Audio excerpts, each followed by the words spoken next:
आगे बढ़े इसके लिए we need to have a discussion with all relevant stakeholders, and that's why in this theme of agriculture and rural prosperity we have broken down this theme into 10 sub themes, and we especially welcome Honorable Minister of Textiles, Honorable Minister of Posts and Telegraph and Communication, Honorable Ministers of Rural Development, and other very senior dignitaries, including our eminent panelists of the main first session and also of the breakout sessions. Before I invite the eminent panelists to give their opening and context-setting remarks and views, this meeting is being recorded. I will quickly go through the important budget announcements related to agriculture and rural prosperity sector so that the context is set, and then based on those contexts, the eminent speakers can capture one, two or more of those budget announcements and give their views to enlighten everybody of us. This will be followed by Honorable Prime Minister's speech at 12:30, where we will listen to his directions, and then we will have a breakout sessions followed by the plenary, where the secretaries or the anchor secretaries of each breakout session will sum up what has been deliberated in their sub-themes, which will be followed by interventions by honorable ministers. So I will now request the presentation to be loaded. So as mentioned, the budget announcement, the theme of today's webinar is agriculture and rural prosperity, which is one of the first of the 7 themes which will be discussed, deliberated today. Next slide. So the sub-theme 1 is PM Dhan-Dhaanya Yojana, and motivated by the success of the aspirational districts program, the government is proposing to initiate this Pradhan Mantri Dhan-Dhaanya Krishi Yojana through convergence of existing schemes and also specialized measures. 100 districts will be selected based on low productivity, moderate crop intensity, and below average credit parameters. And the aim is to enhance productivity, diversification, sustainable agricultural practices, augment post-harvest storage, and also improve irrigation facilities and availability of long-term credit. And this will 100 districts with about 1.7 crore farmers will stand to benefit.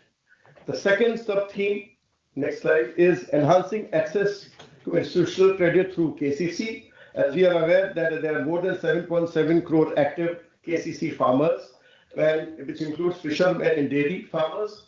And the loan limit for modified interest subvention scheme, which was earlier rupees 3 lakh, is to be enhanced to 5 lakh rupees, which will particularly benefit farmers by practicing diversification like horticulture, animal husbandry, and fisheries, where the scale of finance is on the higher side.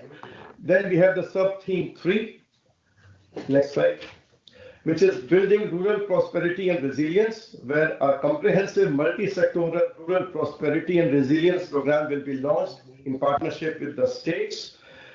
The program will focus on rural women, young farmers, rural youth, marginal and small farmers, and landless families. And global and domestic best practices will be incorporated with technical and financial assistance from multilateral development banks, and 100 agri districts from the Pradhan Mantri Dhan-Dhaanya scheme will be taken in phase 1. We have sub-theme 4, next slide, which is mission on Atmanirbharta in pulses.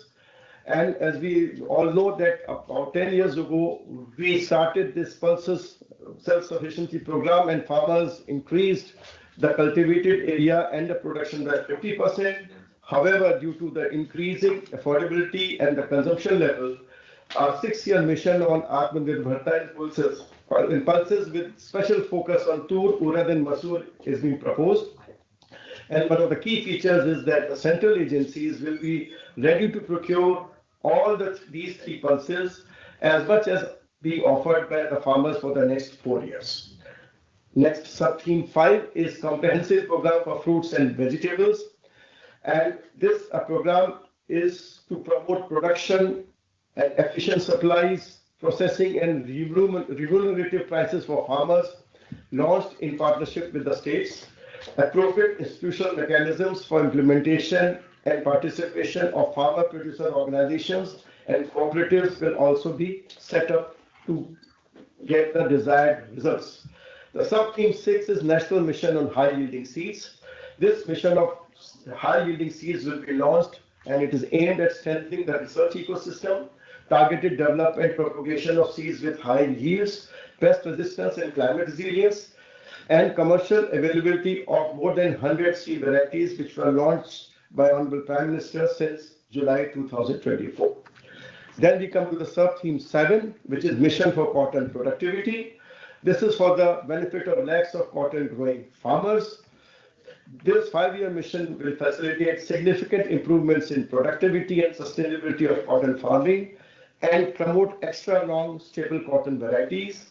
The best of science and technology support will be provided to the farmers, and aligned with our integrated 5F vision of textile sector, this will help in increasing incomes of farmers and ensure a steady supply of quality cotton for regenerating India's traditional textile sector. Then we come to sub-theme 8, which is India Post as a catalyst for rural economy. India Post will be transformed as a large public logistics organization. This will meet the rising needs of Vishwakarmas, new entrepreneurs, women self-help groups, and MSMEs, and also large business organizations. Then we come to sub-theme 9, which is framework for harnessing fisheries resources in EEZs and high seas. To unlock the untapped potential of the marine sector, the government will bring in an enabling framework for sustainable harnessing of fisheries from Indian exclusive economic zone and high seas, with a special focus on Andaman and Nicobar and Lakshadweep Islands. And last but not the least, the sub-theme 10 is support to NCDC, where the government is proposing to provide support to NCDC for its lending operations for the cooperative sector. So on these sub-themes, 10 sub-themes, we'll have breakout sessions after Honorable PM's speech, and then we will come out with, which will help the government formulating the strategies after discussion with the stakeholders. Now, without taking much of the time, I will now request one of the first eminent speakers, Professor Ramesh Chandra, member of Niti Aayog, to kindly give his thoughts and views about the overall sector and what is the way forward. Thank you very much. Sir, can you unmute, sir? Can you unmute, please, sir?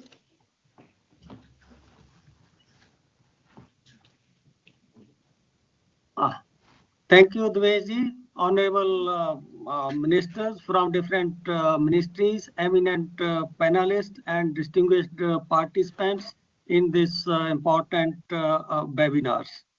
I would like to begin by making an important statement, and that is,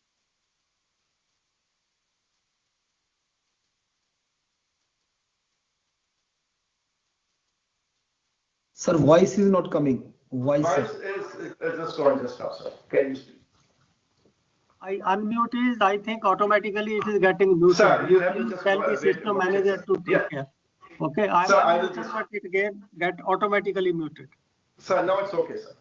Now it's okay. Thank you. Thank you. So I was just saying that last 10 years have been very eventful year for Indian agriculture, and there are 3-4 reasons why I said that these have been very eventful years. The kind of achievements which have been made in last 10 years, the kind of changes which have occurred in case of agriculture sector, they have never happened in the history of Indian agriculture. So let me quickly give you some facts because of which I feel that these last 10 years from 14 to 24 have been eventful year for Indian agriculture. First, of course, is that growth rate of Indian agriculture at constant price, we have reached the target of 4%. Before that, कोई भी ऐसे 10 वर्ष नहीं थे जब हमें 4% का growth rate 10 वर्ष के लिए मिला. Secondly, the prices received by farmers have grown 30% more than the prices of non-agriculture commodities.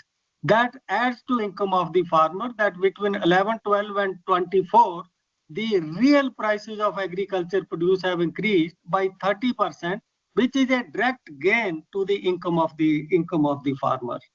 If we combine these two, then you will find that again, first time in the history of Indian agriculture, the growth of farm sector has been as high as the growth of non-farm sector. This is also, I would say, a unique kind of achievements. It is important then go to the second step, that what is composition of growth? Is it that this growth is there everywhere, or it is restricted or confined to some segments? एक important message जो disaggregated analysis से आ रहा है वो ये है कि agriculture के there are 4 segments. One is the segment of field crops, cereal, oilseed, pulses, cotton, sugarcane, etc., for which we give MSP. Second is the horticulture segment, third is the livestock segment, and fourth is the fishery segment. पिछले 10 साल में lowest growth हमारा field crop में रहा है, which is only 1.5%. उसके बाद growth rate horticulture का है विच इज 4%, फिर लाइव स्टॉक का है जो 6 से 7% है, और फिशरी का है जो 9 से 10% का हमारा ग्रोथ रेट रहा है. तो इससे इन्फ्रेंस ये निकलता है कि जो हम डिवर्सिफिकेशन की बहुत देर से बात कर रहे थे, उसके फ्रूट अब पिछले 10 साल में इतने ज्यादा आ गए कि डिवर्सिफाइड सेगमेंट की ग्रोथ ने ही इंडिया की एग्रीकल्चर ग्रोथ को पिछले 10 साल में लीड किया. और मेरे पास एक इंटरेस्टिंग नंबर है आपसे शेयर करने के लिए. जो टोटल ग्रोथ एग्रीकल्चर की पिछले 10 वर्ष में हुई, केवल 15% जो हमारी फील्ड क्रॉप्स है उनकी वजह से है. 85% हॉर्टिकल्चर, लाइव स्टॉक और फॉरेस्ट्री की वजह से ये हमारा ग्रोथ आया है. तो इससे फिर एक और सेकंड मैसेज, अब मैं क्विकली मैसेज की ओर जा रहा हूं कि ये जो ग्रोथ रेट रहा डिवर्सिफाइड एग्रीकल्चर का, हॉर्टिकल्चर से, लाइव स्टॉक से, फिशरी से, ये ग्रोथ रेट प्राइस ड्रिवन नहीं है, ये ग्रोथ रेट मार्केट ड्रिवन है. और ये growth rate translation of growth rate in demand है. उसमें डोमेस्टिक डिमांड भी है, उसमें ओवरसीज डिमांड भी है. तो इस डिमांड ने इस ग्रोथ को इस पीरियड में पिछले 10 वर्ष में इस ग्रोथ को ड्राइव किया है. यह भी एक बड़ा इंपॉर्टेंट मैसेज है कि ये जरूरी नहीं है कि हर चीज में हमें एमएसपी देने की जरूरत है तभी अच्छा ग्रोथ आएगा. पिछले 10 वर्ष ने ये दिखा दिया है कि यदि अच्छी मार्केट प्रोवाइड करें और डिमांड उसको सपोर्ट करती है तो बिना उसके भी एक कॉम्पिटिटिव मार्केट से मच बेटर ग्रोथ रेट आ सकता है. तो उस ओर भी ध्यान देने की एक आवश्यकता है. फिर आगे हमने स्टेट लेवल का एनालिसिस किया कि स्टेट लेवल का क्या एक्सपीरियंस रहा. इसमें 2 तरह के पैटर्न आए. एक तो ओवरऑल पैटर्न ये है कि जिन स्टेट्स ने डिवर्सिफाई नहीं किया उनका मोस्टली ग्रोथ रेट 1% से नीचे गया. 3-4 पर तो स्टेट ऐसी हैं जिसका ग्रोथ रेट 0 है, लगभग 0. उसमें पंजाब है, हरियाणा है, केरला है, उत्तराखंड है. उनका 10 साल में कोई ग्रोथ ही नहीं है एग्रीकल्चर का. दूसरी ओर जिन स्टेट्स ने हॉर्टिकल्चर की और डिवर्सिफाई किया, लाइफ स्पेशली क्रॉप सेक्टर में, जैसे आंध्र प्रदेश है, मध्य प्रदेश है, उनके ग्रोथ रेट, कर्नाटका है, उनका बहुत अच्छा ग्रोथ रेट रहा. वहां से भी यही मैसेज निकलता है कि ये जो है डिवर्सिफिकेशन ऑफ इंडिया की ग्रोथ को ड्राइव कर रही है. अब फील्ड क्रॉप क्योंकि एक ट्रेडिशनल फेस है वो एग्रीकल्चर का, उस पर थोड़ा ज्यादा बताना उचित होगा. फील्ड क्रॉप्स में केवल 3 स्टेट्स हैं जिन्होंने रिस्पेक्टेबल ग्रोथ हासिल किया है. वो है तेलंगाना, मध्य प्रदेश, तमिलनाडु और छत्तीसगढ़. और ये वो स्टेट्स हैं जहां इरिगेशन एक्सपैंड हो रहा है. इरिगेशन एक्सपैंड होने से एरिया अंडर राइस एक्सपैंड हो रहा है. अदर देन दैट यदि हम बाकी स्टेट्स को देखें तो वहां फील्ड क्रॉप का ग्रोथ रेट काफी जो है कम रहा है. तो इससे भी ये मैसेज आता है कि जहां इरिगेशन एक्सपैंड हो रहा है वहां एमएसपी अपना एक बहुत अच्छा रोल प्ले कर रही है. लेकिन जिन स्टेट्स में प्रोडक्टिविटी प्लेट्यू पे पहुंच गई वहां हम जो मर्जी एमएसपी दें, वहां ग्रोथ रेट ऑलमोस्ट 0 है. और यदि वो स्टेट्स और रीजन डिवर्सिफाई नहीं करते तो वहां ग्रोथ रेट जो है वो इंक्रीज नहीं हो सकता. अगला मैसेज जो आया है वो ये है जिस पे ये धन-धान्य स्कीम भी आधारित है कि हमारे देश में बहुत से ऐसे किसान हैं, एग्जैक्ट आंकड़ा 45-46% का है, जो ना तो हॉर्टिकल्चर करते हैं ना लाइव स्टॉक ग्रो करते हैं, वो केवल फील्ड क्रॉप ग्रो करते हैं। जाहिर है कि उनकी इनकम में जो ग्रोथ रेट है वो बहुत कम रहा है। हमें उन पे भी फोकस करना है कि जहां प्रोडक्टिविटी बहुत कम है उनको उसे इंक्रीज करने के लिए कहें, और जो हमारी स्कीम है MIDH है या लाइव स्टॉक की है उनको यूज करें कि जो फार्मर नहीं डिवर्सिफाई कर रहे उनको भी हम डिवर्सिफिकेशन की ओर जो है प्रेरित करें। ये जो डिवर्सिफिकेशन का आंकड़ा है हमें इसे थोड़ा कंजम्पशन साइड के डेटा से भी देखना चाहिए। जो कंजम्पशन एक्सपेंडिचर का डेटा अब शुरू हुआ है 10 साल के बाद 22-23 का आया, अब हर वर्ष आएगा, ऐसा गवर्नमेंट ने डिसीजन लिया है। उससे बड़े चौंकाने वाले आंकड़े आगे आ रहे हैं। पिछले 10 वर्ष में प्रति व्यक्ति सीरियल इनटेक 11 किलो से 9 किलो पे चला गया, यानी लगभग 18% की उसमें कमी आई। लेकिन यदि हम हॉर्टिकल्चर फ्रूट और वेजिटेबल को देखें तो वो 5 किलो से बढ़ के 8 किलो 900 ग्राम पे चला गया है, जिसमें 60% की वृद्धि आई है। यदि हम एक्सपेंडिचर को देखें, आज का कंज्यूमर फ्रूट और वेजिटेबल पे सीरियल से 50% ज्यादा एक्सपेंडिचर कर रहा है। उस पे प्रति व्यक्ति 200 था और इस पे जो है हर महीने फ्रूट और वेजिटेबल पे 300 रुपया। कहने का मतलब यह है कि हमें अपने एग्रीकल्चर को बेसिक फूड सिक्योरिटी सुनिश्चित करने के बाद राइस और व्हीट की, ये जितना ज्यादा हो सके उसको डिवर्सिफिकेशन की ओर ले जाना है, क्योंकि डिमांड साइड के आंकड़े उधर शिफ्ट हो रहे हैं और ये ग्रोथ के बहुत बड़े जो है ड्राइवर है। एक और जो इसमें आया वो थोड़ा इससे नहीं है, पर एग्रीकल्चर पे एम्फेसिस क्यों जरूरी है, रूरल प्रॉस्पेरिटी, ओवरऑल ग्रोथ। यदि इंडिया को विकसित भारत का गोल हासिल करना है तो एग्रीकल्चर का ग्रोथ रेट हमें 4% से 5% पर लेकर जाना है, तब संभावनाएं हमें विकसित भारत का 7.5-8% का गोल हासिल करने की बहुत जो है अच्छी संभावनाएं बन जाती हैं। उसमें जो हमारा वाइब्रेंट सेगमेंट है ऑलरेडी, हॉर्टिकल्चर, फ्रेस्ट्री, लाइव स्टॉक, इनका ग्रोथ रेट जो अभी 5.5-6% है उसको बढ़ा के 7-8%, और जो फील्ड क्रॉप केवल 1.5% से पे टिक गई हैं उसका ग्रोथ रेट 2.5 और 3%। तो दोनों सिलेंडर हमें जो है फायर उस पे करने पड़ेंगे। और एक इरिगेशन मैंने जिक्र किया कि तेलंगाना में फील्ड क्रॉप का ग्रोथ रेट इतना अच्छा क्यों आया, क्योंकि पिछले 10 वर्ष में कर्नाटका में जो एरिया अंडर इरिगेशन है उसमें लगभग 60% की ग्रोथ आई। और जब से प्रधानमंत्री कृषि सिंचाई योजना आया है उससे पहले 30 वर्ष तक हमारा पब्लिक इरिगेशन एरिया स्टैग्नेंट था, रादर वो 17 मिलियन हेक्टेयर से कम होकर 15 मिलियन हेक्टेयर पे चला गया था।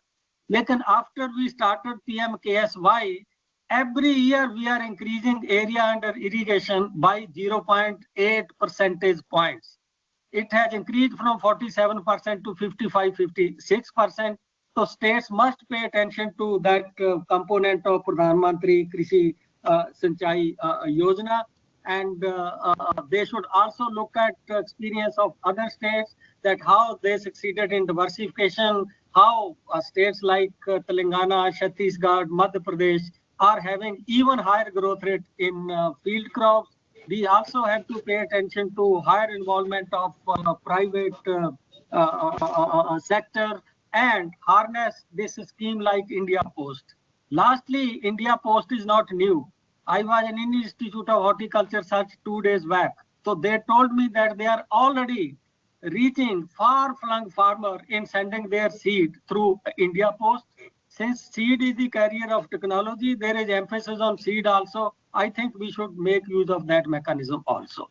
So thank you very much, Deveshji, for giving me opportunity to share my views with the viewers. Thank you. Thank you, sir. Thank you, sir, for your overview, sir. Now I will invite Professor Karthik Muralidharan, who is a professor of economics in University of California, San Diego. Welcome, and my request is to stay strictly on the time so that every of the 7 panel speakers can speak. Thank you very much, Professor.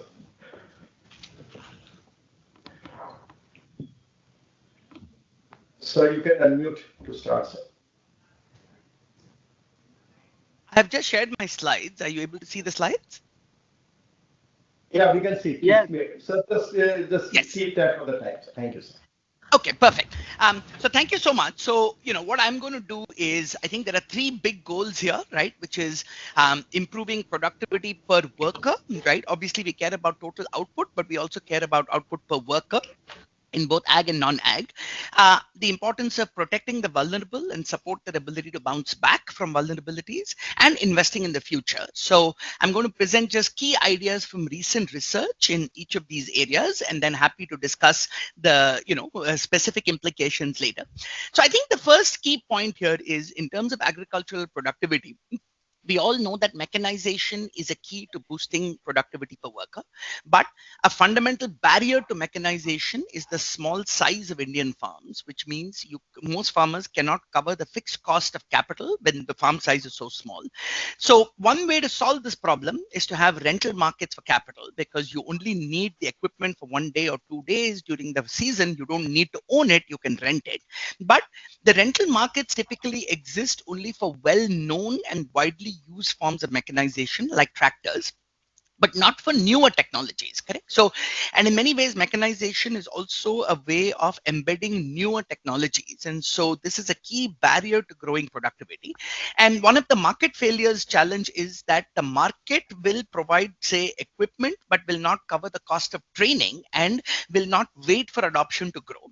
Agricultural extension officers can provide training, but they have no capital to provide. So one promising idea here is to be able to converge the capital and the training using Panchayati Raj institutes and the agriculture extension officers to create rental markets for agricultural equipment. And this is exactly kind of the study that was done by my PhD student that just finished, and it done in close collaboration with the agriculture department of the government of Telangana. And what that study does is it uses this approach to test the impact of adopting drum seeders, which is a way to avoid the cost of manual transplanting. So this is directly seeded rice. So here is a very, very simple picture that explains what it does. So as you can see, on the left-hand side is your traditional back-breaking manual transplantation, which is still, seen in a vast majority of rice cultivation across India. And what you see on the left is a very, very simple technology. This is not very expensive. It costs about 3,000 rupees. And the basic idea is that because you put the seeds inside this drum seeder and roll it across the field, it kind of gets you the equal spacing of where the rice seed is dropped, which means it dramatically reduces the labor cost needed for transplantation, and it estimates to save about 20%. Okay, so but the reason the take up is very, very low, like I said, is it still requires a little bit of training to farmers, and the training has to be provided with access to the capital. So what the program did was essentially this program, where Stephen worked closely with both kind of the ag department and Panchayati Raj department. And so the drum seeders were stored in the Panchayat office and they were rented out at 250 rupees per day, which was more than enough to recover the full cost of the drum seeder within one agricultural season. The Sarpanch worked with the agricultural extension officer to ensure that the training was provided to farmers. And this was evaluated with a randomized control trial across 342 villages with about 205 treated villages and 70,000 farmers in Telangana.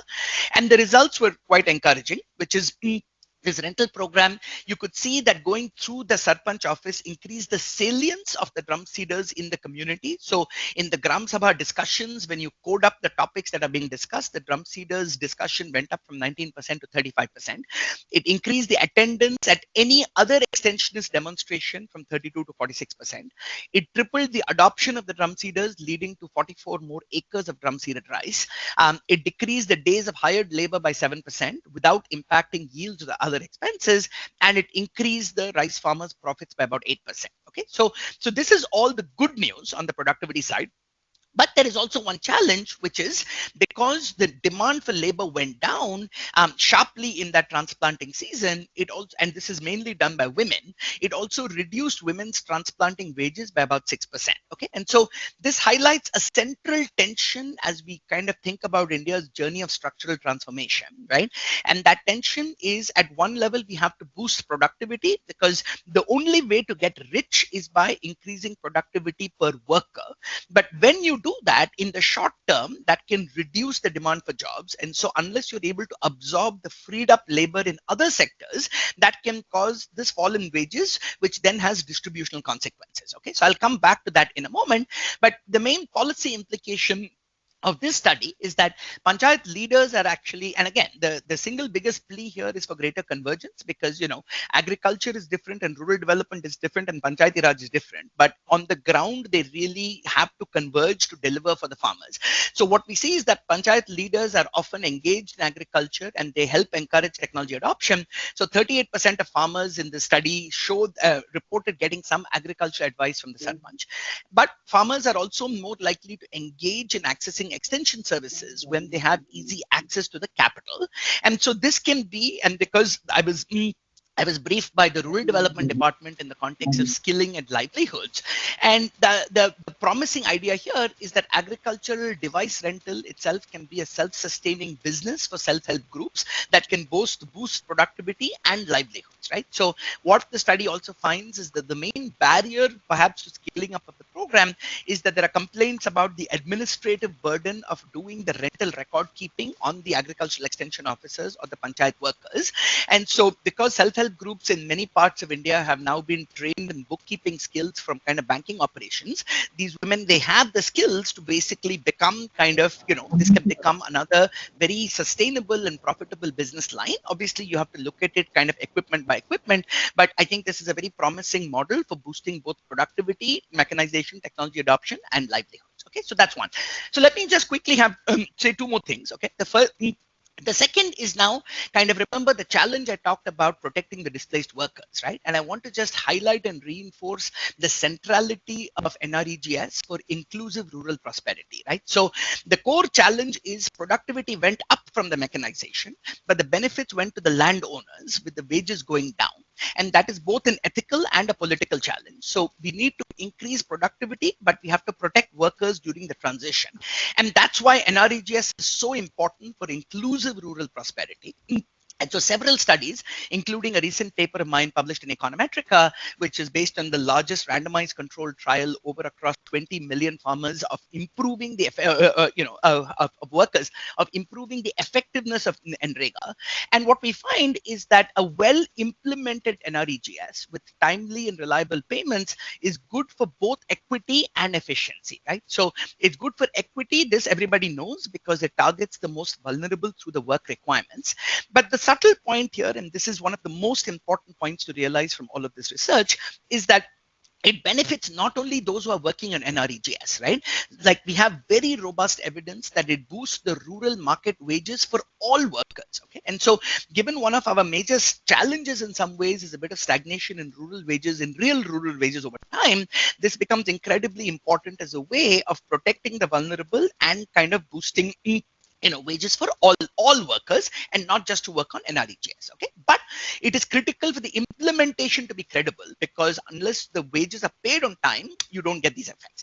Now, I think the most interesting results for us, which frankly was mind-blowing even to me, and it actually kind of made me question some of my own prior assumptions, is that what we found in this paper was, which actually we were really struggling to make sense of, is that we found that improving NREGS implementation increased not only the wages, which is kind of expected, but also the employment, right? Because normally we think that when wages go up, employment will go down. So how could it be that both wages and employment went up, okay?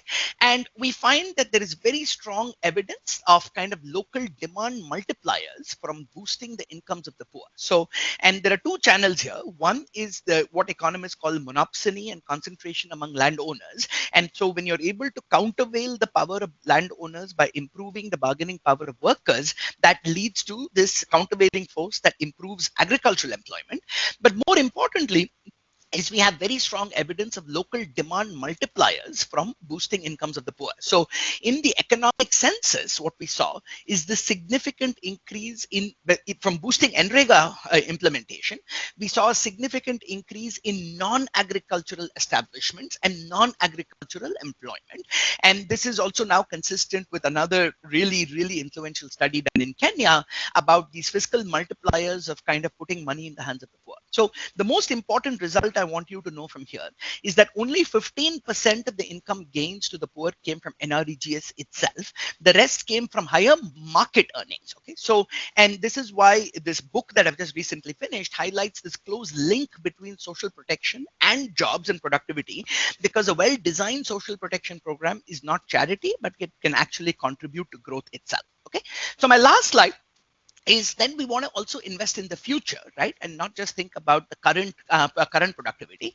And one of the greatest challenges to India's kind of long-term inclusive prosperity is weak human development, whether it's malnutrition or whether it's learning outcomes. Okay, so we all know the problem. The problem is that we need evidence-based ideas that are both effective and cost-effective, given the fiscal constraints that we're operating under. And the good news is that we have one such very highly promising idea. And this is again the result of a large-scale randomized controlled trial that I did with co-authors, this time in partnership with the government of Tamil Nadu. And these are all JPAL partnerships, right, who are on the call. And so here we evaluated the impact of several approaches to improving early childhood development in the ICDS. We kind of, we put an extra worker, we provided kind of a glass of milk in the morning, we increased the wages of the existing worker. And what we found was that by far the most effective idea was to hire an extra worker on a half-day shift, just 4 hours a day, focused on preschool education. And what we found is that because this poor Anganwadi worker, she's been described as like the Ma Durga of our early childhood system, because she's juggling so many roles between preschool education, maternal counseling and visitation, nutrition education, record keeping, maintaining various inventories. So what we found is that putting that extra half-time staff member led to a doubling of instructional time, a substantial increase in learning outcomes, and one of the most kind of meaningful reduction in stunting and malnutrition that I have seen in this space. And so based on the global estimates of the long-term returns to improving early childhood kind of development, we estimate that the present discounted return on investment of doing this is about 1,200 to 2,000%, which is 12 to 20 times the cost, right? So the evidence is there. It is very robust and published again in one of the top journals in economics. So the question now is, how can we take this and scale? Now, the study is highly suggestive, but I would not recommend that we scale nationwide overnight, because Tamil Nadu has a relatively well-functioning ICDS system. So we need a lot more pilots and evaluations across India. So one obvious approach to scaling is via WCD, and we are already in those conversations. But because my brief here was to think about SHGs and think about how they can contribute, it felt like another very obvious channel here is for the SHGs to kind of become a pathway for scaling, because it wouldn't be difficult to identify kind of a 12th pass young girl who's in the SHG and upskill them to become part of the service provider. And then you can also get greater convergence, and the budget needed to do this through kind of the SHGs might be even lower than what is needed if you formally hire an extra Anganwadi worker. And so to be honest, part of the challenge and concern the government officials have when I present the results is the Tamil Nadu results were based on kind of hiring on a 2-year contract for about 4 hours. But if you were to hire a full-time worker for 30 years, then they worry about whether you will get the same gains. So when you go through SHGs, you may have the ability to augment the staffing, converge with PRIs, and also have more accountability. Okay, so let me stop there and look forward to discussing further. Thank you. Thank you very much, Professor Muralidharan, for your insightful intervention. Now I'll welcome Shri Balram Yadav, CEO of Godrej Agrovet Limited. May I restrict your 7 to 8 minutes, please.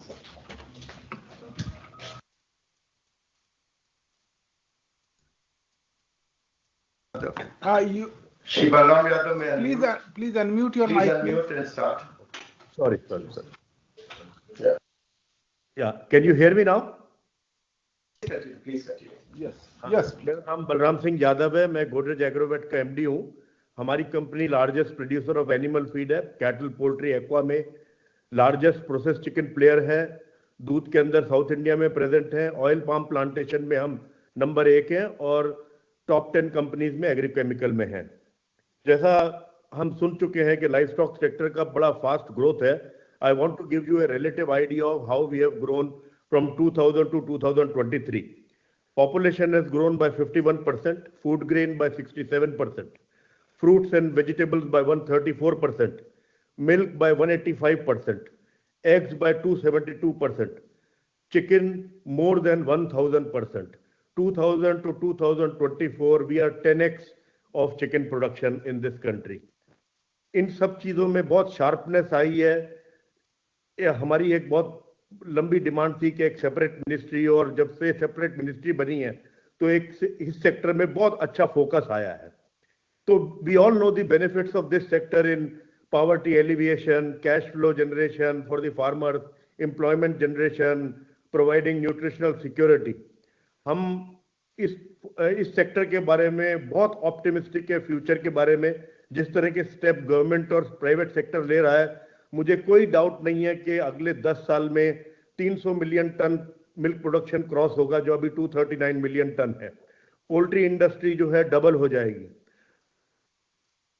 Fisheries का production लगभग 250 lakh ton होगा, जो अभी 184 lakh ton है. और हम 60,000 से 1,25,000 करोड़ के एक्सपोर्ट पे जरूर पहुंचेंगे. और मुझे जिस तरह से हमारा ग्रोथ रेट है, मुझे लगता है कि अगले 7 से 8 साल में या with in this decade agri GDP के, हमारा जो एनिमल हस्बेंड्री का जीडीपी है, लगभग एग्री जीडीपी के 50% का हिस्सा होगा हमारा. इस बैकड्रॉप में मुझे बुलाया गया तो मैं थोड़ा क्रिप भी करना चाहता हूं कि इस इतनी बड़ी अपॉर्चुनिटी के लिए 4,840 करोड़ का एनिमल हस्बेंड्री का बजट और 2,704 करोड़ का फिशरीज का बजट मुझे थोड़ा इनएडिक्वेट लगता है, क्योंकि we should allocate more resources for harvesting this opportunity we have. मैं दोनों मिनिस्ट्री का बहुत जबरदस्त एप्रिसिएशन करना चाहता हूं. मुझे ये अपॉर्चुनिटी मिल रही है क्योंकि कुछ ऐसे इनिशिएटिव हैं जैसे animal husbandry infrastructure fund, agricultural infrastructure fund, fisheries infrastructure fund, जिसका हम प्रभाव जो है अपने सेक्टर में बहुत देख रहे हैं. हमने, हमारे पार्टनर्स ने, हमारे फार्मर्स ने इन सब फंड्स का यूटिलाइजेशन किया. और मैं कहना चाहता हूं और मैं कांग्रेचुलेट करना चाहता हूं, थैंक यू करना चाहता हूं पॉलिसी मेकर को, कि इस फंड को एक्सेस करने में बहुत ईज है. सब कुछ ऑनलाइन होता है. इंटरेस्ट सबवेंशन स्कीम है, ये कोई सब्सिडी स्कीम नहीं है. तो इससे बहुत फायदा हो रहा है. एक स्कीम जो प्रधानमंत्री मत्स्य संपदा योजना है, उसका अगर आपको इफेक्ट देखना है तो आपको यूपी में देखना चाहिए. एक टाइम ऐसा था 10 साल पहले कि सारा इनलैंड फिशरीज जो था आंध्र प्रदेश में प्रोड्यूस होता था.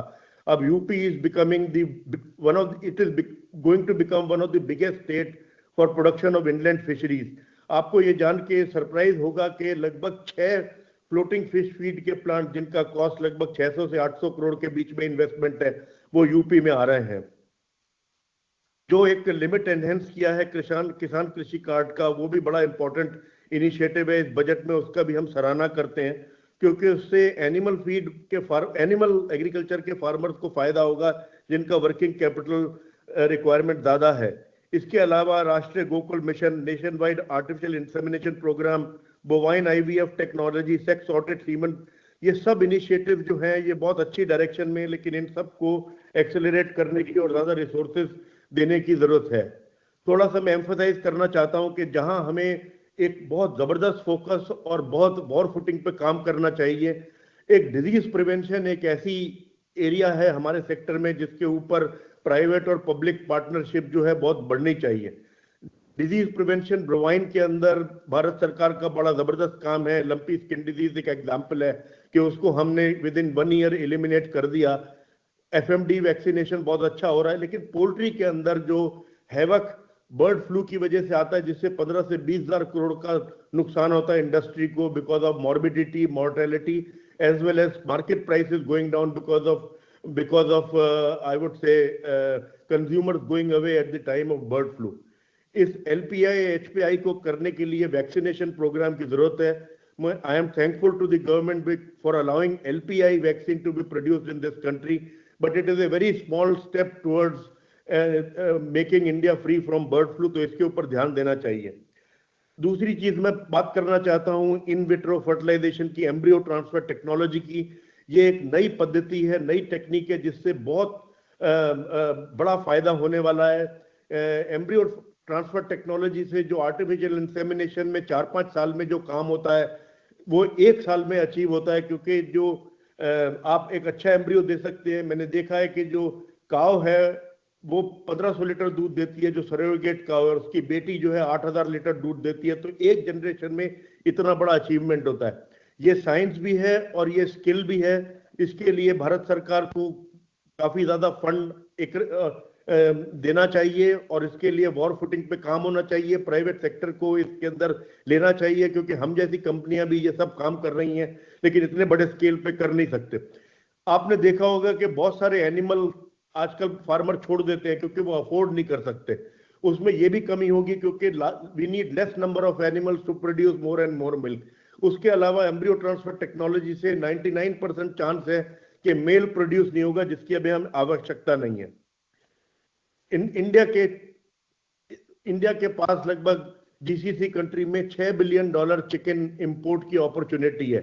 जिस तरह का जबरदस्त काम एमपीडा ने किया है एक्वा एक्सपोर्ट के अंदर, एक ऐसा ऑर्गेनाइजेशन पोल्ट्री के लिए भी होना चाहिए जिससे हमें पोल्ट्री एक्सपोर्ट के अंदर बेनिफिट हो। उसमें 2-3 चीजें करनी जरूरी है। एक तो जोनिंग जरूरी है, क्योंकि हम हमेशा बर्ड फ्लू स्टेटस रहते हैं तो हम अपने गेम एक्सपोर्ट के गेम से बाहर ही हो जाते हैं। अगर जोनिंग होगी तो जो जोन बर्ड फ्लू अफेक्टेड नहीं है वहां से एक्सपोर्ट पॉसिबल होगा। उसके अलावा कॉस्ट ऑफ प्रोडक्शन कम करने के लिए फीड कॉस्ट के ऊपर हमें ध्यान देना पड़ेगा। एथेनॉल की वजह से जो मेज का प्राइस है वो बिल्कुल आसमान से छू रहा है, जिसकी वजह से हमें बहुत तकलीफ हो रही है। फिशरीज और श्रिम्प के अंदर मैं कहना चाहता हूं कि सबसे बड़ा हमारा प्रॉब्लम है ब्रूट स्टॉक का। बजट के अंदर प्रोविजन किया है, बात की गई है nucleus breeding centre for shrimp की, लेकिन इसके अंदर हमें एक्सेलरेशन लाना चाहिए। ये कैपिटल इंसेंटिव एरियाज हैं, इसके अंदर कोई सपोर्ट सरकार का होगा तो हम इसमें जल्दी से आत्मनिर्भर बनेंगे। एक एग्जांपल देना चाहता हूं कि रूपचंद करके एक फिश है जो आज कल बहुत पॉपुलर हो रही है इंडिया में, लेकिन उसका सारा ब्रूट स्टॉक जो है बांग्लादेश से आता है और आज की स्थिति में वो सब आने में बहुत तकलीफ हो रही है। मैं ये कहना चाहता हूं कि जिस तरह से इंफ्रास्ट्रक्चर डेवलपमेंट फंड सिर्फ प्रोडक्शन की तरफ फोकस थे, लेकिन हमें फ्यूचर में इंफ्रास्ट्रक्चर डेवलपमेंट फंड्स को मार्केट एक्सेस और वैल्यू एडिशन पे भी फोकस करना चाहिए। जैसा रमेश चंद साहब ने कहा कि जो value realisation also has to go up for the farmer to make more money. Marine fisheries के ऊपर जो बजट के अंदर बात हुई है वो बहुत अच्छी बात हुई है। एक्सक्लूसिव इकोनॉमिक जोन जो है वो एक बड़ा सोर्स हो सकता है हमारे लिए, मरीन इनलैंड कंजम्पशन के लिए भी और एक्सपोर्ट के लिए भी। हमारा कोस्ट लाइन 8,118 किलोमीटर है, लगभग 2.02 मिलियन स्क्वायर किलोमीटर हमारे पास एरिया है जिसमें हम मरीन कैप्चर कर सकते हैं। आजकल हमारा मरीन प्रोडक्शन जो है कैप्चर जो है 3.5 बिलियन टन है, जबकि ग्लोबल प्रोडक्शन जो है 90 मिलियन टन है। तो ये एक बहुत बड़ी अपॉर्चुनिटी है, लेकिन मैं कहना चाहता हूँ ये कैपिटल इंटेंसिव है। इसके अंदर भी कोई सब्सिडी स्कीम होगी फार्मर्स के लिए या सपोर्ट स्कीम होगी, इंटरेस्ट सब्वेंशन स्कीम होगी, उसका फायदा होने वाला है। तो मैं ये कहना चाहता हूँ अंत के अंदर कि हमें इस सेक्टर को, हमें एमएसपी की जरूरत नहीं है, लेकिन हमें एक एनेबलिंग एनवायरनमेंट की जरूरत है। और हम श्योरली जो है जो ग्रोथ रेट हम पास्ट में ला रहे हैं 6 से 7% लाइफ स्टॉक में, 8 से 9% फिशरीज में, उसको अगले 5 साल में हम एक्सीड कर देंगे। बहुत बहुत धन्यवाद। धन्यवाद बलराम यादव जी। अब मैं श्री सतीश के मराठे जी को इन्वाइट करता हूँ कि वो 7 से 8 मिनट में अपना बात रखना चाहें। मैं सतीश मराठे बोल रहा हूँ। सुनाई दे रहा है? हाँ बोलिए सर। सुनाई दे रहा है ना? हेलो जी जी जी। हाँ जी नमस्कार, मैं सतीश मराठे बोल रहा हूँ। सहकार भारती जो देश की कोऑपरेटिव सेक्टर में काम करने वाली सबसे बड़ी ऑर्गेनाइजेशन है, उसका मैं प्रतिनिधित्व करता हूँ और रिजर्व बैंक के सेंट्रल बोर्ड का भी डायरेक्टर हूँ।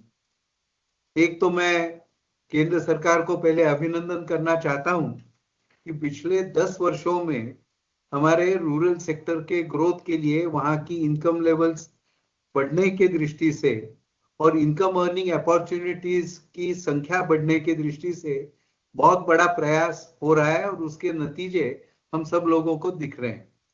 रूरल डिमांड जो है वो सब सेक्टर्स में बहुत अच्छी तरीके से बढ़ रही है और ये हम रिटेल स्पेंडिंग के माध्यम से भी हम देखते हैं।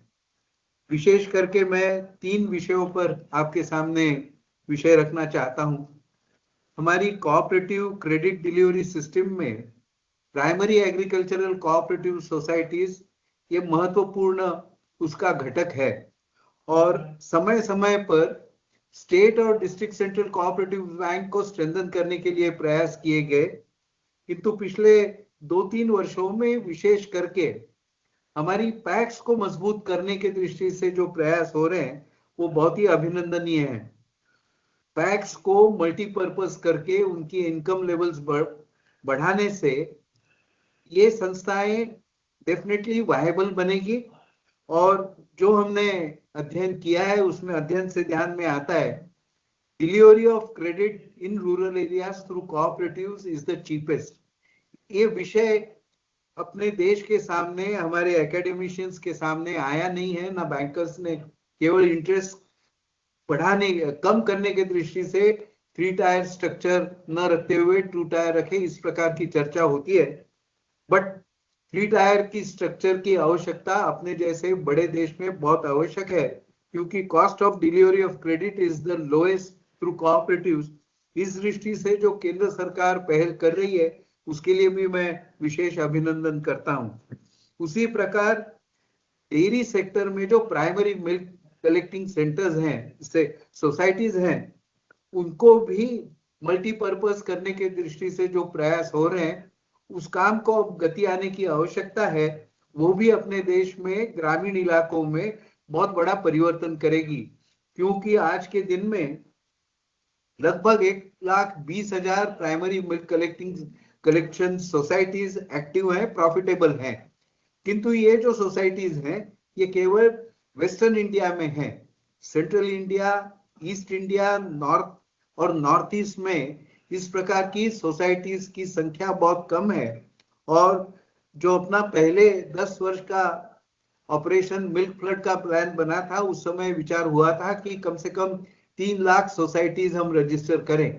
अनफॉर्चुनेटली हम केवल 1,90,000 तक रजिस्टर कर पाए, जिसमें से आज 70,000 सोसाइटीज डिफंक्ट हैं, उसको रीएक्टिवेट भी करने की जरूरत है। क्योंकि डेयरी सेक्टर से किसानों का जो आमदनी बढ़ती है वो बहुत बड़ी सब्सटैंशियल होती है। दूसरा विषय किसानों के दृष्टि से मैं कहना चाहूंगा कि जो नॉन लैंड होल्डर्स किसान हैं उनके तरफ किसान क्रेडिट कार्ड की व्यवस्था बढ़ाने की बहुत बड़ी आवश्यकता है। जिस प्रकार का एक प्रयास माइक्रो फाइनेंस इंस्टीट्यूशंस कर रहे हैं कि ऐसे किसानों को जॉइंट लायबिलिटी ग्रुप्स में ऑर्गेनाइज करे और ऐसे किसानों को फिर किसान क्रेडिट कार्ड दे, तो उसका बहुत बड़ा लाभ होगा। आज जो प्रत्यक्ष खेती नहीं करते ऐसे लोगों को किसान क्रेडिट कार्ड मिला हुआ है, उसकी संख्या भी ऑटोमेटिकली उससे कम होगी। और जो ठीक से क्रेडिट की आवश्यकता है जो प्रत्यक्ष खेती करते हैं उनके तरफ जाने की, इसकी एक बहुत बड़ी मैं मानता हूं उपलब्धि होगी। उनको एक सहायता भी ऐसे किसानों की होगी। तीसरा विषय मैं कहना चाहता हूं फिशरीज के कॉन्टेक्स्ट में, किसान क्रेडिट कार्ड का जो फिशरीज के लिए दायरा बनाया गया है उसको एक्सपांड करने की आवश्यकता है। बहुत कम आइटम्स उसके अंदर आज कवर हो रहे हैं, उसके अंदर उस दृष्टि से ये बढ़ाने का दायरा बहुत आवश्यकता है। आज के दिन में फिशरमैन के पास यदि नेट न हो, वो बह गया हो, वो बेचारा इनऑपरेटिव बन जाता है। तो एक लिमिटेड अमाउंट क्यों न हो किसान के लिए, किसान क्रेडिट कार्ड में वो परचेज करने के लिए भी योजना बनाने की बहुत बड़ी आवश्यकता है। उसके दायरा बढ़ाने की दृष्टि से एक कमिटी अपॉइंट की जाए तो उसे फिशरमैन कम्युनिटी उसका लाभ अधिक अच्छा ले पाएगी। हमने पिछले 2 वर्षों से फार्मर प्रोड्यूसर ऑर्गेनाइजेशंस को प्रमोट करने के लिए बहुत सारे प्रयास किए हैं। ये जो स्ट्रक्चर है इसमें एक बेसिक चेंज करने की आवश्यकता है, ऐसा मैं मानता हूं, to make so that it gets momentum. आज जितने भी बने हैं उसे बहुत मोमेंटम सरकारी सहायता होते हुए भी, हैंड होल्डिंग सपोर्ट होते हुए भी we are not getting the results. और इसका कारण है कि जो स्कीम है उसको रिव्यू करना। और दूसरी आवश्यकता आज के दिन में है, जो फूड प्रोसेसिंग के तरफ हमने जो विशेष ध्यान दिया है उस ध्यान को अधिक करते समय क्या ये एफपीओ की एक्टिविटी 2 टायर स्ट्रक्चर में हम निर्माण करें? जिस प्रकार डेयरी सेक्टर के यहाँ प्राइमरी मिल्क कलेक्शन सोसाइटीज होती है, उसी प्रकार प्राइमरी एग्रो प्रोसेसिंग की व्यवस्था हम करते हैं, तो मैं मानता हूं कि एग्रो प्रोसेसिंग इंडस्ट्री में बहुत बड़ी व्यवस्था हो सकती है। District central cooperative banks, state cooperative banks, NABARD, urban cooperative banks और बहुत सारी जो क्रेडिट सोसाइटी शहरी और semi urban, semi rural sector और रूरल सेक्टर में काम करती हैं, उनको आज के दिन में नए प्रोडक्ट्स बनाने की बहुत बड़ी आवश्यकता है। मैं एनसीडीसी से कुछ वर्षों तक डायरेक्टर के रूप में जुड़ा था और मेरा ध्यान में ऐसा आता है कि NCDC being one of the best mediums for transferring credit line to cooperative sector, उसके रिसोर्सेस बहुत बढ़ाने की आवश्यकता है। और आज के दिन में केंद्र सरकार की विशेष कंसंट्रेशन फोकस ग्रोथ एरिया है, डेयरी है, फिशरीज है, पैक्स हैं, तो इन 3 सेक्टर्स के लिए डेडिकेटेड फंड के रूप में उनके पास फंड्स की निर्माण करने की आवश्यकता है। आज मार्केट बोरोइंग करके वो ज्यादा करके कोऑपरेटिव्स को लेंड करते हैं, उसके कारण उनके रेट ऑफ इंटरेस्ट ज्यादा है, वो कॉम्पिटिटिव बनाने की आवश्यकता है। इस दृष्टि से लाइंस ऑफ क्रेडिट एनसीडीसी को बढ़े और वो 3 एरियाज में फोकस अटेंशन दे। ऐसे करने से ग्रामीण इलाकों में कृषि क्षेत्र में हम बहुत बड़ा कंट्रीब्यूशन कर पाएंगे। ऐसा एक रफ अनुमान है कि हर साल लगभग 2.5 लाख करोड़ रुपया कोऑपरेटिव सेक्टर के माध्यम से ग्रामीण इलाकों में डिसबर्स होता है।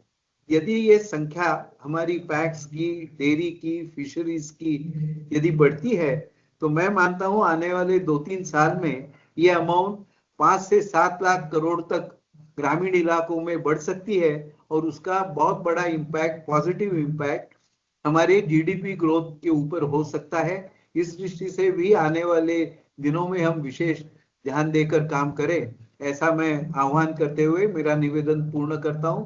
धन्यवाद, नमस्कार।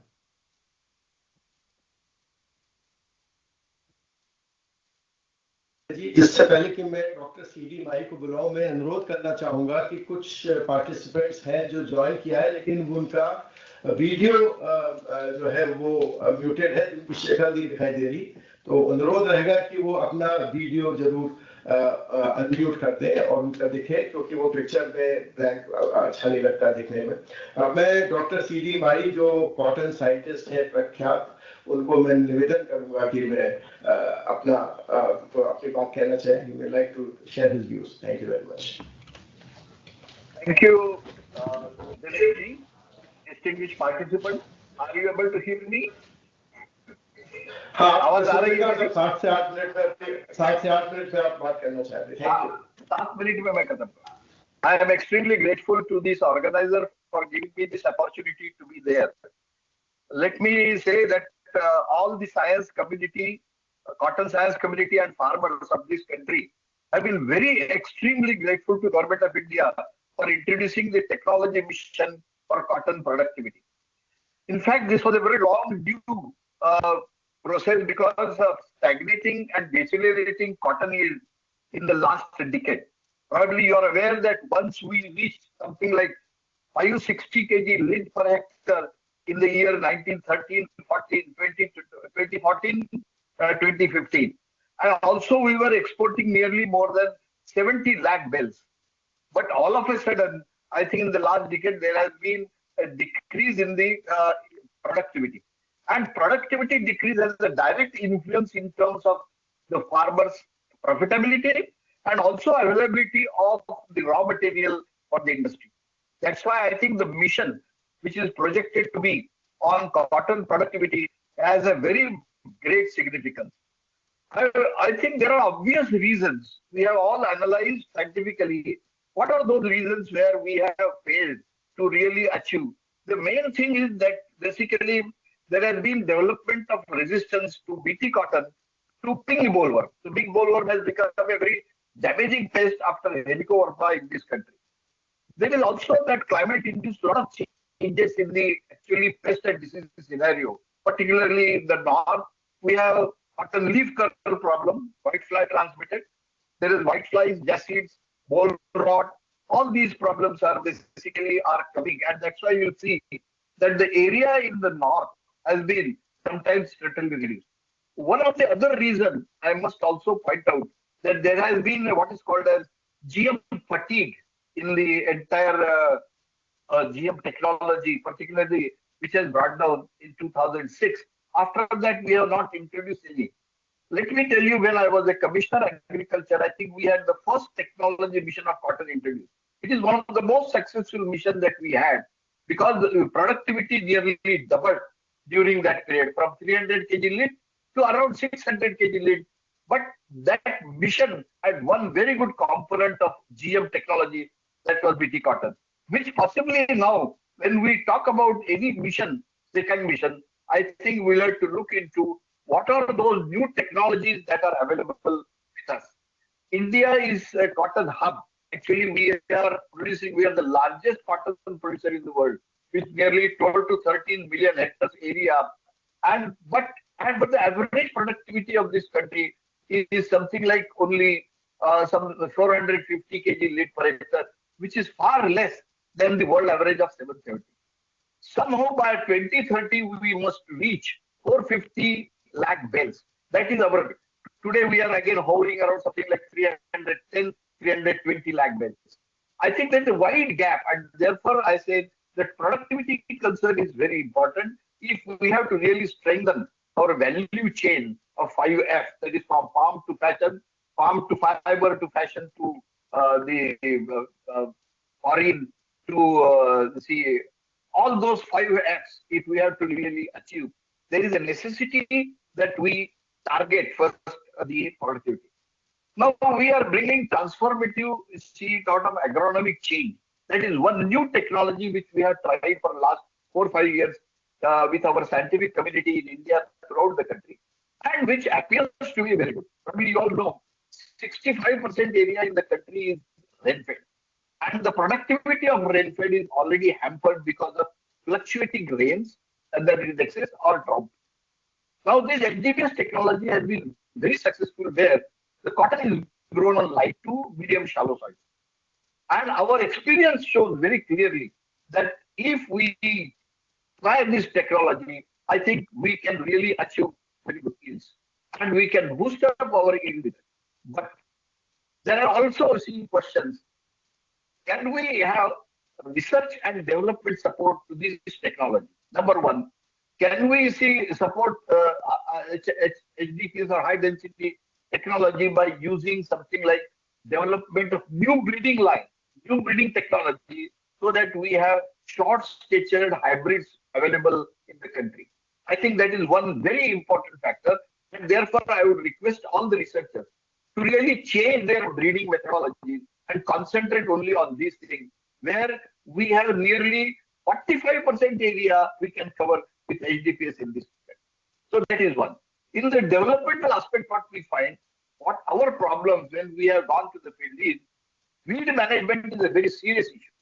Probably you all know that today the farmers are worried because of the non-availability of labor or labor cost. Nearly 40% of the cotton cultivation cost is on labor. Can we therefore have some technology where if we have to introduce HDPS, I think weeding would be a more challenging situation for all of us. And therefore, the already known technology, what we call it as BG2 RRF, can then be introduced along with HDPS. I think that will boost our productivity substantially. Similarly, I find that we have missed management in cotton, particularly if we can bring large area drip cotton, drip irrigation. The cotton productivity is nearly doubled. This is our experience in Vidarbha region, where we have large area of cotton, where we find that the moment you give drip irrigation and controlled irrigation, the cotton productivity is almost maybe 800 to 1000 kg per hectare. I think this, with this experience of 4 or 5 years, we know what are those areas where we can achieve. Similarly, can we do something which is of what we call it as the coverage of the soil and other things by using some of those polythene sheets and other things.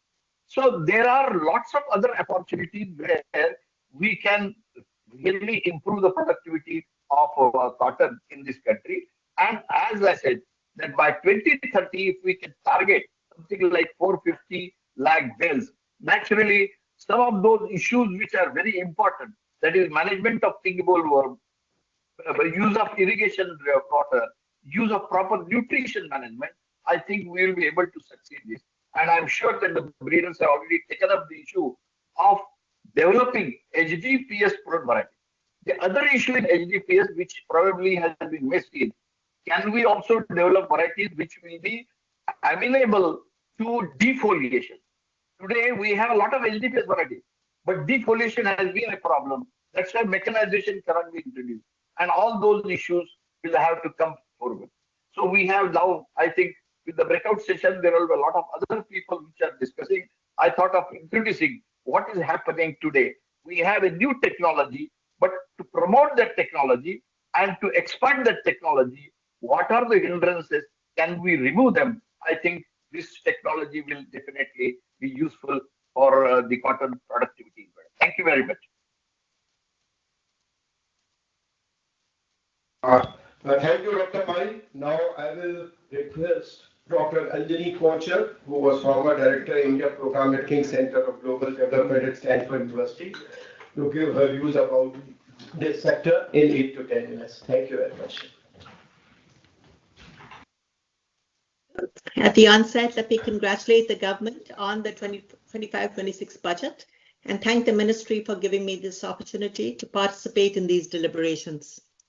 I will make just a few points since time is short, and these points relate to the sub-theme of rural prosperity and resilience.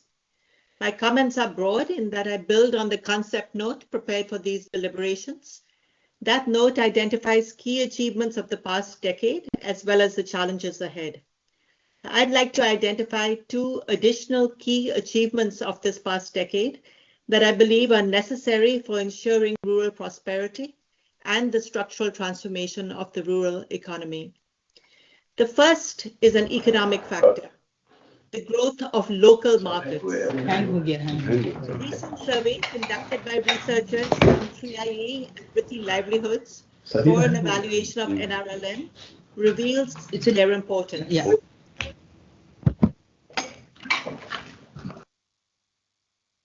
Please continue, ma'am. Okay. Not surprisingly, the survey found that the majority of rural households, over 60%, rely on local markets for their purchases of food products, including processed food grains, vegetables, and fruits. But more strikingly, approximately 40% of households also purchase clothing and non-food items from village markets. While the concept note and budget rightly stress the importance of accessing more remunerative urban and global markets for agricultural products, the development of rural enterprises is most affected by the size or market potential of the local market. Income growth increases the demand for non-agricultural goods and services. Whether this increased demand is sufficient to foster the marketization of goods and services that were previously produced within the home depends on the size of the market. This in turn reflects levels of per capita income, but it also reflects average village population size and the number of villages that combine to form a local market. It is local market size that enables the growth of rural enterprises such as tailoring shops, beauty parlors, restaurants, local tutors, taxi drivers, and the growth of a local construction sector that meets the demand for home improvements and construction. Perhaps most importantly, it is the growth of local markets that enables significant improvements in female labor force participation rates. An immediate takeaway of what I've just said is that government investments in rural connectivity and infrastructure are critical, not just because they lower the costs of accessing urban markets, but because they connect adjoining villages increasing the size of local markets. Investments in other social goods and welfare programs, including NREGA, Prime Minister's Awas Yojana, and programs for sanitation and water supply have the same effect. They enable the growth of local markets, and this magnifies their direct returns. But these social investments also amplify the returns to investments in credit, agricultural productivity, and other livelihood initiatives. This is a point that Karthik Muralidharan had earlier made. I will elaborate on it later and explain exactly why this effect exists. Our evaluation of NRLM supports this hypothesis of the spillover effects from social investments, revealing that the impact of livelihood enhancing initiatives on household income and consumption increases with the size or the purchasing power of the local market. We measured local market power by the quality of local housing, thereby tying the performance of livelihood initiatives to government support for social programs. Taken together, our research supports the whole of government approach of this year's budget and its emphasis on a coordinated push. It is important to recognize, however, that this coordination may not happen organically. It needs to be institutionalized. As an example, the convergence of NRLM with welfare programs was institutionalized in some states but not others, and was done so through policies which closely aligned cluster-level federations with gram panchayats. It is in these states where the process was institutionalized that convergence policies have had their greatest impact. The second major achievement of this last decade that I wish to emphasize is a social factor, the development of an expansive social network that links rural households within a village and across villages. This social network is a consequence of NRLM's investment in a federation of community institutions that connects small, socially homogeneous self-help groups to form an expansive, heterogeneous network which includes village organizations and cluster-level federations. While strong social networks obviously affect social outcomes, such as friendships and social connectivity, recent research emphasizes their importance for economic growth and for the nature of economic growth. Their effect on growth derives from their impact on women's labor force participation. A woman's decision to work is what is termed a social good. Its levels reflect social norms. Because these are societal norms, change occurs primarily through a process of social learning, rethinking social costs and benefits from observing the behavior of others in your social network. Expansive networks, such as NRLMs, promote social learning. The 3IE Vritti survey found that approximately 50% of rural women across 9 states held regressive norms regarding women's labor force participation. More importantly, we found that NRLM's livelihood initiatives, conducted through its set of community institutions, reduced the prevalence of regressive norms and increased female labor force participation rates. Perhaps even more important than the effect of these social networks on economic growth is their effect on the nature of economic growth. The societal organization of a society determines whether growth is accompanied by rising inequality or not. Ample evidence from the US and other countries relates rising inequality in these countries to the segregation of the social networks of the rich and the poor. This segregation means that the poor have less access to valuable information on job opportunities, endowments, and rights.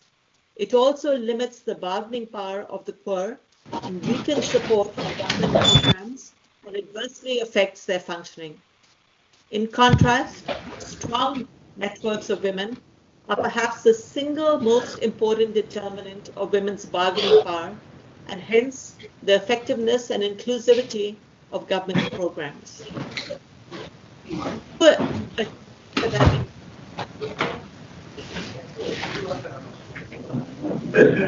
Madam, affects the development of local markets, hence the structural transformation of the local economy in two ways. Ma'am, we would like you First, to conclude. NRLM social networks help explain the effect of programs like NREGA and investments in water, sanitation, and other social goods on local markets.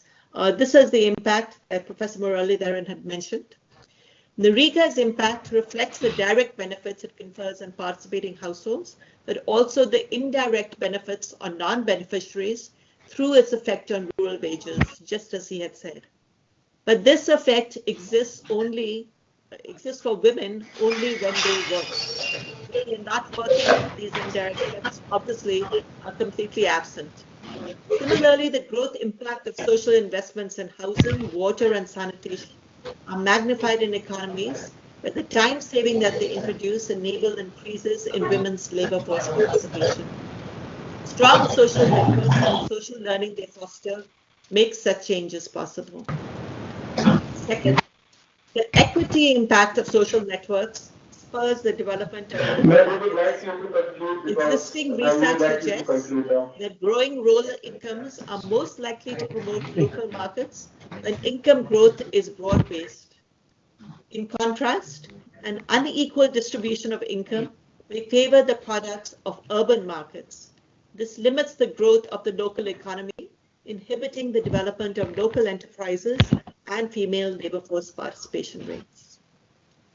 In closing, I hope I've convinced you of the importance of local markets and social networks for ensuring the success of rural enterprises and the transformation of the rural economy.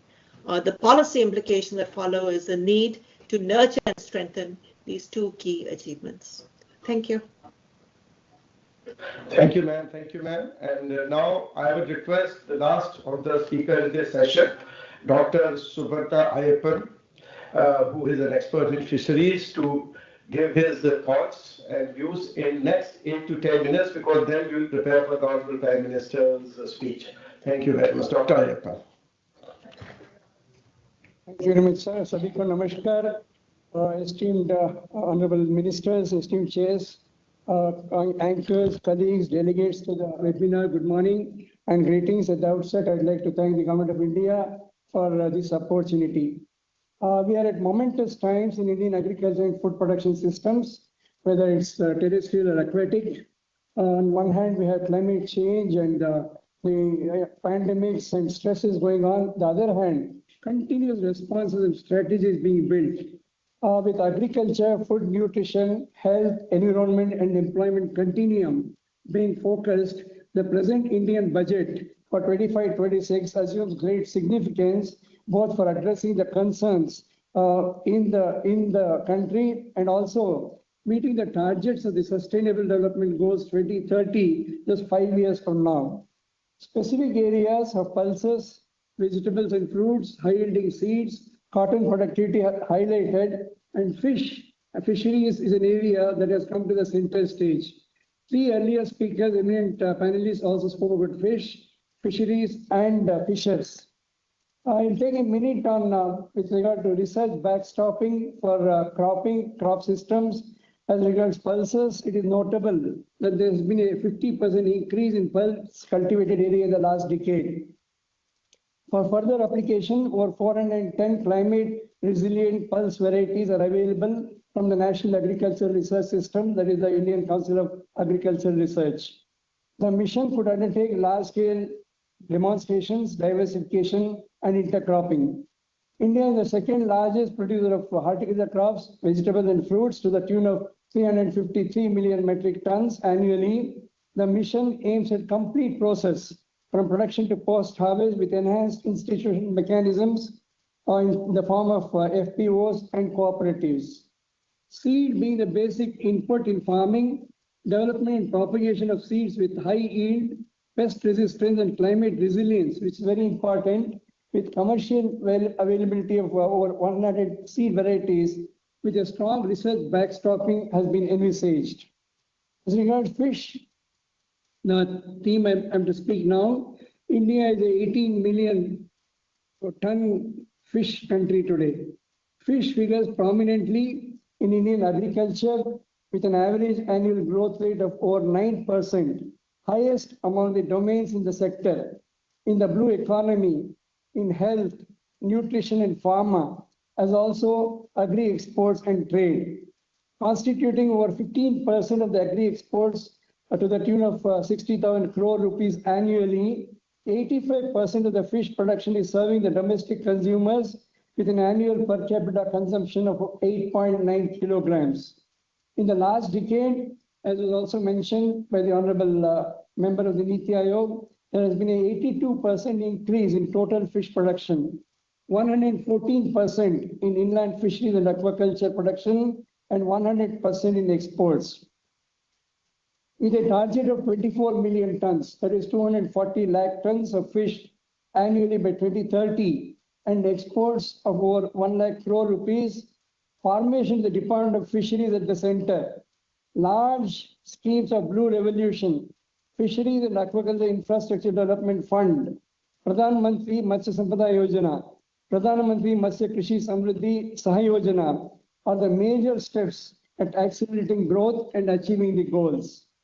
The present focus is on sustainable fisheries and safety of the fishermen in the seas, with quality fish for the consumers. In efforts at greening the blue growth, the budget has set a tone for looking to the seas with new horizons in Indian fisheries. With a vast coastline of over 11,099 kilometers along 9 states and 4 union territories, the exclusive economic zone, that is 200 nautical miles from the coast, the blue waters are virtually beckoning us to invest and innovate for unexplored opportunities for food, entrepreneurship, employment, and exports. With nearly 38 lakh fishermen and 2.4 lakh fishing crafts, the present annual marine fish production is about 4.4 million tons or 44 lakh tons. That is 4.6% of the global captured fish, and the country stands at 6th position with regard to marine fish production in the world. With most of the fish stocks in the seas evaluated as healthy, the potential yield estimates from the seas are over 53 lakh tons annually. Also, there are non-conventional fisheries resources. If properly harvested and utilized, we can go up to 71 lakh tons of fish per year. When the commercially available fishing resources, conventional ones, are being optimally harvested, the fishery resources in the EEZ, exclusive economic zone, including the tunas, pelagic sharks, deep water snappers, shrimps, and squids, and in the high seas, myctophates and toothfish are still available. Their potential yield is over 2.3 lakh tons every year. Present catch is only of the order of 50,000 tons of yellow fin and skipjack tuna and about 10,000 tons of oceanic sharks. Seaweeds are another important resource for use as feed, fodder, agar, algin, etc. Another dimension being mariculture with sea cage farming that can yield up to 20 lakh tons in the long run with due backward linkages. I'd like to mention about the National Policy on Marine Fisheries of 2017, which envisioned a healthy and vibrant marine fisheries sector that meets the needs of the present and future generations. The main pillars of the policy are sustainable development, socio-economic upliftment of fishermen, partnerships, intergenerational and gender equity with an ecosystem approach to fisheries management and participatory or co-management. It also recommends due consideration of resources, infrastructure, vessel construction, survey and certification, capacity building, implementable set of rules and regulations with a strong monitoring, control and surveillance program, MCS. The present budget announcement in fisheries pertains to harnessing fishery resources in the EEZ of India and high seas as a focused approach to unlock the potentials of EEZ as also important area beyond national jurisdiction. This can provide an economic boost to Indian marine fisheries, augment seafood exports, enhance food security, and generate new opportunities. I would like to compliment the Department of Fisheries, Government of India, and the fisheries institutes of the Indian Council of Agricultural Research for chartering new paths. The two major island ecosystems, Andaman and Nicobar and Lakshadweep, possess over 45% of the EEZ of the country. The potentials are something like 1.4 lakh tons and 1.1 lakh tons of tunas respectively with regard to these two islands, and billfish and other oceanic squids and flying squids and so on. But the harvest needs different approaches, as the gears mainly deployed presently are only long lines and gill nets. So the issues are with regard to connectivity, realization in terms of value, they being rather low value, risk management for a long stays in the seas, onboard preservation and storage facilities, and distant market linkages. Since we are also a partner in international bodies such as Indian Ocean Tuna Commission for the Conservation of Antarctic Marine Living Resources, South Indian Ocean Fisheries Agreement, and so on. The approach is to enable fishing in the high seas in the framework of the regional marine fisheries organizations. It will also entail sustainable and responsible resource utilization through conservation and management measures, including combating IUU fishing, what we call as illegal, unreported, and unregulated fishing. Hence, the sustainability has to be ensured through very appropriate measures in terms of global standards, harnessed within the levels of maximum sustainable yields with fleet and gear optimization, area and specific fisheries management plans, and due biodiversity conservation measures. Tuna and seaweed clusters around the islands, fisher safety through transponders, AI tools, the insurances, the eco-labeling and fish stock certification, modernizing the fish landing centers and harbors, and cold chain infrastructure are the right steps in this direction. Data collection, analysis, very important. Identifying groups of fishermen. We already have fishermen with the fishing activity running through the families. They are very skilled. So it's important to identify such groups along the coast and equip them for a greater seaworthiness, long stays in the seas for 20 to 25 days, and train them in a new gear operation. So these will be very important, along with fishing vessel modernization and communication facilities. Then further value addition is what is important when we talk of harvest from the deep seas and the high seas. This will be very important as a long-term strategy. We will have new experiences as we go along. As I said, these are uncharted paths, though we have had some experiences, some lessons learned, and we will have these experiences would be very valuable as we embark on this journey. They would make the venture robust and remunerative for sustainable fisheries management.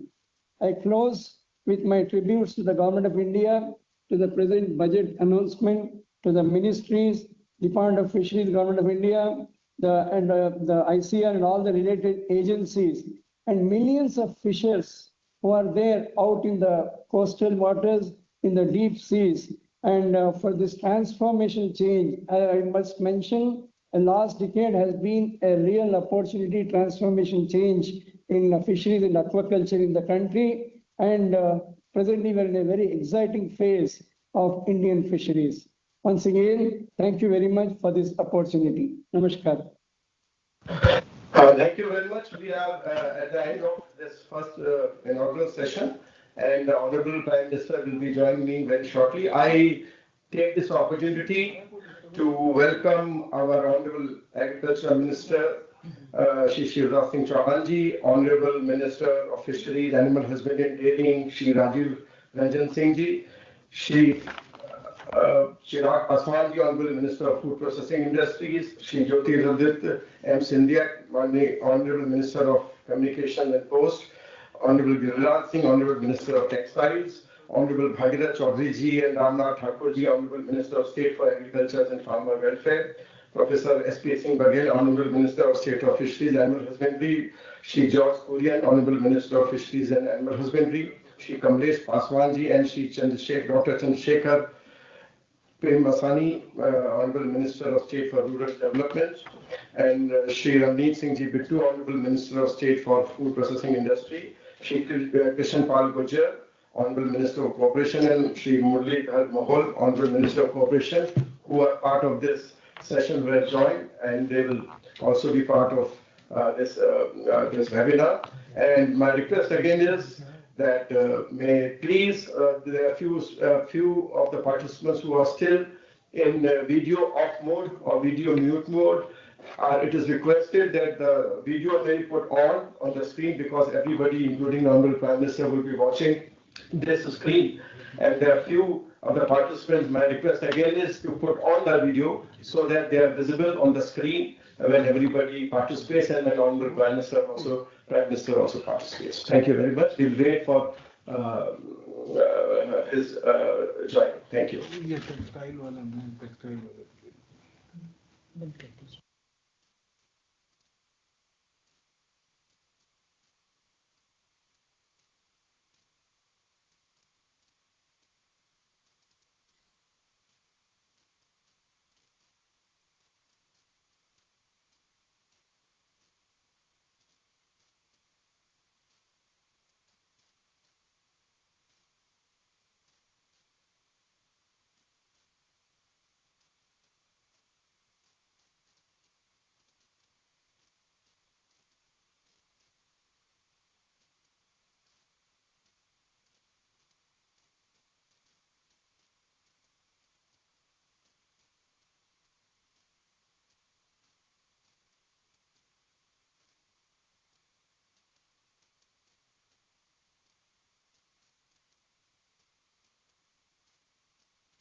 All participants whose video is not on, kindly switch on the video.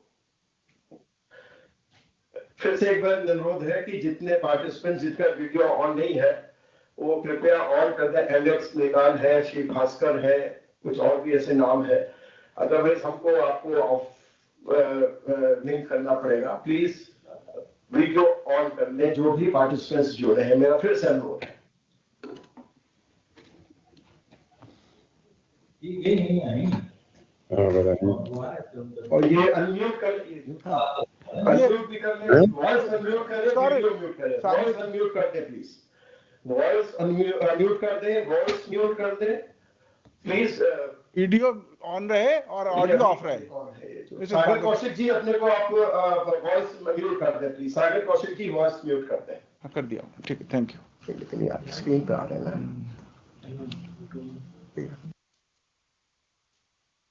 Hello, हटाए ना इनको।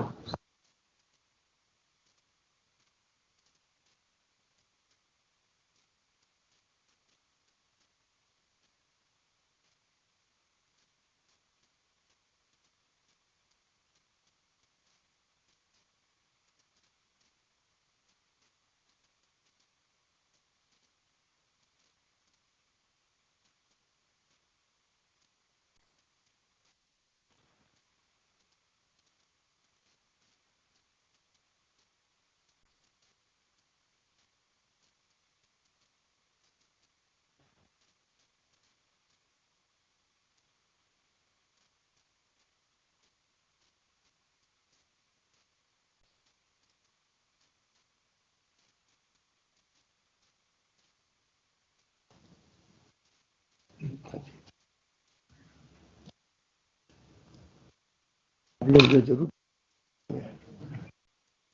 ये fourth दिखाई पड़ रहा है।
Hello.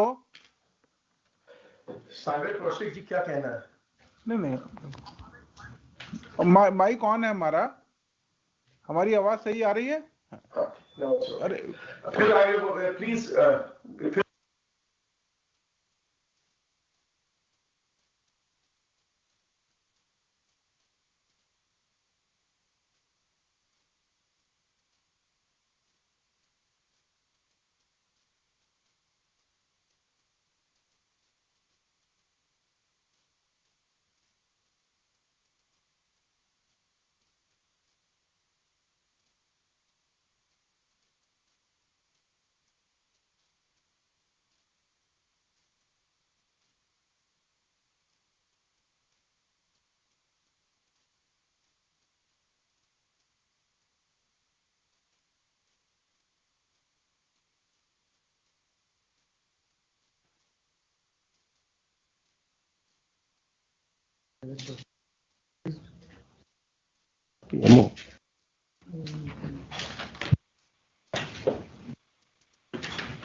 NIC headquarter, NIC headquarter, PM sir आ गए। हेडक्वार्टर। सर आ गए। हाँ ठीक।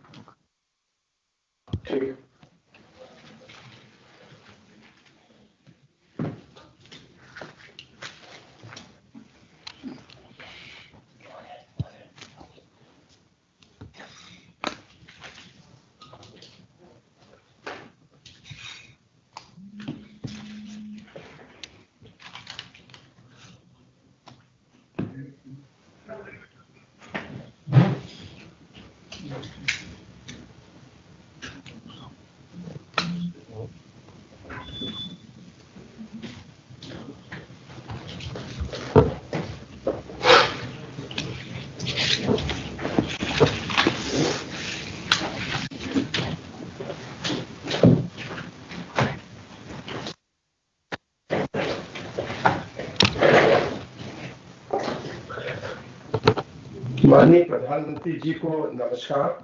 बजट घोषणाओं के पश्चात आयोजित होने वाली post budget stakeholders consultation webinar की श्रृंखला की पहली कड़ी में आपका हार्दिक स्वागत है।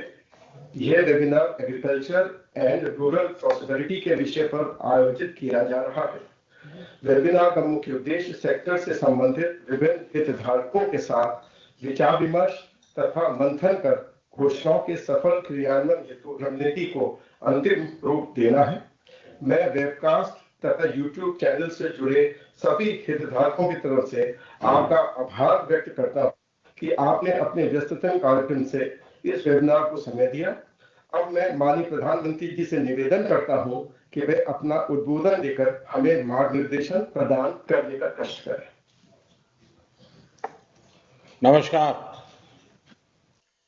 बजट के बाद बजट से जुड़े वेबिनार में आप सबकी उपस्थिति बहुत अहम है।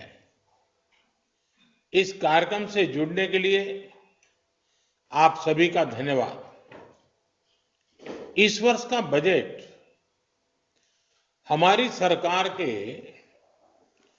तीसरे टर्म का पहला पूर्ण बजट था।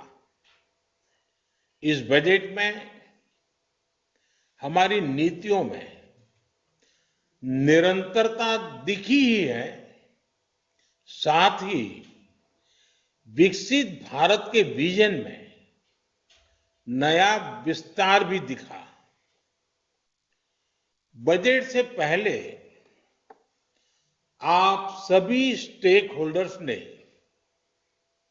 जो इनपुट दिए, जो सुझाव दिए, वो बजट बनाते समय बहुत काम आए। अब इस बजट को और ज्यादा प्रभावी रूप से नीचे उतारने में,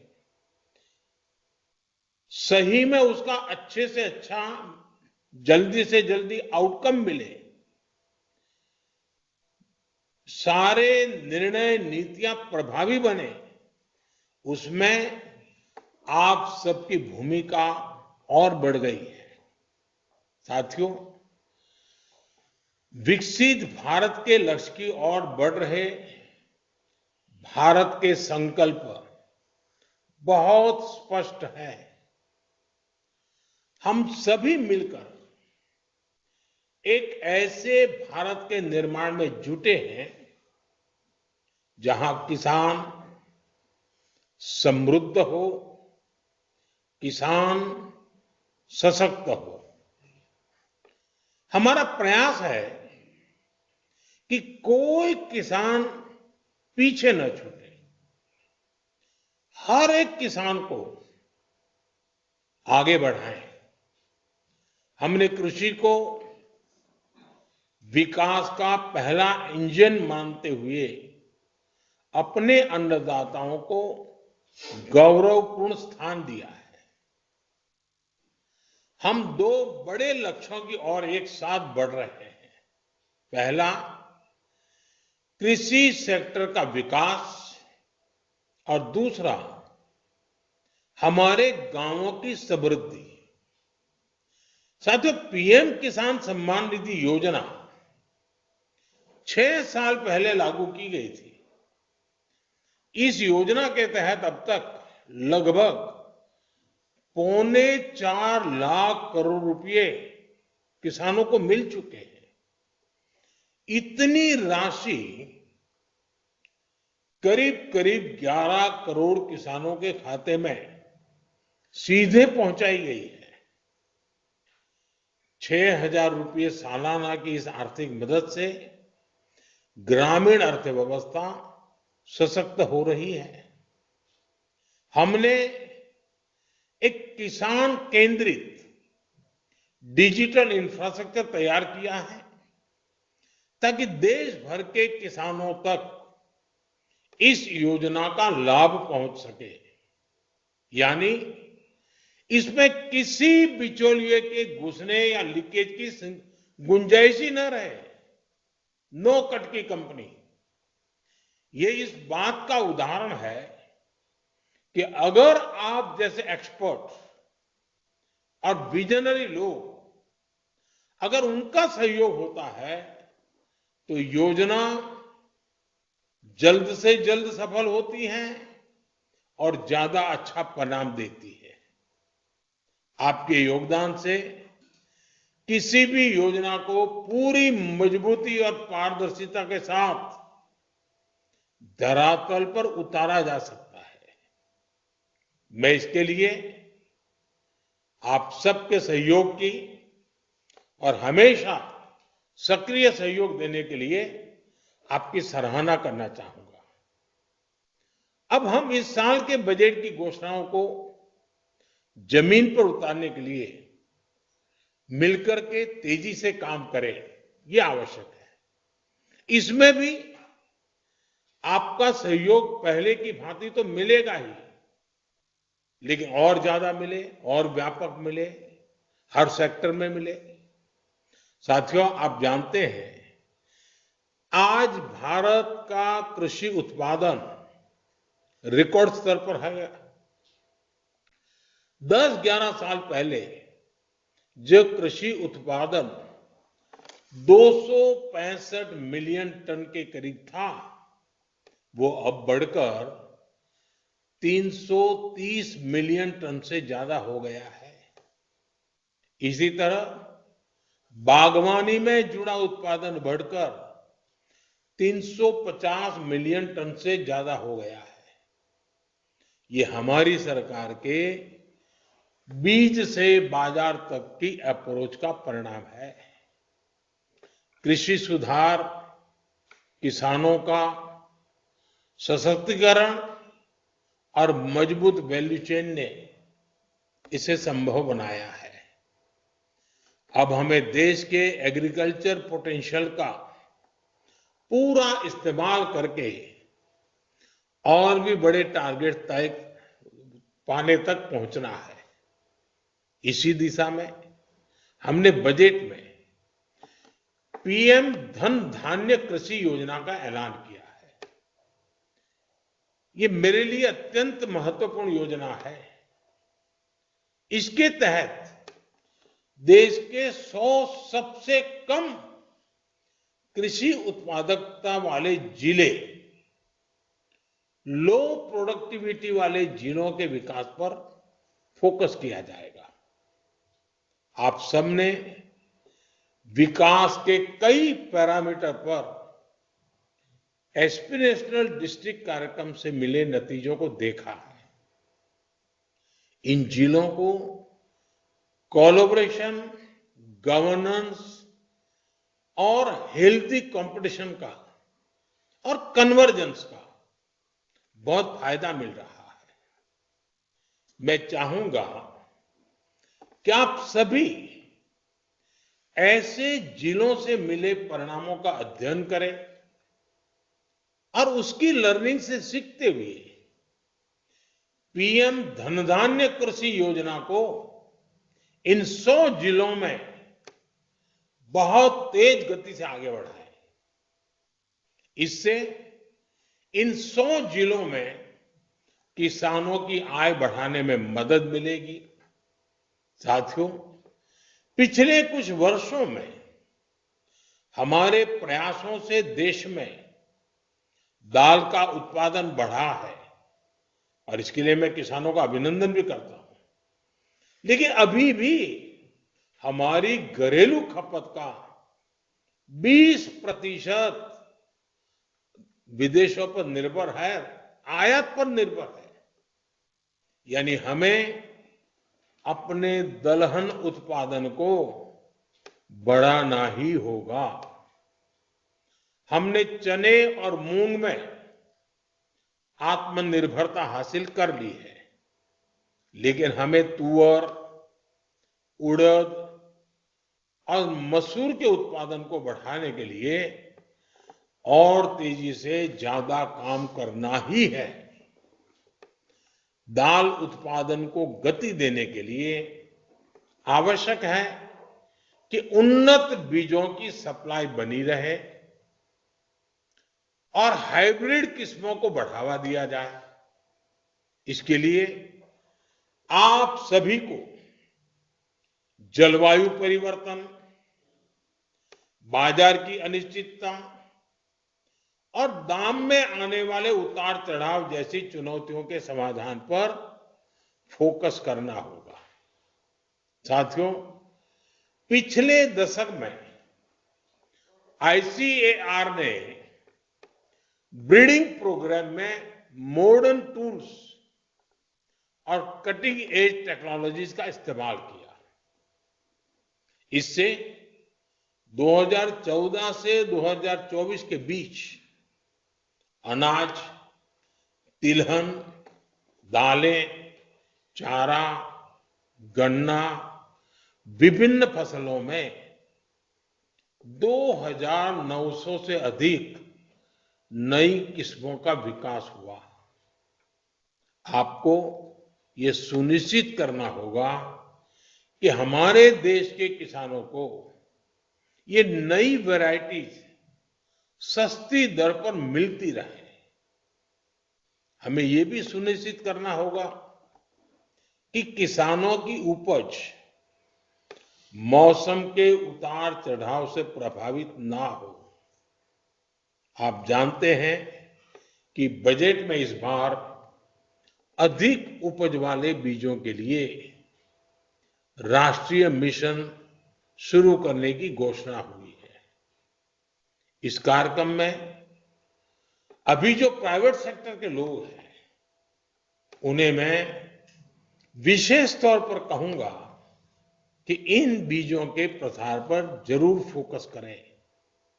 ये बीज छोटे किसानों तक पहुंचने लगे, इसके लिए इन्हें सीड चेन का हिस्सा बनना होगा।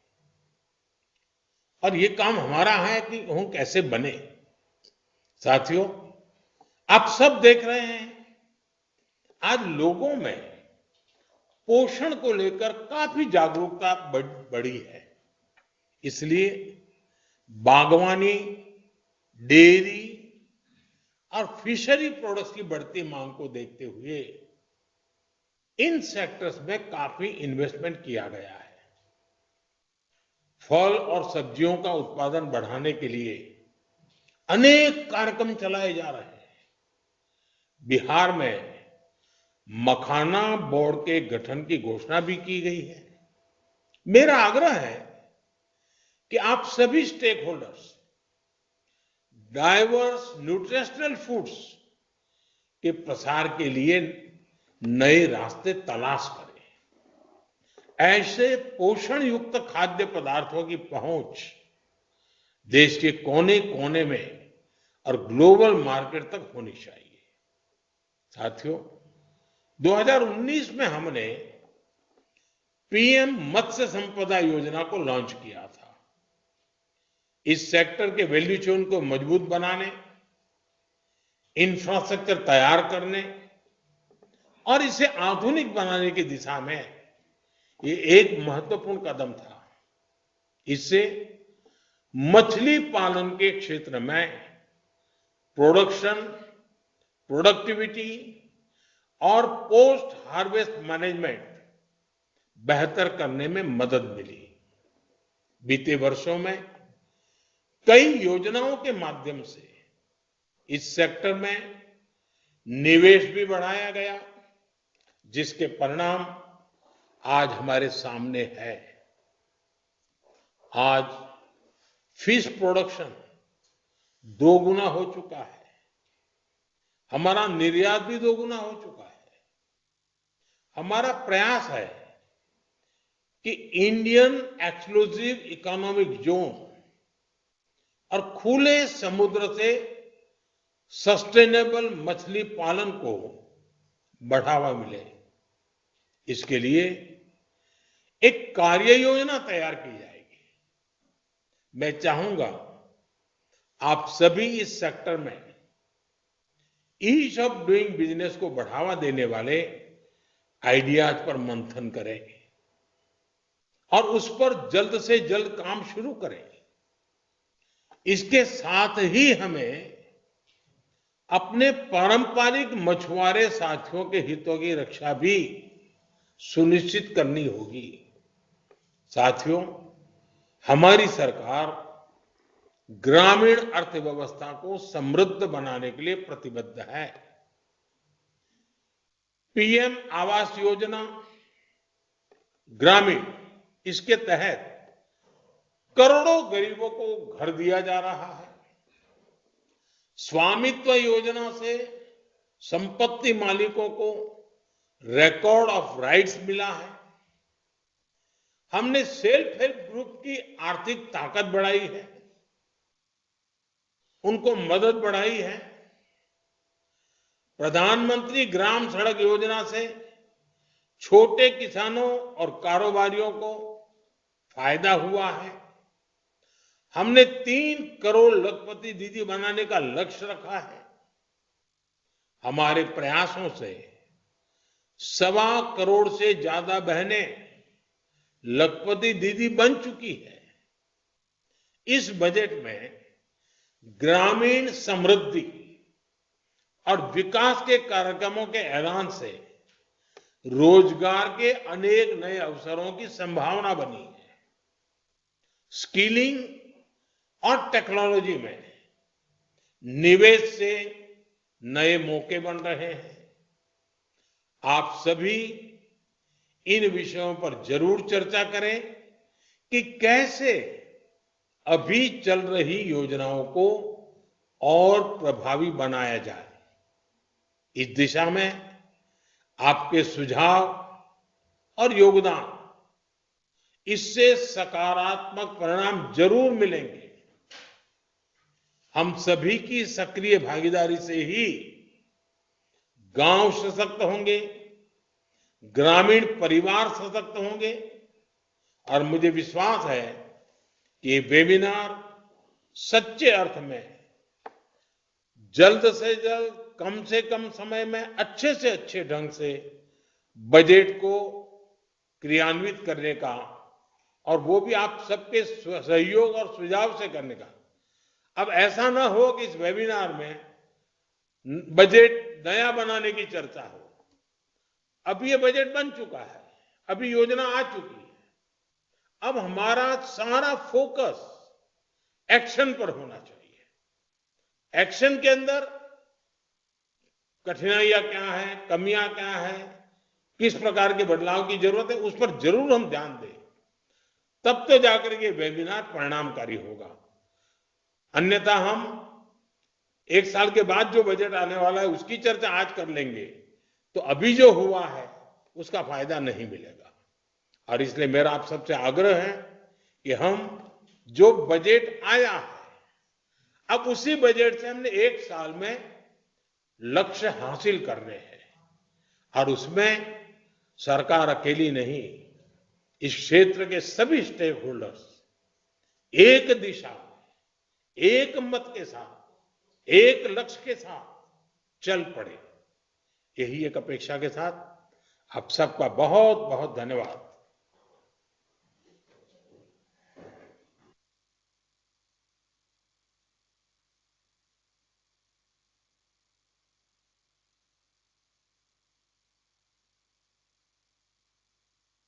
जी के स्पीच के बाद समाप्त होता है और हम लोग के अब ब्रेकआउट सेशंस तत्काल आरंभ हो जाएंगे after taking a brief lunch. हमने इसको 1:30 पे आरंभ किया था, तो ये आधे घंटे का समय है कि आप जल्दी से अपना अगर कोई जल्दी से लंच जो भी उपलब्ध हो करते, अगर पहले भी शुरू करना चाहे तो आप 15 मिनट पहले भी आरंभ कर सकते हैं। और जैसा कि माननीय प्रधानमंत्री जी ने कहा है कि उसमें जो स्टेक होल्डर्स जो आइडेंटिफाइड है बोलने के, वो अपना उस उद्देश्य से कि इसी बजट को कैसे हम बेहतर बनाए, उसको कैसे हम मार्च तक ही नीतियां प्रख्यापित कर दें और उसका इम्प्लीमेंटेशन आरंभ कर दें, उस पर आपसे साथ मंथन और चर्चा होगी।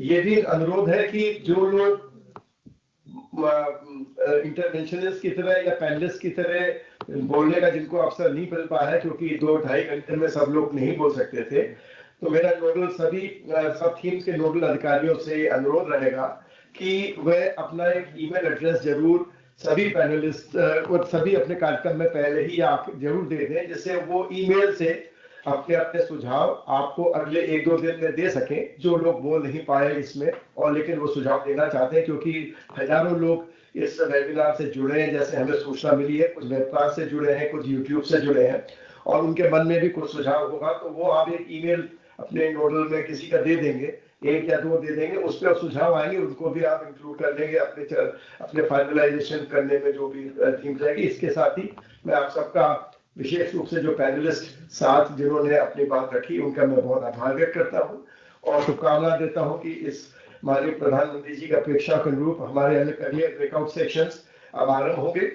3:30 बजे हम एक बार फिर मिलेंगे, जिसमें हम जो लीड सेक्रेटरीज हैं, 10 जो एंकर सेक्रेटरीज हैं, वो जो मंथन हुआ है उसमें क्या सार निकला है वो प्रस्तुत करेंगे और फिर आवश्यकता अनुसार माननीय कृषि मंत्री जी और बाकी जो हमारे केंद्रीय मंत्री हैं वो अपने बात रखेंगे, जिससे कि हम इस जो हमारे एंकर सेक्रेटरीज और नोडल ऑफिसर्स हैं फिर रिपोर्ट बना के हम कैबिनेट सेक्रेटरी और DEA department of economic affairs को शीघ्र समय अनुसार भेज सकें और अपना कार्य भी तत्काल आरंभ कर सकें। बहुत बहुत धन्यवाद।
और खुशबू दीदी, हम बस 20 मिनट में वापस आ रहे हैं और तब हमारा सेशन होगा।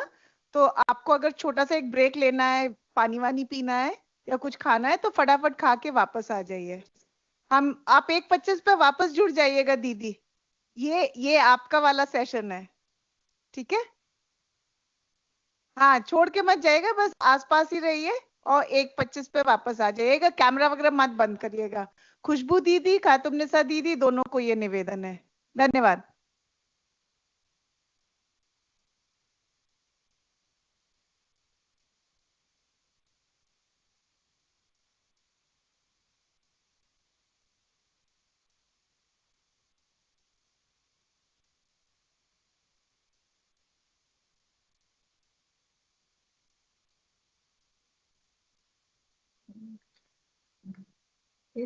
Yes, madam.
बस 2 ही 3 मिनट में हम अपना ब्रेकआउट सेशन का शुभारंभ करेंगे.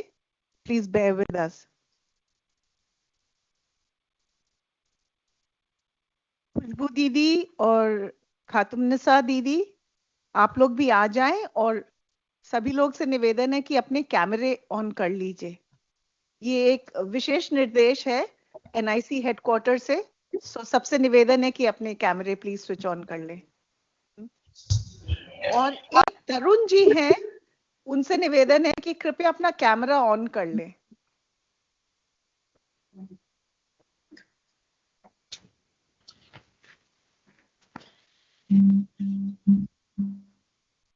तरुण जी, आपको मेरी आवाज यदि आ रही है तो कृपया कैमरा ऑन कर लें.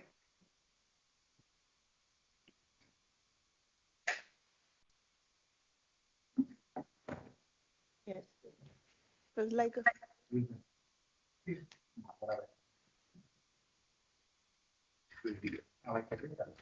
Video.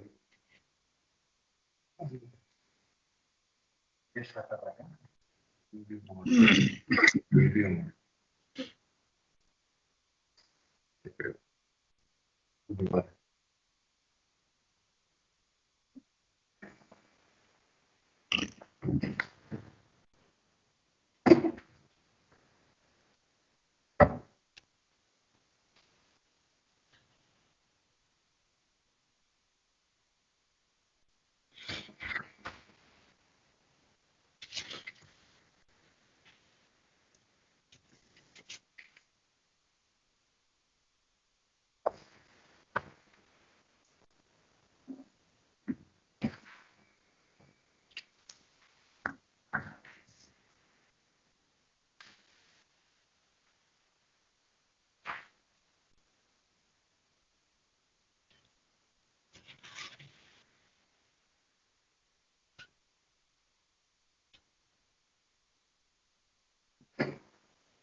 There are 2 mics on from some stations, so please be sure that there's only 1 mic on. खातुमनिसा दीदी और खुशबू दीदी, आप लोग भी अपने माइक चेक कर ले. 2 माइक नहीं ऑन होने चाहिए. गुड आफ्टरनून, नमस्कार. आप सभी का इस ब्रेकआउट सेशन में स्वागत है, जहां पे चर्चा का विषय है बिल्डिंग रूरल प्रोस्पेरिटी और रिजिलियंस. आपने माननीय प्रधानमंत्री को पहले सत्र में सुना और उन्होंने हमें आह्वान दिया है कि बजट अनाउंस हो गया, अब इसको कैसे क्रियान्वित करना है उस पे हमें अपनी पुरजोर ताकत लगानी है. और इस संबंध में आप सबसे जो भी सुझाव है वो बहुत ही सहर्ष स्वीकार किए जाएंगे. और इस चर्चा के बाद भी आपके साथ ऐसी वार्तालाप करके और ऐसे ही स्ट्रैटेजिक अलायंस के पथ पे चलने का हमारा लक्ष्य है. So we really hope that we'll have a very meaningful session. आप सभी का स्वागत है. आप लोग का इंट्रोडक्शन मैं तब करूंगी जब आप लोग को मैं स्पेसिफिकली इनवाइट करूंगी, पर खास 2 महत्वपूर्ण अतिथियों का यहाँ पे मैं स्वागत करना जरूर चाहूंगी. खातुमनिसा दीदी कर्नाटक से और खुशबू दीदी बिहार से. ये हमारी एंटरप्रेन्योर्स है जो अपने जीवन के बारे में भी हमें बताएंगी. I cordially welcome respected Secretary, Ministry of Rural Development, Shri Shailesh Kumar Singh sir. Sir, I would request you to kindly give your opening remarks and context setting for this breakout session. Thank you, sir. Slides, please.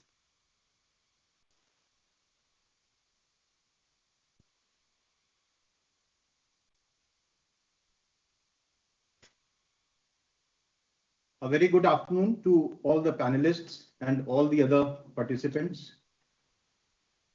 First of all, I would like to emphasize the purpose of this webinar, as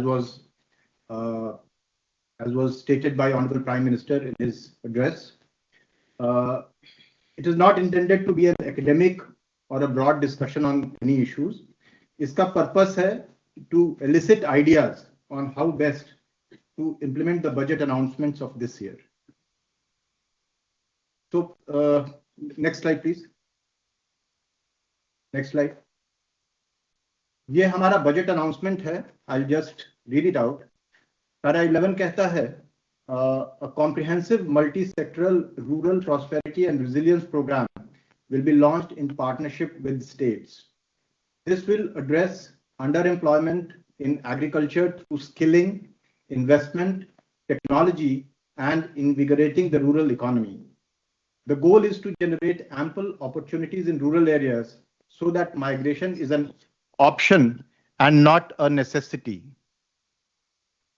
Para 12 says the program will focus on rural women, young farmers, rural youth, marginal and small farmers, and landless families. Next, there's a para 13 also, which says that global and domestic best practices will be incorporated and appropriate technical and financial assistance will be sought from multilateral development banks. In phase 1, 100 developing agri districts will be covered. जिन 100 जिलों की चर्चा हुई थी main session में, उन्हीं जिलों को इसमें कवर किया जाएगा. इसके जो कंपोनेंट्स हैं, they have been mentioned in Annexure A of the budget speech document. It says the program will focus on catalyzing enterprise development, employment, and financial independence for rural women. Number 2 is accelerating creation of new employment and business for young farmers and rural youth. Number 3 is nurturing and modernizing agriculture for productivity improvement and warehousing, especially for marginal and small farmers. And number 4 is diversifying opportunities for landless families. इसमें number 3 और 4 जो है, इसके ऊपर अलग से हो रहा है. इस particular breakout session में we are focusing on 1 and 2. Next. So we intend to bring out a comprehensive program to address various challenges. In challenges को यहाँ दिखाया गया है. I'll just go through them very briefly. The first one relates to skilling and education system alignment with market demands and mega trends. Second, there's a need for having a robust rural entrepreneurial system. तीसरा है challenges for MSMEs and micro entrepreneurs. चौथा है enhancing integration of rural workforce into global opportunities. पांचवा है ever changing nature of jobs. छठा है adoption of disruptive technologies. सातवां है leveraging different models of private and public partnerships. आठवां is how to enhance female labor force participation. Ninth is integration of technology for all. और 10वां है agriculture sectoral challenges and our over dependence on agriculture. Next. अब मैं एक basic framework बताऊंगा जिसपे हम लोगों ने सोचा है इसको डेवलप करने का. तो आज का जो डिस्कशन है, this will serve just as a kind of a mooring anchor for today's discussion. We need not be confined to this. आपके अगर सुझाव और भी कुछ हो तो प्लीज बताएं. सभी पैनलिस्ट से ये निवेदन है. पहला है component A is creating institutional capabilities. इसमें जो सब कंपोनेंट्स हैं, robust community institutional framework. We already have a very good platform, a framework of our self-help groups. तो उसको और कैसे enhance करें और उसके ऊपर कैसे हम leverage करके और भी ज्यादा से ज्यादा काम कर सकें, इस पे ध्यान देने की हमको जरूरत है. The second sub component is improving human resource capabilities. And the third is leveraging private sector to augment state capacity. Next. Component B है building an entrepreneurship culture. इसमें है creating a reliable support ecosystem for entrepreneurs. इसमें है promoting entrepreneurial culture among women, youth and other groups. The next subcomponent is enhancing last mile extension and service delivery. Next slide. Yeah. Component C is tailored financial products for rural enterprises. इसमें one size fits all से हमारा काम चलता नहीं है. हमारे जो भी self help groups है या जो भी हमारे जो लोग हैं, so they need innovative financial instruments such as loans with flexible repayment terms or revenue-based financing, micro-equity, credit guarantee schemes, matching grant support, and various kinds of subvention. So how to design all that we need to talk about. Component D है creating enabling digital infrastructure. ये भी हमारे लिए बहुत ही जरूरी है.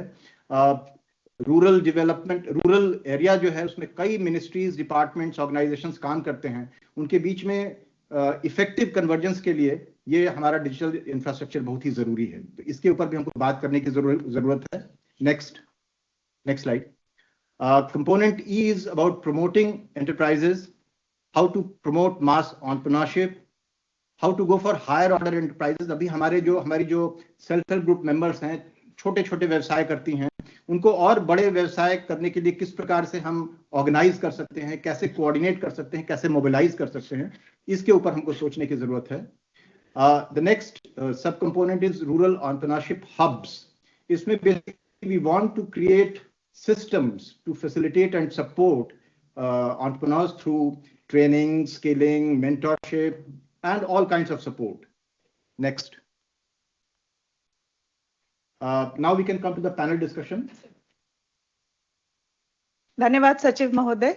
आपने बहुत ही सूक्ष्म, बहुत ही सूक्ष्म रूप में भी तभी भी बड़े विस्तृत तरीके से हम आज ब्रेकआउट सेशन में किन किन बिंदुओं पे चर्चा करेंगे उसको बहुत बखूबी आपने हमें बताया. सर, अब हमारा ये ब्रेकआउट सेशन चालू होता है.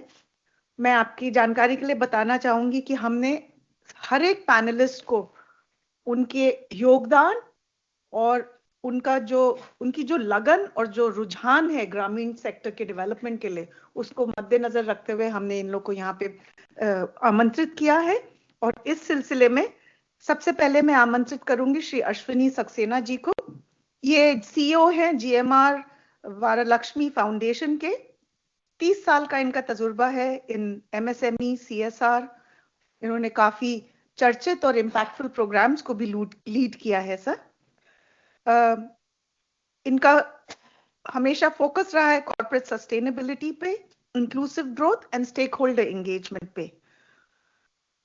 तो हमने सोचा कि अगर स्टेक होल्डर एंगेजमेंट और सस्टेनेबिलिटी और इनका रूरल एरिया में जो एक्सपीरियंस है, इस विषय से हम उनसे कुछ सुझाव साझा कर सकते हैं. और इसलिए अश्विनी जी, आपका बहुत बहुत धन्यवाद हमारा आमंत्रण स्वीकार करने के लिए. And over to you. Thank you ma'am. Good afternoon everyone. Sir को नमस्कार, सभी को पैनलिस्ट को भी नमस्कार. ब्रॉडली अगर हम देखें कि रूरल इकोसिस्टम फॉर एंटरप्राइजेज, अगर हम इसके बारे में सोचें तो मुझे लगता है कि this has to be broken up into 3 different components. तो वो आसान होगा हम सबके लिए. पहला तो ये कि हमारा एक कलेक्टिव पैराडाइम क्या होना चाहिए to support rural enterprise ecosystem. दूसरा ये कि आखिर ये इकोसिस्टम है क्या, और अगर ये इकोसिस्टम है तो इसके गैप्स क्या है.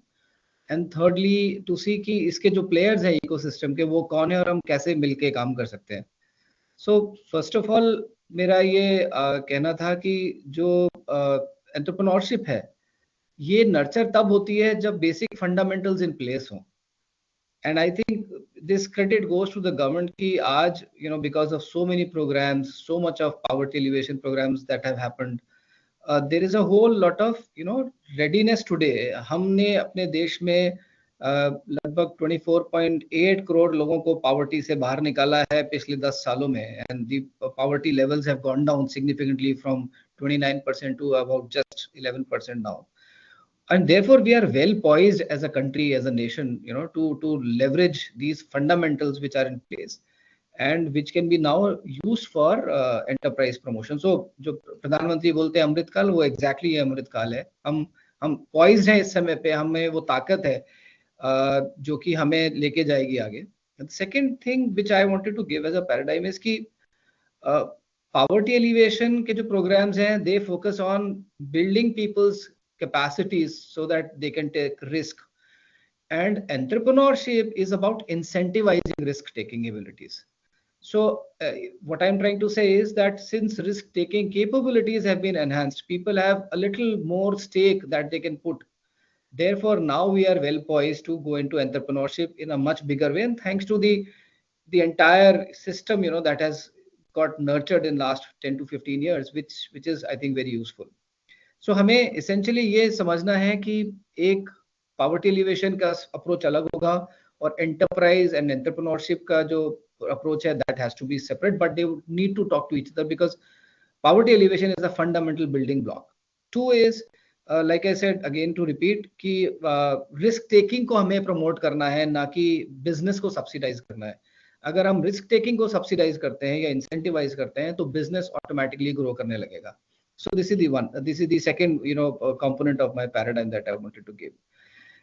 Now, अगर हम rural enterprises के ecosystem को देखें, so that ecosystem again I would break it up into three components. एक तो है उसका physical aspect, infrastructure, geography, etc. दूसरा, the kind of institutions and individuals who are involved in that ecosystem. And third, very important for all of us is what is their mutual relationship? What is that framework under which they operate? अब अगर हम infrastructure को देखें, again infrastructure, physical infrastructure, so much of work has been done by government. Digital infrastructure, direct payment gateways, Jan-Dhan accounts. There is a long list of how enabling environment is getting created, and therefore now is the time to leverage upon it. And this is where connectivity का potential है. Therefore, these connections need to be nurtured, and therefore, to me, this is one big space where all civil society organizations need to work together. जब हम institutions की बात करते हैं, sir आपने self help groups के बारे में बोला. There is a whole lot of emphasis going on building the capacities of these self-help groups. But self-help groups के अंदर वो जो entrepreneurial zeal आनी है, जो risk-taking ability आनी है, उसके लिए भी और काफी काम हमें करने की जरूरत है. And the fact is कि these membership-based organizations need to be supported by two sets of institutions to make this ecosystem more robust. One set is the business development service providers. So therefore, rather than trying to teach too many things to the self-help groups themselves, it is important कि हम उस तरह के service providers को promote करने की भी काम करें, जो कि इन self-help groups को या उनकी federations को आगे लेके जाने में मदद कर सके. And third are the set of enablers, जिसमें top पे government है और साथ में कुछ CSR institutions है, private sector है, जो कि market players भी हैं. So therefore, the emphasis which needs to be built on, say for example, digital literacy of our self-help groups. The way they are getting federated, not in a I would say mathematical fashion, but in a more social capital enhancement fashion, जहाँ से पे की mutual trust है, उसमें से हम leadership identify कर रहे हैं. The way of measurement of the success or the effectiveness of a self-help group itself is going to define whether over a period of time these self-help groups would be capable of taking entrepreneurship as a business or not. So ये एक बड़ा space है जिसमें जितना लगातार हम काम करते रहें उतना अच्छा रहे. यूटोपियन गोल तो वो होगा कि we don't need any external stimulus for these self-help groups to take up business activities. The third component which I wanted to bring on to the table is कि जब हम institutions की बात करते हैं और हम हमारे rural economy को देखते हैं, especially rural enterprises की बात जब करते हैं, so over a period of time what has happened is these rural value chains ये elongate हो गई हैं. पहले एक village में एक potter मटका बनाता था and that was bought up by the local communities. Today that potter makes a pot, doesn't know who's going to buy it and does not know what is the end consumer need. So value chains elongate हो गई हैं और इस ये I think fundamental principle है कि value can be only created and passed on in a network where effective knowledge transfer is happening. Thanks to the digital platform that we have created, NRLM itself has done a massive infrastructure, digital infrastructure itself. How this knowledge transfer can happen more effectively, seamlessly, that is going to make sure that rural enterprises get connected to urban markets and urban players can actually tap into the potential of the rural producers.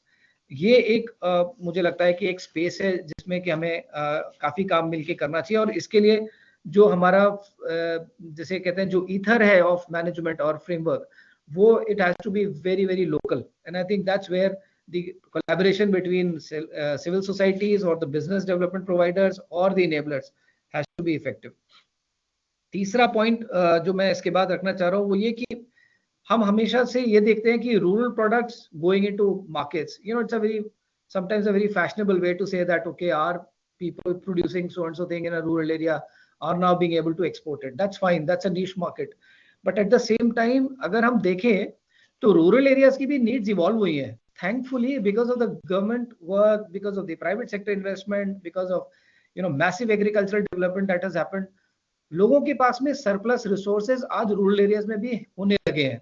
So therefore, a whole lot of needs have started evolving in the rural areas also. So rural people as not just enterprise for external markets, but also as consumers for their local economy. I think that's where a lot of work is happening. हम लोग का एक experiment था कि जैसे farmers हैं, farmers को technology चाहिए. Now, how do they get that technology? So can we train? This is where skill development comes in. Can we train, say, a handful of 20, 15 people to how to use a drone technology for, spraying insecticides and pesticides? Now, this brings in efficiency. Agriculture का हमारा सबसे बड़ा challenge है कि efficiency का issue है, productivity का issue है.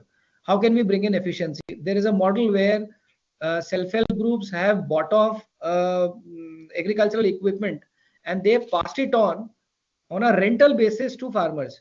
So the idea is that rural producers and consumers are also now in the same ecosystem. हम urban clap की बात करते हैं. Why cannot there be a rural clap kind of a thing, where there is a whole lot of service industry available which taps into the skill base of the rural areas and also provides services to the rural people. So that's how overall growth will happen. अगर rural areas में consumption बढ़ेगा तो production भी बढ़ेगा. They both go hand in hand. Third important point है, हमारे PM कहते हैं सबका साथ सबका विकास. We all realize that despite all our efforts, even today the latest labor force participation rate tells us that roughly 50% women are still out of the workforce in the rural areas, and that's a very significant contribution that they can make. There's an estimate that the country's GDP can go up by 2% if these women are actively involved in the workforce. How can we do that? I was looking at some information. 3 things come to their mind. A, they all want to take up higher education. That's a good sign. 2, there are societal norms which limit their movement. And third, they have family responsibilities. So अगर हम urban areas में for jobs बात करते हैं for crash services, why cannot it be a possibility कि इस तरह की जो need based services हैं in the rural areas are also there for that matter, so that women can move out and they can all start contributing to the economy. And I think ये एक fundamental block है जिसपे कि हमें काफी काम करने की जरूरत है. Again, अभी मैं आपको एक example दे रहा हूँ. Recently I just came from that. How government can actually enable that. Statue of Unity के पास में जो गांव है, that village is called Kevadia. There are pink e-rickshaws which are all run by women. As a foundation, हमारा छोटा सा role था कि हमने उनको train किया. All those women were trained, but the enabling environment got created by the government. And जो local economy की need थी of e-rickshaw operators in that region, that got created, and because of which now those women are not only earning, they are even self-financing their autos. So initial stimulus देने के बाद में now they are on their own. So हर एक जगह पे at each location what kind of a specific business opportunity is there, if we can create a mechanism of that business opportunity and then define उसके लिए skill training किसको करनी है, उसके लिए financial resources कहाँ से आएंगे, I think that could be one model by which we can create a lot of opportunities which can work. And last and the most important point is again that the relationship between the rural enterprises, that's important, that it has to be nurtured. A self-help group, all said and done, still is a small production unit. It will not be able to harness everything on their own. So उनके आपस का तो relationship obviously हमें strengthen करना ही है. लेकिन एक और चीज है where I think the silo between the startup ecosystem and the rural enterprise ecosystem can be merged. क्योंकि rural enterprise का जो ecosystem है, that would take a lot of advantage of the new AI based models which are coming in. Ashwini ji, may I request you to wind it up, because just last okay. 2 lines, just last 2 lines. So what I'm saying is this is the space where civil society can bring in a lot of local cultural context to create the relationship between CSOs and the start, which is where a whole lot of financial investment tools can come up. Impact investing can come up, skill development, market know-how, all these things will come up. So essentially, my clarion call to everyone here would be to see if we can, narrow down on few specific geographies that we can focus upon, create a plan, and create such at least 50 models in the country so that we can go back to the Prime Minister saying, this is how we have tried 50 models and these can be now scaled up to 5,000. Thank you so much. आपने एक बहुत महत्वपूर्ण बात बोली कि crash needs rural area में क्यों नहीं देखे जाते हैं. You are almost echoing the sentiments of Dr. Paul from Niti Aayog, who's been saying that the burden of care falls on women, whether it's urban or rural area. And he says the same thing, that female labor participation rate would go up only when we have more of such facilities in the rural areas. Thank you very much for having shared your experience.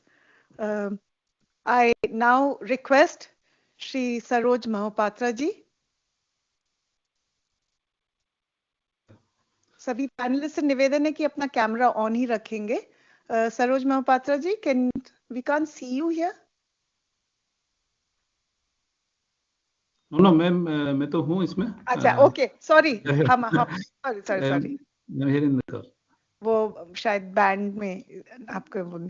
सो हम सभी जो ग्रामीण विकास मंत्रालय और संबंधित मंत्रालयों में काम करते हैं वो सरोज जी से भली भांति परिचित हैं. ये हमारे कार्य का एक अभिन्न अंग है, because he's been working in rural development for more than 25 years.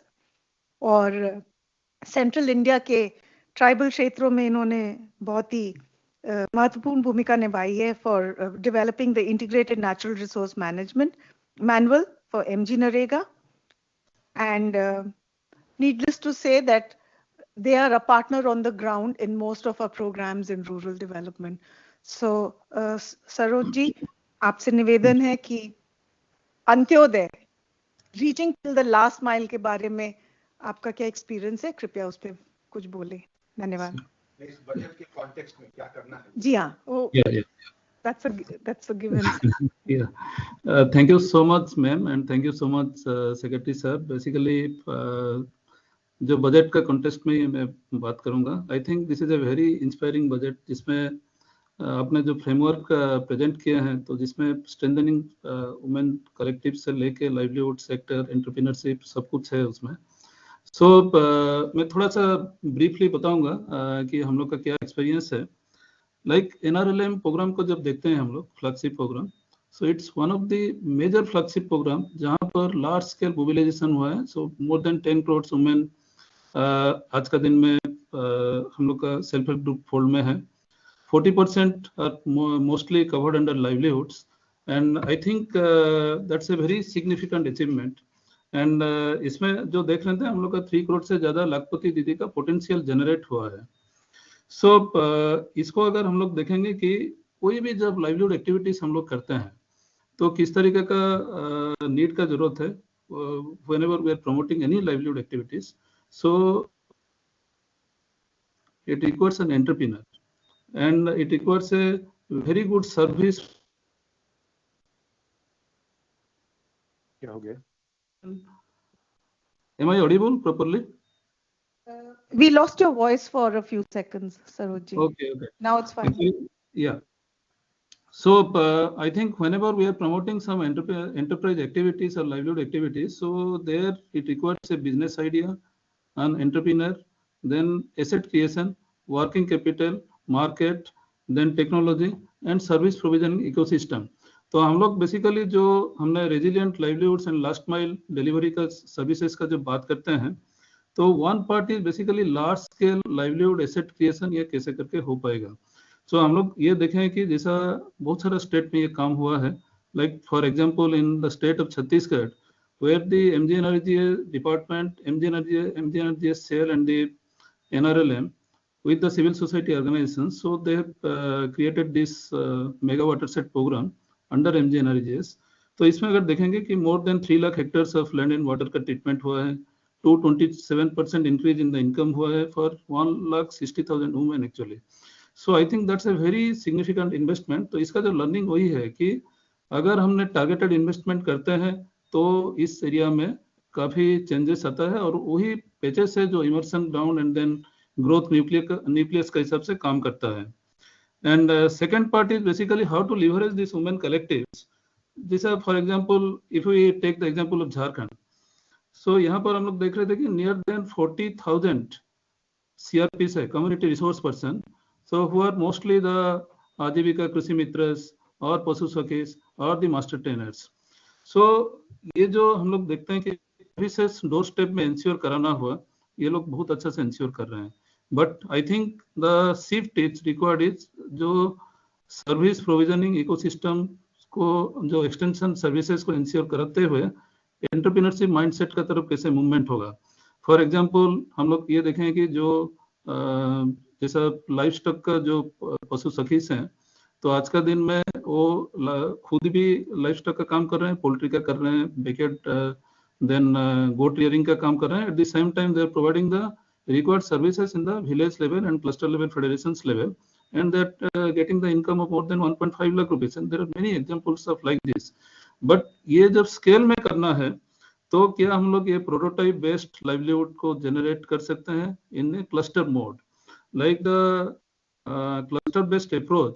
For example in Odisha, where the agriculture department and the mission Shakti and Odisha livelihood mission, so they have come together along with CSOs. So they are promoting this agriculture production cluster program, where technology, market, then producer groups, production clusters, then this agri entrepreneurs. So the entire ecosystem is basically the ये strengthen हो रहा है. और इसमें अगर देखेंगे कि हम लोग नियर अबाउट 1.45 लाख हेक्टर में, एकर्स में, with more than 1.5 lakh household का साथ ये काम हो रहा है. दीदी लोग ही पूरा इसका मेजर ड्राइवर सीट में है.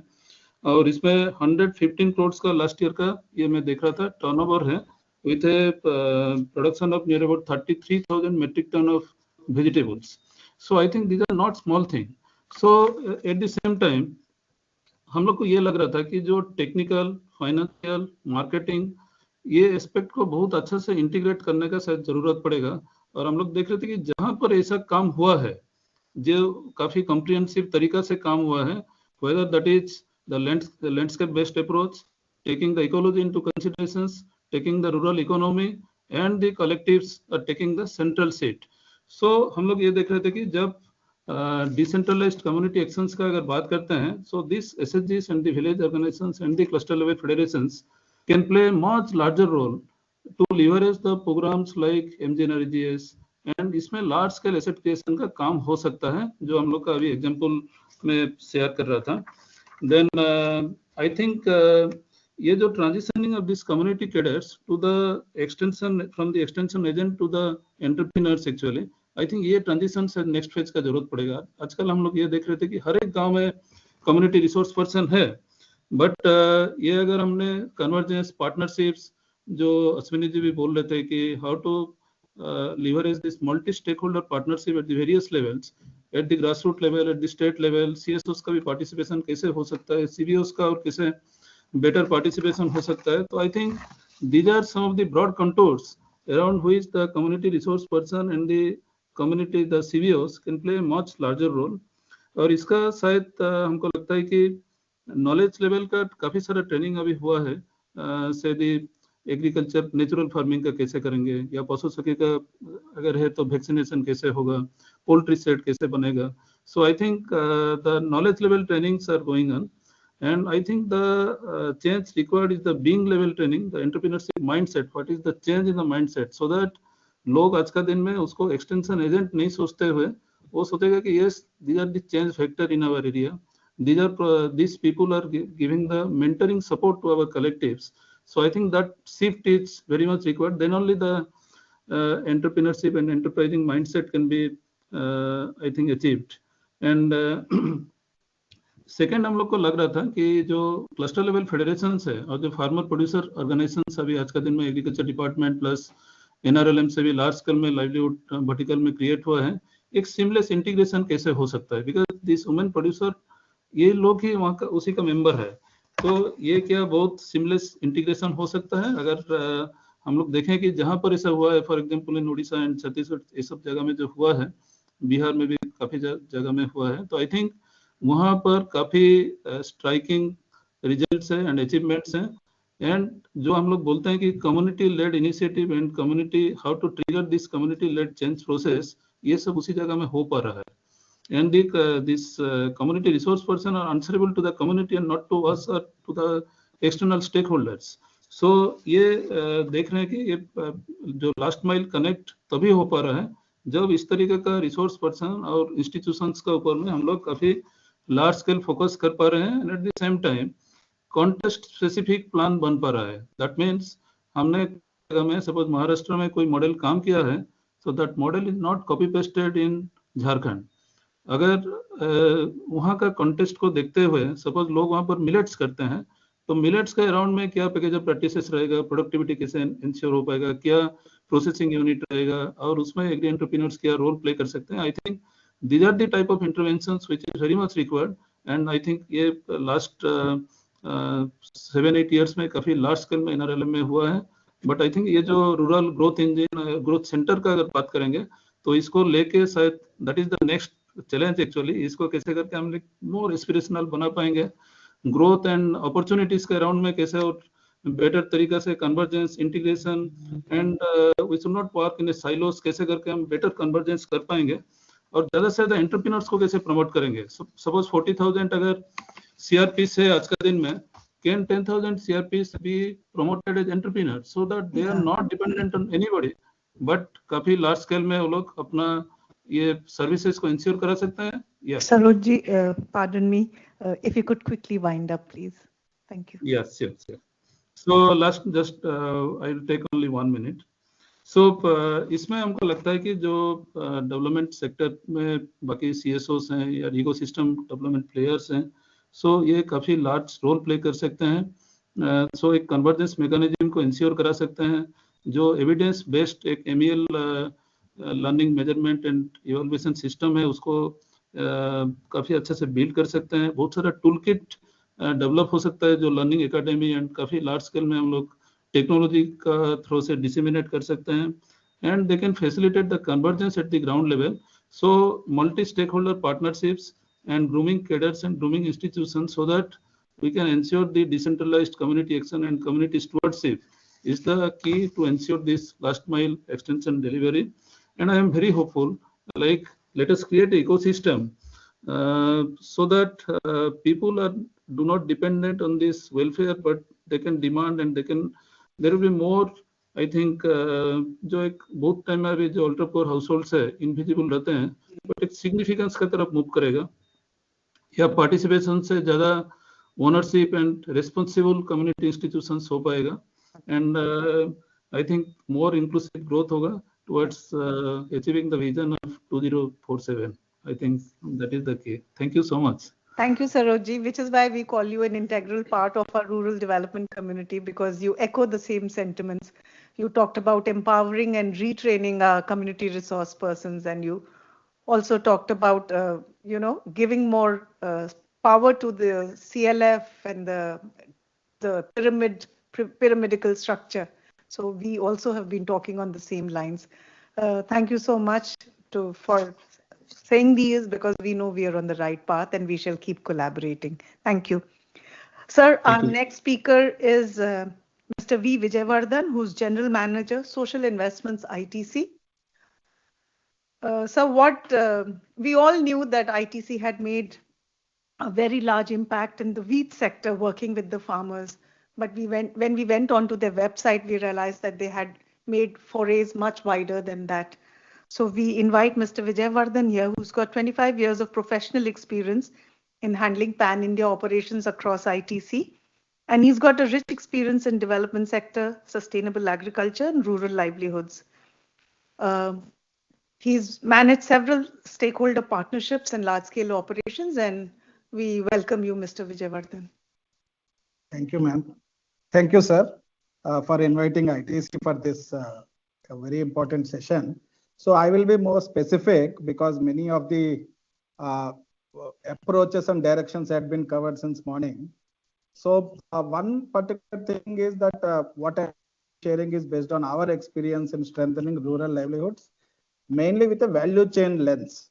which is where we come from as a private sector, and ITC being a major agri business company. So this has been our core strength. One point every one of us agree is that MORD through the NRLM, NRETP programs had done significant work in strengthening the rural livelihoods, mainly the women livelihoods. So whatever the suggestions or the feedback I am sharing is to strengthen the same approach which has been followed. So a few of the points, as I said, I will be very specific point to point. So one thing is that there is a need now that MORD for each of the value chain, agri and allied sector value chain, it may be a crop, it may be a livestock source, or it may be something like makhana, which has been picked up now in the recent budget. So there need to be, means MORD has to play a role of now value chain custodian. That's what we feel, so that this platform is created. And as you have said, sir, just now, before we started the sessions, that one size fits all is not the case now. So when a value chain approach is done, that will tell us what is required, how to tweak the schemes as per the requirement. Once this custodian role is taken, there is also a need to take up value chain analysis to identify the gaps, the potential and the opportunities at each stage by which further strengthening of the rural livelihoods, mainly the women livelihoods, can be done. So for example, production stage. So what are the gaps in the production? What are the excess cost going in imports? What is the yield gaps? And what is the infrastructure gaps? And similarly, what are the market gaps? So this will actually help in understanding the gaps. Then at each of the stage, where can we actually leverage this for the benefit of the women groups? The large women group platform which government has already laid across the villages, that can actually be used for this. This is one more thing we feel, because we have been doing this, but we have been doing as one of the corporate while we work with government and others. But when you do as a MORD, that will have a larger reach out. And at this stage, actually, private players can play various roles. Again, you rightly said, sir, it can be knowledge, it can be technology or mechanization. It can also be marketing. So it should not be only like what will a private company purchase. That is one of the thing important, procurement, yes. But all other things are also equally important. And you have already mentioned that. So once this platform is done, analysis is done. So what at each stage, which private player should we rope in? That is what you can decide and you can rope in. And having multiple players, even for marketing, rather than having single buyback agreement like thing, will also help, is what we feel. Because what happens is, finally it is market dynamics. So one corporate or one private player having certain buyback agreement may not last for long. But when there are multiple options, it becomes a very self-sustained and very hardy process. That is another thing we feel. So MORD can play a role of value chain custodian, is an important thing I wanted to bring in all this. So when a value chain analysis is done, so it's about knowledge gap. So how low yields can be improved, how high costs can be reduced. And in the same place, this area, there can be women cadre like Krishi Saki, Pashu Saki like cadre, even Drone Didi, which has been a scheme last year announced. So these people can play a role. They can become self-paid entrepreneurs, individual entrepreneurs. Then infrastructure gaps means there may be lack of equipment, lack of quality input, timely input. Here again, women collectives can play a role, which many of the places MORD has, means NRLMs have done very successfully. Then marketing, post-harvest processing and marketing. Again, collective processing, collective marketing. So at 3 levels, opportunities should be found out after we first do the gap analysis. This is what I meant to share with you. I am quickly sharing 1 or 2 examples to give the flavor. Like recently we have done makhana value chain analysis in Bihar in 4 districts to understand what is the gap. Here we are not market. It was a development program, CSR program. So we realized one major thing is water resources. Makhana, either farmers do in their field or they depend on the ahars and pints, tanks. So improving water resources is one of the things where we are planning to work with MGNR. The next thing is there is a serious gap in yields, and the actual variety which has been recommended by Sabor University has not reached farmers. So working with KVKs for doing the farmer training. Third is processing, where there are few equipment, costly equipment. Because they are costly, farmers can't take up. So here actually women group we are planning to bring in so that they procure as a group, and these processing can be, which is a high cost burden in makhana process, can be reduced. So this is how, when we have done value chain analysis, the various gaps and the opportunities came up. Similarly is what we actually have done many things like nurseries, women taking up the agri equipment hiring, cocoa pit units like that. So I think all this means with a value chain lens will further strengthen the rolling out of all the programs which were listed out in the morning. And MORD has a very great or very significant role to play. Thank you, sir. Thank you, ma'am. Thank you. Thank you very much, Mr. Vijayvardhan. Our next speaker, sir, is Mr. Amit Shukla, founder of easy.gov. He's an entrepreneur and who's a mentor for democratizing AI and digital public goods. I think rather than saying anything more about what he does, let's go straight to him and listen from him what he has to say to us. Mr. Amit Shukla. Thank you, ma'am. Very good afternoon, sir. All the dear panelists, bureaucrats, thank you for this opportunity. So I think मैं इसी बात से start करता हूँ कि secretary sir ने शुरू में बोला कि migration should be epsilon naught necessity. Migration होता क्यों है? माइग्रेशन केवल दो कारणों की वजह से होता है, lack of income opportunities, lack of basic amenities.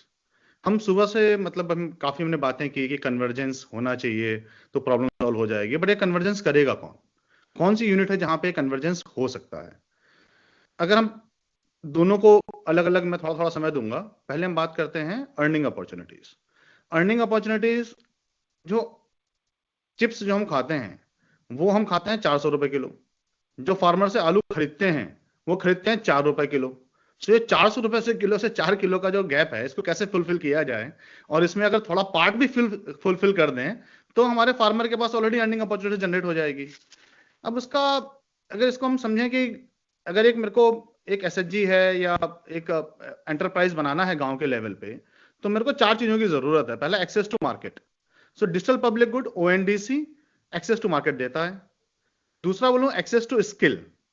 Skilling के लिए इस बजट में भी प्रोविजन है. हमेशा हम काफी सारा पैसा खर्च करते रहते हैं for skilling on these things, ठीक है, बट वहां पे भी कन्वर्जेंस वाली जो बात आती है हम उस पर बात करेंगे कि कैसे customised skills based on the industry segment, based on the level of industry हम लोगों को दे पाए. ये काम again digital public good technology कर सकती है. थर्ड चीज हम बात करते हैं एक्सेस टू फंड. फंड भी बहुत सारा अवेलेबल है, सीड से लेकर के ग्रोथ फंड, बट कैसे सही तरीके से हम पैसा दें कि हमारा पैसा वापस भी आए और वो सही तरीके से यूटिलाइज हो. कोई भी इंडस्ट्री लगानी हो तो इन 3 चीजों के अलावा मुझे क्या चाहिए? बिजली, पानी, जमीन. जमीन, पंचायत के पास बहुत सारी जमीन है जो किसी यूज में नहीं आ रही है और पंचायत उनको रेंट आउट करना चाहती है, तो वो रेंट आउट करके अपने ही लोगों क्यों नहीं दे देती है? जैसे स्टेट गवर्नमेंट जब प्रोग्राम बनाते हैं, हम फ्री लैंड देते हैं, एक फ्री पीरियड देते हैं, हम इलेक्ट्रिसिटी सब्सिडी देते हैं, तो सेम तरीके से पंचायत के पास जो अपनी लैंड है वो इन यूनिट्स को दे सकती है लगाने के लिए. तो अगर ये 4 जो इंग्रेडिएंट हैं, जो फाउंडेशनल इंफ्रास्ट्रक्चर हो गया जिसमें बिजली, पानी, जमीन हो गया, एक्सेस टू मार्केट तो है ही टेक्नोलॉजी की वजह से, ओएनडीसी की वजह से, एक्सेस टू फंड है ही, एक्सेस टू स्किल में थोड़ा काम करने की जरूरत है. अगर ये चारों चीजें मिल जाएं तो इंडस्ट्री वहां पे लग सकती है या बन सकती है. जो मॉडल जो काम करेगा मेरे हिसाब से कि हमको जो वैल्यू चेन है उसको with the help of a technology using blockchain ऊपर से नीचे तक स्टिच करना पड़ेगा. जैसे फॉर एग्जांपल मैं बोलूं कि भाई मेरे पास एग्रीकल्चर का रॉ मटेरियल प्रोड्यूस है, उसके ऊपर मैंने बैठाई सेल्फ हेल्प ग्रुप, जिन्होंने हमने बोला कि भाई ये सेल्फ हेल्प ग्रुप इसमें थोड़ा सा माइनर प्रोसेसिंग करेंगे. पैरेलल रखा मैंने एफपीओ, फार्मर प्रोड्यूसर ऑर्गेनाइजेशंस. एफपीओस को मैंने बोला कि भाई आपको एक टारगेटेड इतना सेगमेंट, इस क्वालिटी का इतनी क्वांटिटी जनरेट करनी है. अब उसके ऊपर मेरे को लगानी है एफपीयू, फूड प्रोसेसिंग यूनिट. तो जो हम बात कर रहे थे कि access to market, access to fund, access to skill, वो रिस्पॉन्सिबिलिटीज एफपीयू के ऊपर डालने की जरूरत है. इस फूड प्रोसेसिंग यूनिट को बिजली, पानी, जमीन और रॉ मटेरियल चाहिए. रॉ मटेरियल को एसएचजी और एफपीओ से मिल रहा है, तो मैं फूड प्रोसेसिंग यूनिट लगाऊं. ये food processing unit in turn contract farming करे लार्ज प्लेयर के साथ. अब वो जो लार्ज प्लेयर है वो साल के पहले ही बता देगा कि भाई मैं इतना माल खरीदने वाला हूं, इस क्वालिटी का खरीदूंगा और इस प्राइस पॉइंट पे खरीदूंगा. मैंने बैकवर्ड इंजीनियरिंग कर ली, मैंने प्राइस निकाल लिया कि हर लेवल पे कितना कट एफपीओ का है, कितना कट एफपीयू का है, कितना कट एसएचजी का है, कितना कट फार्मर का है, और मैं हाई एंड प्रोसेसिंग में नहीं जा रहा हूँ। फॉर एग्जाम्पल, ठीक है, मैं लेट्स से अपना ब्रांड कोई लॉन्च नहीं कर रहा हूँ, बट मैं हर एग्रीकल्चर प्रोड्यूस में थोड़ी सी प्रोसेसिंग करके उसको निकालने की कोशिश कर रहा हूँ डिजायर्ड प्राइस पॉइंट पे। टेक्नोलॉजी कैसे हेल्प करेगी? आपने ब्लॉकचेन लगा दिया, तो कहीं भी अगर कुछ गड़बड़ हो रहा है तो मैं फार्मर को सही टाइम पे अलर्ट कर पाऊंगा कि भाई तुमने पानी ज्यादा डाल दिया, इसकी वजह से जो डिजायर्ड आउटपुट है तुम वो क्रिएट नहीं कर पाओगे और फिर तुमको प्राइस पॉइंट नहीं मिलेगा। So technology can create a real time alert system for the farmers through from a contract farmer to this. Technology के थ्रू ट्रांसपेरेंसी भी आ गई। कल को मेरा कॉन्ट्रैक्ट फार्मर लास्ट में आकर के, सॉरी, कॉन्ट्रैक्ट बायर मेरा लास्ट में आकर के ये नहीं बोल सकता है कि भाई मैं तो नहीं लूंगा। भाई हमने उसको लॉक्ड इन कर दिया कि भाई तुमने बोला था कि अगर हमें इस क्वालिटी का प्रोड्यूस करेंगे, इतनी क्वांटिटी प्रोड्यूस करेंगे तो तुम्हें लेना पड़ेगा। ये सारा कन्वर्जेंस वेरी मच पॉसिबल है एट पंचायत लेवल, क्योंकि पंचायत में एक स्थायी समिति होती है, प्रोडक्शन स्टैंडिंग कमेटी, जिसका काम ही उत्पाद बढ़ाना है पंचायत के अंदर। हम बात करते हैं कि रिसोर्सेज नहीं है। भारत में 2,70,000 ग्राम पंचायत हैं, इसके अंदर 27 लाख इलेक्टेड पॉलिटिशियंस हैं, वार्ड मेंबर, जिनकी पॉलिटिकल एस्पिरेशंस है, जिनको हमको लिवरेज करना है। 27 लाख क्लास 3 लेवल की ब्यूरोक्रेट हैं जो कि पंचायत लेवल पे काम कर रहे हैं। सो एक विजन है जो ऑनरेबल प्राइम मिनिस्टर का विजन दिखता है राष्ट्रीय ग्राम स्वराज अभियान के अंदर। इस बजट में फर्दर एलोकेशन नहीं हुआ है क्योंकि 2019 से स्कीम चली आ रही है और उसमें ऑलरेडी बजट एलोकेटेड है राष्ट्रीय ग्राम स्वराज अभियान में। वो ये कहते हैं कि पंचायत एक संस्था की तरह कैसे काम करे। सो यहाँ पे जब हम संस्था की तरह बात करते हैं पंचायत को, तो मैं पंचायत को स्टेट गवर्नमेंट के साथ इक्वेट करता हूँ, सेंट्रल गवर्नमेंट के साथ इक्वेट करता हूँ। जो ग्राम सभा है वो पार्लियामेंट है, वो लॉ मेकिंग बॉडी है। जो स्टैंडिंग कमिटीज हैं, स्थायी समिति, चाहे प्रोडक्शन हो चाहे फाइनेंस हो, ये लाइन डिपार्टमेंट या मिनिस्ट्रीज हैं। जो ब्यूरोक्रेट हैं वो सेक्रेटरीज हैं। जो वार्ड मेंबर हैं वो मिनिस्टर्स हैं। जो पंचायत सेक्रेटरी है वो चीफ सेक्रेटरी है और जो ग्राम प्रधान है वो चीफ मिनिस्टर है। सो एक पैरेलल है पूरा पंचायत में गवर्नेंस स्ट्रक्चर। ये गवर्नेंस स्ट्रक्चर कभी लिवरेज नहीं हुआ। जब ये गवर्नेंस स्ट्रक्चर लिवरेज होगा तो अपने आप कॉन्फिडेंस आ जाएगा। किसके ऊपर? कॉन्ट्रैक्ट बायर को भी कॉन्फिडेंस आएगा। क्यों भाई? एक जो बायर होता है या कॉर्पोरेट होता है वो कहता है कि भाई मैं ऐसी गवर्नमेंट के साथ काम करूंगा जो स्टेबल है, जो ट्रांसपेरेंट है, जो ऑनेस्ट है। ये इंस्टीट्यूशन अगर पंचायत के लेवल पे होगा तो ये माइक्रो बैंक पॉसिबल है, क्योंकि वहां पे ट्रांसपेरेंसी है, अकाउंटेबिलिटी है और प्रोसेस है। Amit ji, may I please come in? We have one more minute with you. Can you please also tell us that how can the rich repository of government data sets be leveraged for evidence-based decision making? Sure, इसमें अगर आप हमें थोड़ा ज्ञान दे दें। बिल्कुल ma'am. इसमें दो चीजें करने की जरूरत है। गवर्नमेंट के दो बहुत अच्छे इनिशिएटिव हैं। एक है ओपन एपीआई पॉलिसी। अनफॉर्चुनेटली हमारे जो आईटी सिस्टम है वो ओपन एपीआई पॉलिसी को फॉलो नहीं करते हैं। सो एक जरूरत है कि हमारी जो खुद की पॉलिसी है, हम जितने आईटी सिस्टम बनाए हैं वो सब के सब ओपन एपीआई पॉलिसी को फॉलो करें। देखिए, आधार ओपन एपीआई पॉलिसी को फॉलो करता है, उसका बेनिफिट हम देख रहे हैं। यूपीआई ओपन एपीआई पॉलिसी को फॉलो करता है, उसका ही बेनिफिट हम देख रहे हैं। ठीक है, रेलवेज ओपन एपीआई पॉलिसी में आया, उसका भी बेनिफिट हमने देखा। Income tax open API policy में हमने उसका भी बेनिफिट देखा। बट जो एग्रीकल्चर सिस्टम्स हैं वो ओपन एपीआई पॉलिसी को फॉलो नहीं करते हैं। गुड न्यूज इज मैम कि देयर इज ए यूफार, यूनिफाइड फार्मर एग्रीकल्चर इंटरफेस, वो ओपन एपीआई पॉलिसी को फॉलो कर रहा है। बट हमारे जितने भी सिस्टम है, चाहे लैंड रिकॉर्ड हो, चाहे हमारा जितने भी हमने आईटी सिस्टम बनाए हैं, अलग अलग मनरेगा हो, या ये सारे के सारे ओपन एपीआई पॉलिसी को फॉलो करने चाहिए। Point number 2, data set is very important. किसी भी एआई सिस्टम के लिए डेटा, उसकी क्वालिटी और access is the most important thing.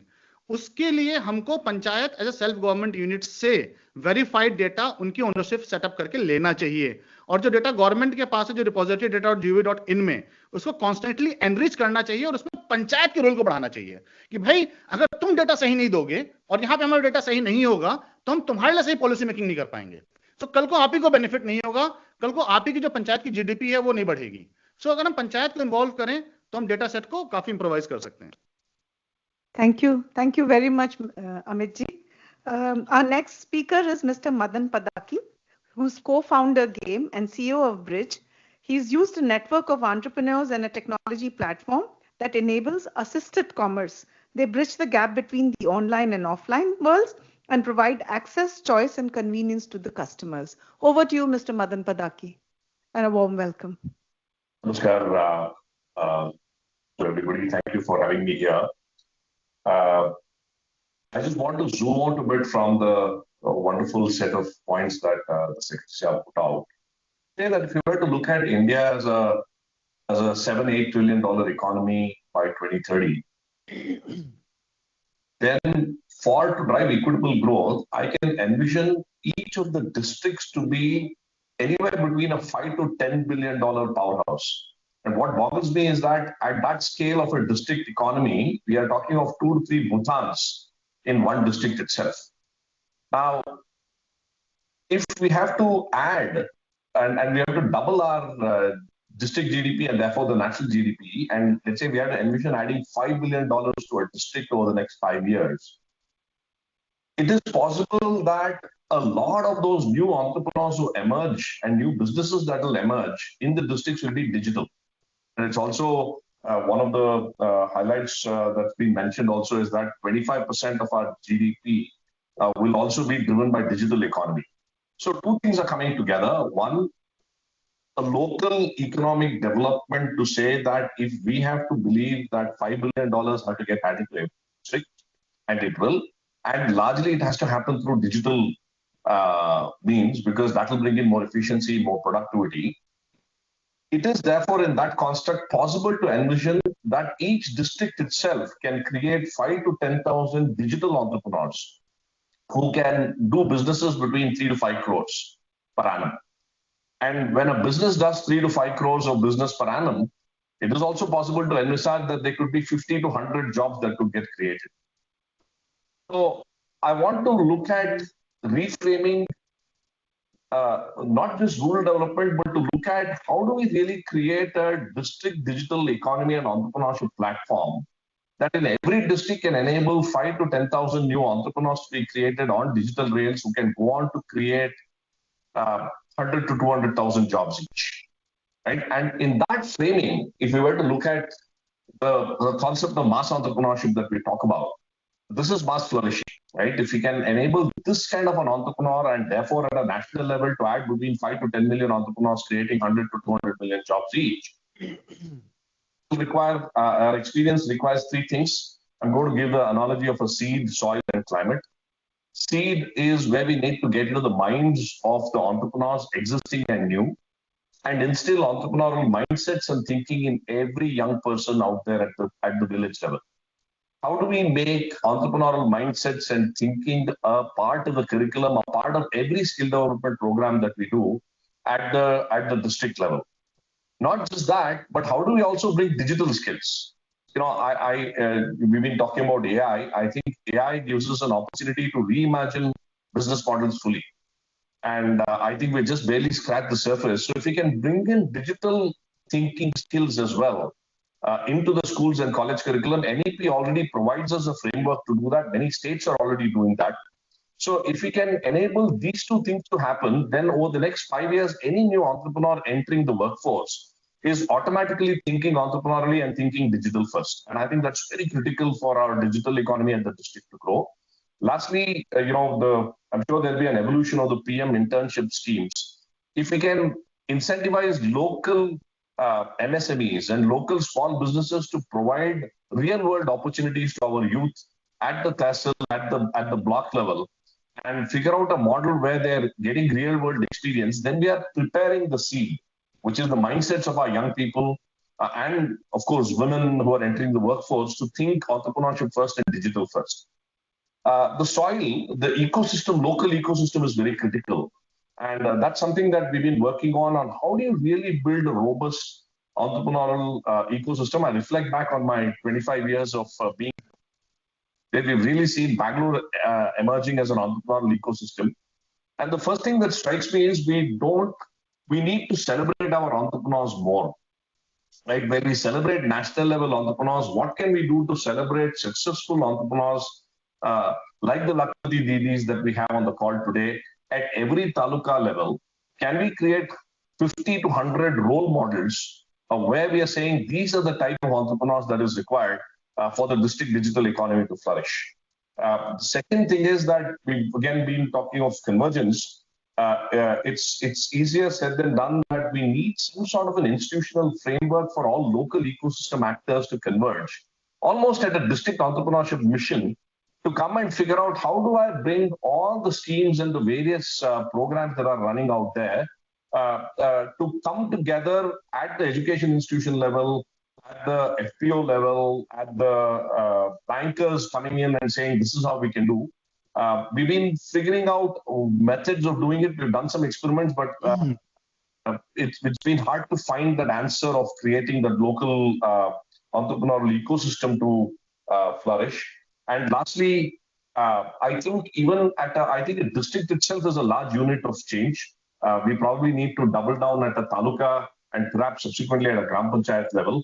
How can we establish rural commerce hubs? I know there's a conversation on rural entrepreneur hubs. I'm also thinking rural commerce hubs where services like logistics, branding, packaging, marketing, social media, outreach, financial advisory, compliances, legal are all offered as a service in this commerce hub. So if I'm a women entrepreneur producing an artisanal product, I don't have to break my head about how do I package it, brand it, just get to the center. There's a support services team that will do this and give you the access to markets, to what Amit Shukla ji was saying through ONDC, etc.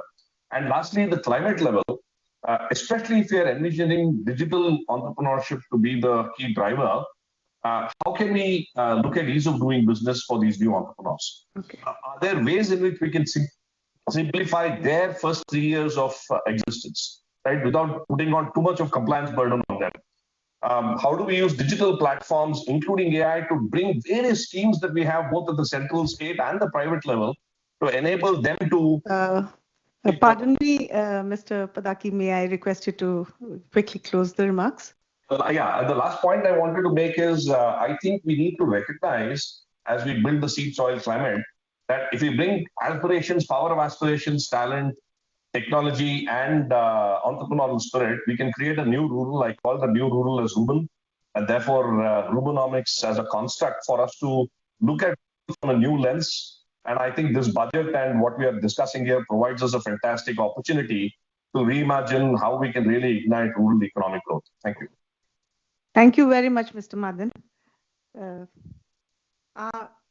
हमारी अगली speaker हैं खुशबू देवी मुजफ्फरपुर से, जिन्होंने अपने जीवन के संघर्षों को पार करते हुए इन्होंने एक अपना स्वयं सहायता समूह बनाया और एक मच्छरदानी प्रोडक्शन की एक कंपनी बनाई, जिससे कि वे गांव में मच्छर से के काटने से संबंधित जो परेशानियां तो उसको भी हल किया और 10 लाख का बिजनेस भी सेटअप किया।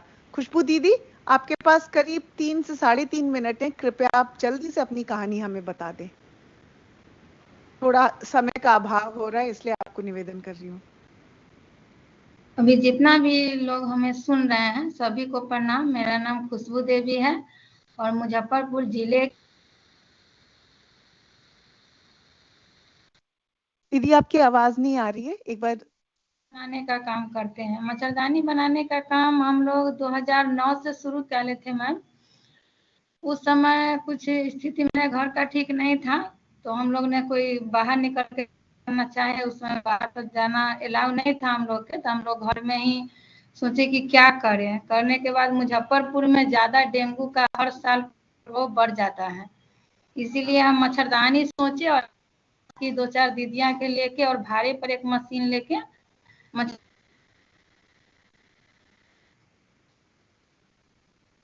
स्टार्ट में ही गाँव में बेच के मतलब 13 आने के बाद हम लोग को समूह में जुड़े। समूह में जुड़ने के बाद हम 10,000 रुपया लेके समूह से और मशीन खरीदे और मच्छरदानी का काम तो कर ही रहे थे, साथ साथ में सिलाई सिखाना भी स्टार्ट कर दिए कम दामों पर। और उसके बाद 2014 में जीविका के सर दीदी बीपीएम सब मिलके हमारे जो मच्छरदानी प्रोडक्ट था उसको बड़ा करने के लिए पीजी का स्वरूप दिए और पीजी बनने के बाद हम लोग 62 आदमी उससे जुड़ गए और अपने मार्केट में मच्छरदानी सेलिंग करने लगे, बनाने लगे। और उससे भी हम लोग महीने के 5-7 हजार रुपया हर एक महीने में कमा लेते थे प्रत्येक दीदी, 5 दीदी। उसके बाद जब 2019 और 20 में जब कोरोना आया तो जीविका के माध्यम हम लोग मास्क बनाना स्टार्ट किए और उसमें भी हम लोग मतलब बहुत सारा मास्क बनाए और पौधा बनाए। उसमें उतना दिक्कत था लेकिन हम लोग इनकम हो गया। उसके बाद 2021 में के माध्यम से ही हम लोग के IIM के बारे में बताया गया।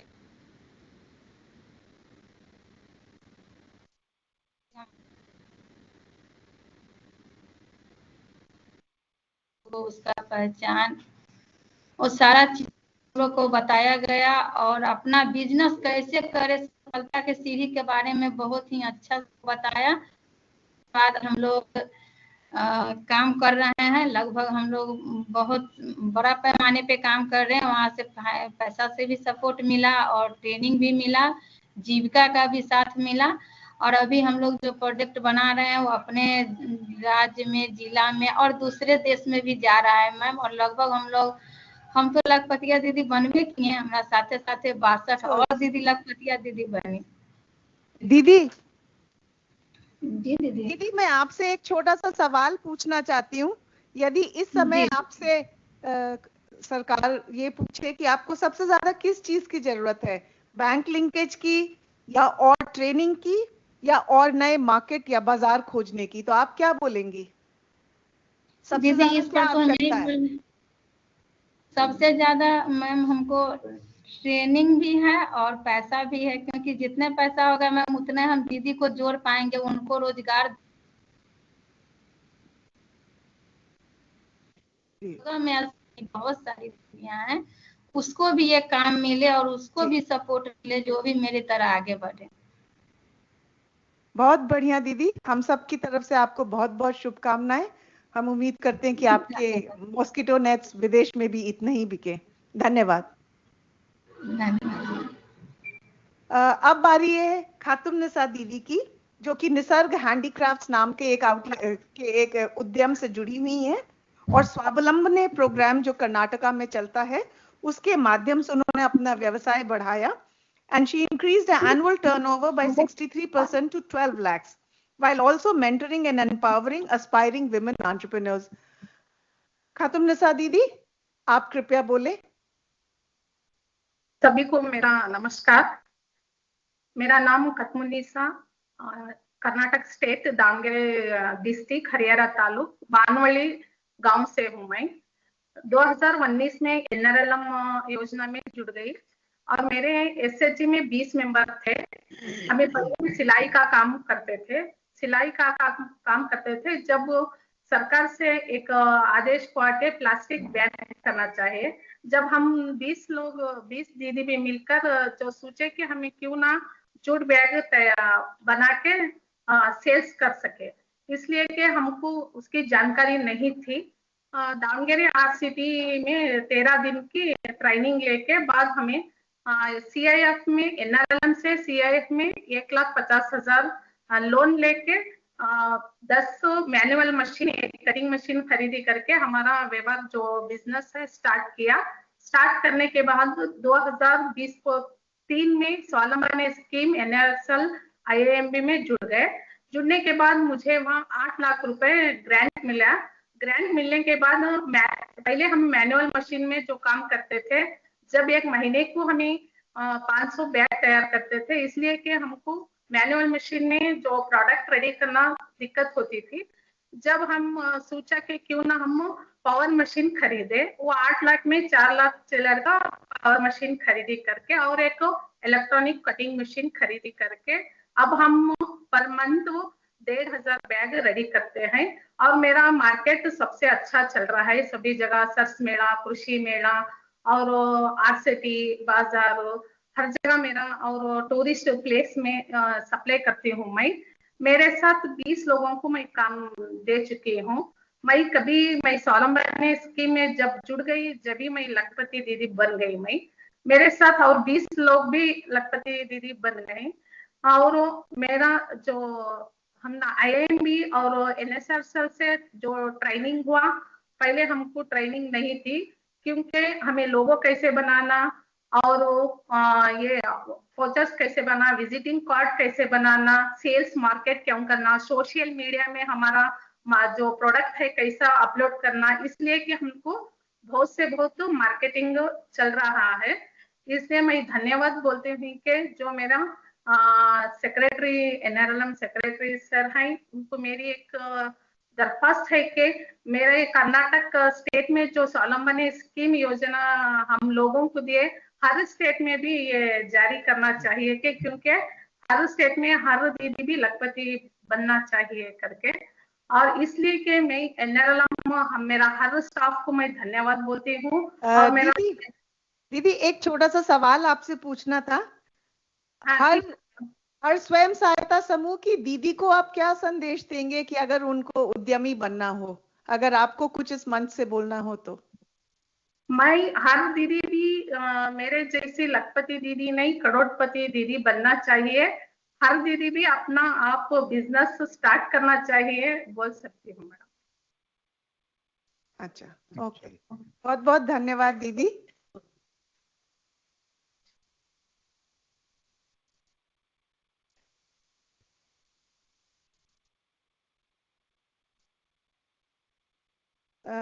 We now come to rural entrepreneurship hubs, and we have Mr. Harish Hande, who's CEO Selco Foundation.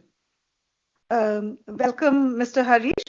Mr. Harish has started Selco as a social enterprise in 1995, and he's a co-founder of Selco, which works in Solar Light Private Limited, which is for Solar Light Private Limited.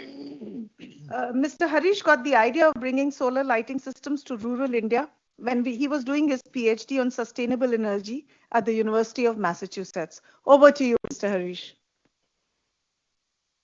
Thank you so much, ma'am. Thank you, Secretary, for inviting me for this.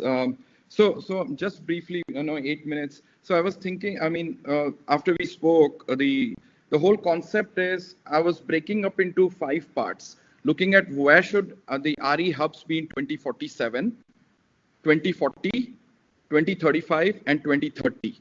So breaking up into these 5 parts and looking at now, so how do we look backward and then forward? So I'm breaking each of these hubs into 3 main things. These hubs become technology hubs, market linkage hubs, and finance hubs. And what I mean by these hubs, and the beauty of India being so diverse, the type of hub in Manipur, Mizoram is going to be very different to the type of hub in North Karnataka, for example, right? So what we learn from Meghalaya, and Sampath Kumarji is also here, in case of finance hub in Meghalaya, how can I learn from how CapEx was subsidized for Lakadang turmeric women entrepreneurs, 20 of them together, and can I replicate it to the millet growers in North Karnataka, right? So the interconnection between the 2 hubs and the maturity of the local ecosystem is very different between Karnataka and Meghalaya. But as a country, the Lego pieces that we create for market linkages, the Lego pieces that we create for financial, different financial innovations for operational expenses versus capital expenditure expenses, right? What we learn from CapEx in Karnataka, which is little more mature, to what we should learn for CapEx in Meghalaya, is kind of a bookend of how CapEx financing can actually be done. So if this hub has technology hubs, and what we should also look at, are these technologies going to be relevant in 2030? Otherwise, they become a typewriter. Can we make it aesthetic? Can we make it aspirational for a millet grower to have a millet machine that is actually valid in 2030? The other four and 5th part, which madam I wanted to put, was design hub, design thinking into it. And what I mean by design thinking, madam, if I think of a 200 square feet place, you think a poor man's house, it's a rich man's house in Tokyo. Why can't I cheat the design for the poor, whether it's a barber shop or a pani puri vendor or a millet grader, make it aspirational in the rural areas, leading to less migration. But how do we make everything? So what is the 2030, 2035 design thinking process that actually can come in today? And the beauty of these hubs are, these become a knowledge hubs where I can, today what happens, unfortunately, we go with the solutions and try to fit a problem to it. These hubs become the plethora of problems where a network of solution providers can actually play a role in providing this solution. And think of it, in 2 to 3 years, now I'm looking at a 25, 28, I have 100 hubs who are interconnected through an AI platform, which is a digitized platform of sharing the best practices of finance in Meghalaya capital expenditure finance with the RE hub in Maharashtra versus Himachal and Karnataka. Same, the innovations in technology, especially what happens because the problem statements are not defined, ma'am. Like think of a rice mill today. When I go to a rural area, when a rice mill, a woman entrepreneur has to run a rice mill, when the power goes off, not only a man, but I need a strong man to start the diesel engine, right? How do we innovate the rice mill to be run on solar, and suddenly women entrepreneurship comes in? Solar powered hammer mills makes gender come into play for women blacksmithy. So these problem hubs actually makes it so inclusive. Now, some of the civil society people and private sector need to own these hubs. And why I'm saying is differentiating between the private sector and NGOs to own the hub, because we can take the risk of innovation, replication, and then bring in the government for scale up. The government should be the third runner in the relay race that leads to scale up that is happening. For example, an RE hub in North Karnataka should be very focused to people with disabilities. How do we bring innovations in technology, like a roti rolling machine for a disabled person to run it, plus the PMFI scheme and the 15th commission, which actually has 15% subsidy for people with disabilities? How do I link it? Do 1,000 of them in Karnataka. Ask the government, can you actually standardize it for rest of the hubs in rest of the country, right? And the last part I want to close it with, once we create this platform, don't you think this becomes a perfect knowledge hub for the world? We become a knowledge sector for the world. Africa, Southeast Asia, start looking at, because there's a huge gap. What has happened in the last 2 weeks, we should become the leader of sustainability of the world. That people should start, Mali should look at Meghalaya, Sierra Leone should actually look at Burkina Faso should actually look at Maharashtra, Ethiopia should look at Karnataka. We become a knowledge hub of solutions that we take the leadership today of climate resilience, future of poverty, and in a manner that also proves that by 2047 we also help other countries move ahead. And that's the leadership I think we can do with the concept of RE hubs. Thank you. Thank you very much, Mr. Harish. You said it so beautifully, and the sentiment that you echoed, that we can be the leaders for sustainability and leaders of Knowledge Hub, is kind of echoing in our experience too, because more and more increasingly African nations and African leaders are looking to us for giving them sustainable knowledge and replication of systems. Absolutely. So thank you very much. We'll be in conversation even later. Absolutely. Thank you. Thank you. And last is Mr. Samik Sundar Das. He's the Senior R&D Specialist, World Bank. He's passionate about empowering women entrepreneurs. He focuses on strengthening business ecosystems and creating localized job opportunities. Over to you, Samik. Thank you, and it's a privilege and honor to be participating in this stakeholder consultation today for the pre-budget.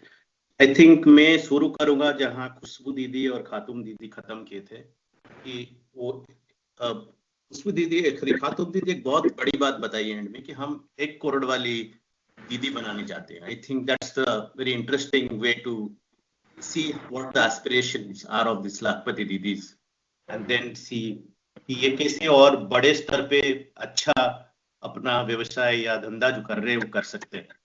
तो इसमें 2-3 चीज हमको ध्यान में रखना पड़ेगा. एक चीज तो है कि we should realize that growth of enterprise is an enabler as well as outcome of a general economic growth. तो अगर हम चाह रहे हैं कि हम induced growth oriented enterprises बनाएंगे with grant support, subsidies, or linking them to various financial products of market, financial institutions, then we need to also realize that they have to thrive in an overall economy which is growing.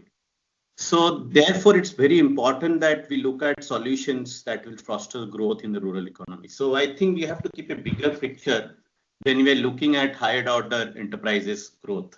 It is not in isolation, and it has to be kind of placed in a broader ecosystem of growth and the sectors where it is driving, and the overall phenomena of urbanization and competitiveness in the markets where these enterprises have to be promoted. So And one of the crucial aspect would be going forward would be to identifying these winners, because जैसे हमने अभी दो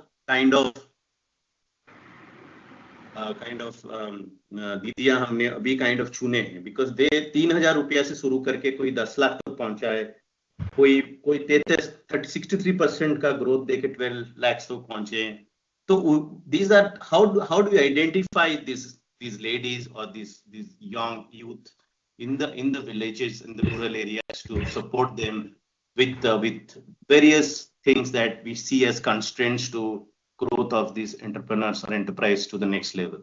So as we know, there are various constraints in businesses in India, because a lot of things have been going on. We still see there are regulatory issues, access to finance issues. And if you look at working capital deficits, it's like I was reading somewhere, $14 trillion is required for the MSME sector working capital requirements. It's a huge gap we're looking at, infrastructure, skill gaps. So all these things are already there. So how do we kind of address these issues? So which basically takes me to the next point about how do we structure working with this Lakpati Didis who in order to become higher order enterprises kind of get into the ecosystem of MSME. So then all the opportunities and the constraints of MSME also hits in when we try to look towards higher order enterprises or growth enterprises. So where we see there's a lot of compliance aspects in the policy that we need to look at. There's a lot of steps that has been taken, reforms been happening in the right direction, but in the implementation side, how do we take it around and how we make sure that it is able to work on ground? So complex regulations are there in labor laws, tax safety rule, tax compliances.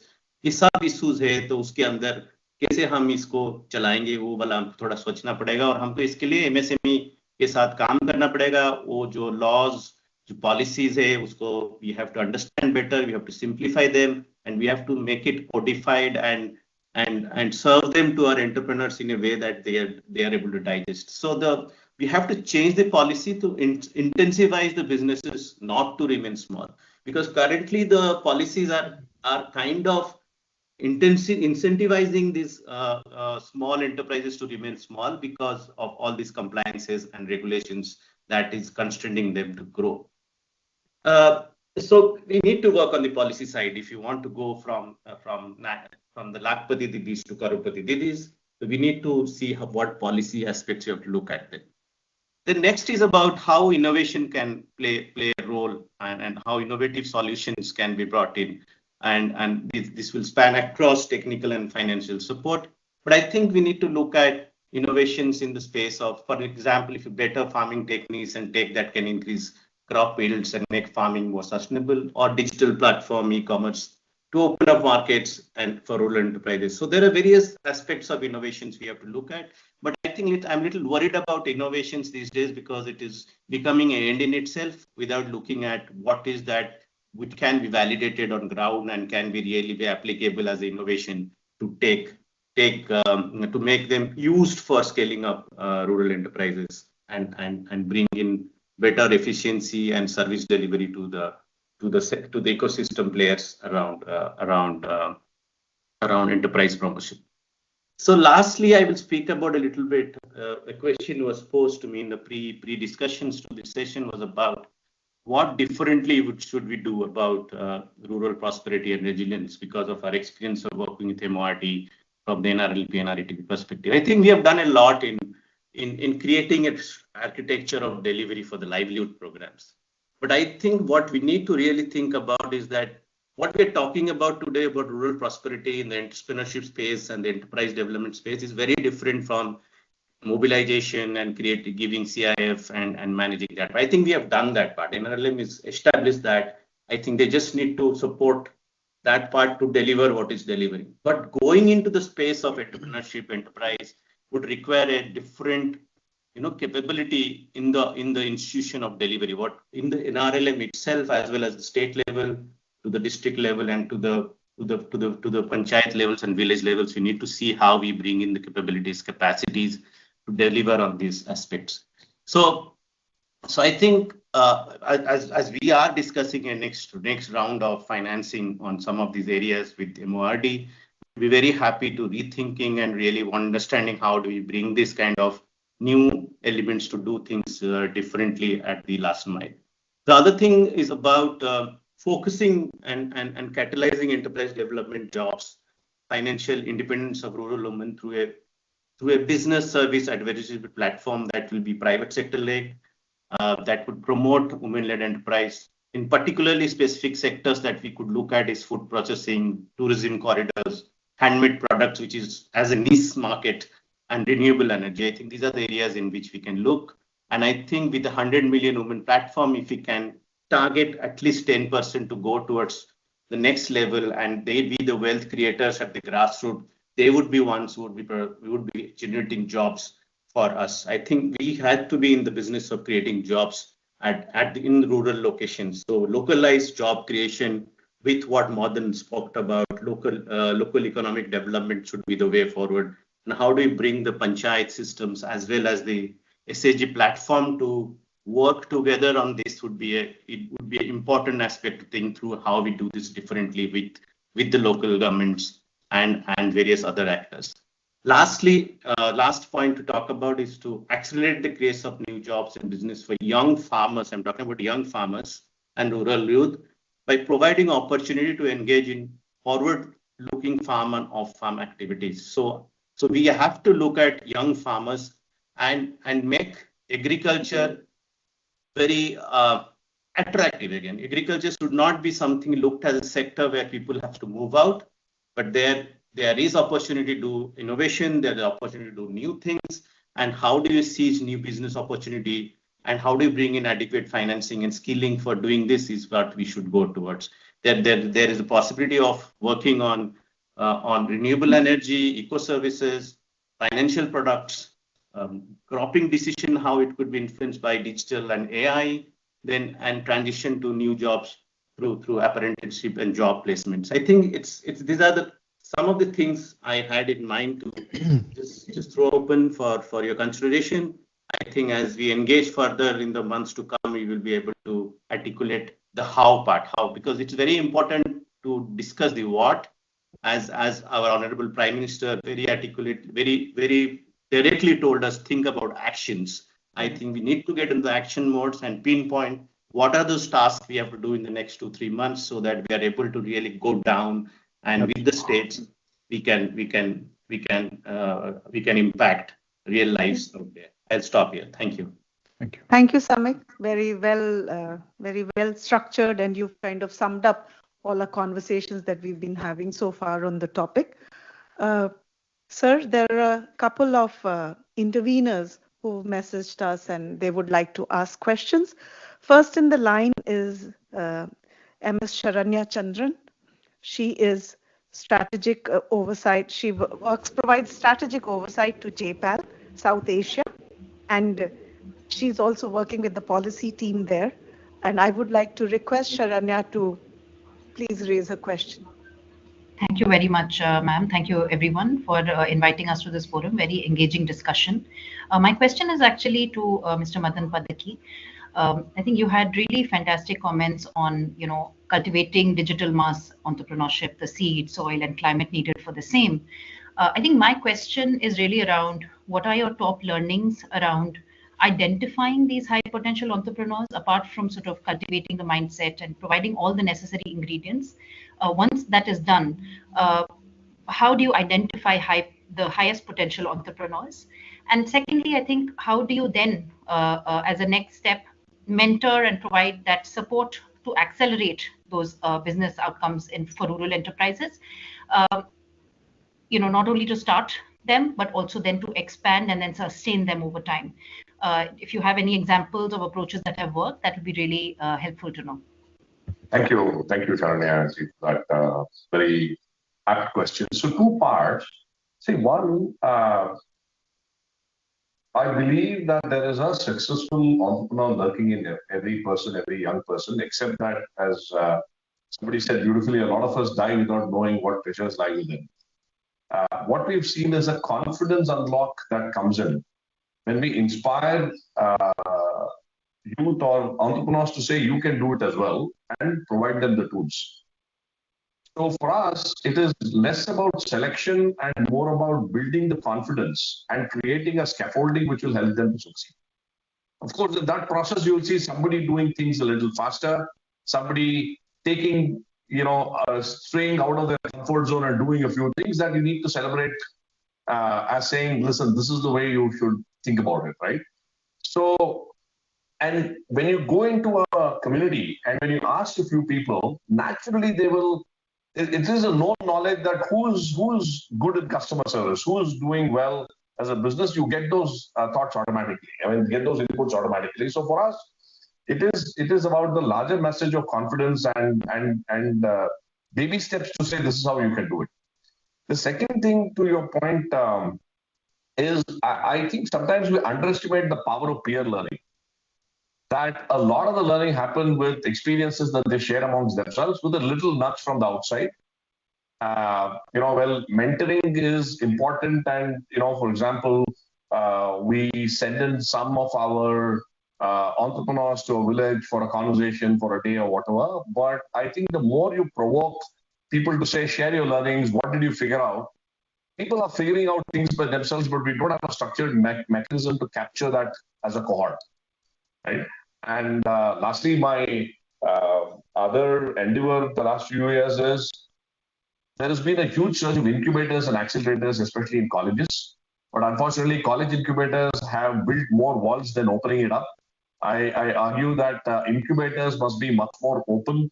It should be for the community, by the colleges, rather than only for the colleges. And I think we have a huge asset there that can be leveraged given the focus that we have through the Atal Innovation Mission and several other TBI state incubators to create. Those can be really islands of centers of excellence which can take mentoring or business skills handholding to the communities around them. I'm sure we can discuss this more, but yes. Thank you very much. So we'll connect offline. Thank you, Sharanya, for sparing time and asking the question. Next in queue is Mr. P. Sampath Kumar, who's the Principal Secretary of the Department of Community and Rural Development in Government of Meghalaya. Over to you, Mr. Sampath. Thank you, ma'am. This question is to my question is to Mr. Sami. This is when we're talking about higher order enterprises, how to build a higher order enterprises, and also how actually we can help the rural entrepreneurs to scale up their innovative interventions. So my question here is that in India we have models like Amul, where we have seen how the rural enterprise has been scaled up very systematically, and how actually the required know-how, the required capabilities have been built. So my question specific to you is that are there any international models, such as I would like to again give some represent cooperative models of Germany. So are there any such models, where given the kind of a rural diversity that what we have and the dispersal that what we have, are there any models that were international models, global practices that actually where we can learn from? So this is my specific question to you. Thank you, Sampath. Good to see you. I've been hearing about you from many of my colleagues. Good things. So I think it's a very, very good question in terms of how do we learn from other global examples in terms of what would India do. At the onset, I will very, very candidly say that there's no model such in terms of doing something what we're doing. We have been trying to figure out, but there are learnings from various countries that we can learn from to kind of develop a model for India, because India is a continent. Because if you look at each of our states, as you rightly said, is very different from each in various ways. The context is so different, diverse. So some of the instances that I can kind of exemplify in front of you would be like, we have these two projects, one in Croatia and one in Egypt. These are World Bank interventions which are working on entrepreneurship for job creation. and one is working on entrepreneurship and building venture capital projects. So what they basically they have done is how do they have high quality quasi private and public sector driven business development support system, and they have offered tailored financial product such as debt financing for small enterprise and risk capital, including equity investments for growth oriented enterprise. So particularly for the Egypt thing, if you have to compare it in terms of scale, they were able to support through this project around 2 lakh entrepreneurs, of which 43% women in Egypt. And what they have been able to track, which is very interesting, is and this is where I think it would be very much important for us to learn, is they have created around 400,000 private sector jobs. So I think there are these kind of examples. Similarly, in Croatia, they have risk capital financing for innovative enterprises, startups, but with public and private financing. So we have to look at how they have used this equity and quasi-equity instruments, including finances for early stage kind of entrepreneurs and startups, which are going into growth enterprise kind of thing. We have examples from Southeast Asia and Africa on developing private sector-led business development advisories and outcome. Basically, the projects have been working on is on jobs created per enterprise and hours of work generated. I think this kind of performance indicators drive you into terms of delivering some kind of enterprise support promotion, which is basically creating jobs, because we have to be in the business of job creation at the local level. Otherwise we cannot sustain our workforce only through agriculture and through livelihood support. So how do we do that? That's the challenge I think we need to think through. Yeah. Also, if you see in Latin America and Promoter supports, which supports mainly urban and semi-urban women to grow their enterprises by organizing them to trust groups like what we heard from Bihar and kind of Karnataka, and give them guarantees and other loans and kind of mutually support some of these group-based business activities, because group-based business in India also have not shown results as in some cases, but I think there are certain ways we can. I think these are some examples we can bring on the table that we can use in a design as we go forward in developing a model and customizing to the states we are working in. Thank you, Samik. I know this is a very interesting topic and we could go on, but I would request Mr. Sampath to connect offline and take it forward. Next person who's ready to ask a question is Mr. Himanshu Sharma. He's the CEO of Bihar Rural Livelihood Promotion Society. Over to you, Himanshu. Thank you, ma'am, for organizing such a wonderful webinar. I think I have grown a lot wiser today after listening to all the panelists and their very thoughtful words. Ma'am, मेरा question Ashwini sir से है. Sir ने बड़ा interesting बात कहा और sir ने बताया incentivize the risk taking amongst the rural women, amongst the rural enterprise.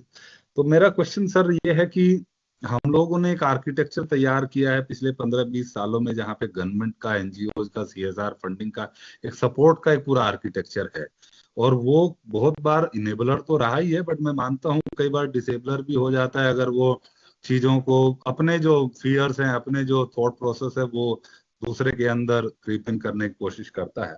तो अगर सर माइनस करें हम लोग गवर्नमेंट की सपोर्ट को, एनजीओ का और सीएसआर को, तो सर आपका क्या थॉट है रिस्क टेकिंग को इंसेंटिवाइज करने को लेकर रूरल वुमेन में किस तरीके के स्टेप्स या किस तरीके का हम लोग को इकोसिस्टम बिल्ड करने की कोशिश करनी चाहिए? Thank you sir. Thank you CO साहब. बिहार मेरी कर्मभूमि रही हुई है, कुछ समय मैंने बिहार में भी काम किया है. आपका सवाल का जवाब मैं मेरे एक्सपीरियंस से दूंगा, जो मैं जब यूनिडो में था और मैंने विमेन वीवर्स के साथ अक्रॉस द कंट्री काफ़ी काम किया. तो छोटी छोटी चीज़ें हैं, you know, I think Sambit Das ने भी बोला how part is very important. So for example, जैसे महिलाओं को उन्होंने प्रोडक्शन करना तो शुरू कर दिया, लेकिन अब उनको मेले में जाना है. नाउ रिस्क क्या है कि जिस मेले में जाना है वहां पर हमारा सामान बिकेगा या नहीं बिकेगा. रिस्क ये नहीं है कि मेले में जाना है, रिस्क ये है कि जिस मेले में जाना है वहां पर हमारा सामान बिकेगा या नहीं बिकेगा. तो ओके, जो सेल्फ हेल्प ग्रुप पहली बार रिस्क लेना चाहेगा उस मेले में पार्टिसिपेट करने के लिए, उसके लिए हमारे पास में सपोर्ट है from the programme to take the complete cost of participation in the event. Participate किया आपने, आपको पता लगा इस मेले में सामान बिकता है, अगली बार इस कॉस्ट को कम कर दिया जाएगा। सो रिस्क टेकिंग ऐसा नहीं है कि हमने अचानक से बोल दिया कि अब आप ही को रिस्क उठाना है, बट धीमे धीमे करके उसको इंसेंटिवाइज करना। सो ये इस तरह की पॉलिसीज, अगर इस तरह का हम मॉडल बनाए तो क्या होगा कि लोगों में ये नहीं होगा कि अच्छा मेले में जाने के लिए हमको इतने रुपए का सपोर्ट मिलेगा। उनको ये मिलेगा कि अच्छा अगर कोई नई चीज ट्राई करनी है, कोई नए मेले में जाना है, किसी नई लोकेशन में अपने प्रोडक्ट को ट्राई करना है, तो उसके लिए हमको रिस्क बेयर करने के लिए इंसेंटिव मिलने वाला है। That's what I mean by saying कि taking incentivising risk rather than the business itself. अगर आपने एक ब्लैंकेट अप्रूवल बना दिया कि हर प्रोग्राम में मेले में जाने के लिए इतने रुपए मिलेंगे, तो सेल हो या ना हो, so this is one part. Second part is आप कितने हद तक की रिस्क को इंसेंटिवाइज कर रहे हैं, सामान बिकवा रहे हैं या सामान बेचने के प्रोसेस में जो इंसिडेंटल कॉस्ट है उसको मिनिमाइज करने की कोशिश कर रहे हैं।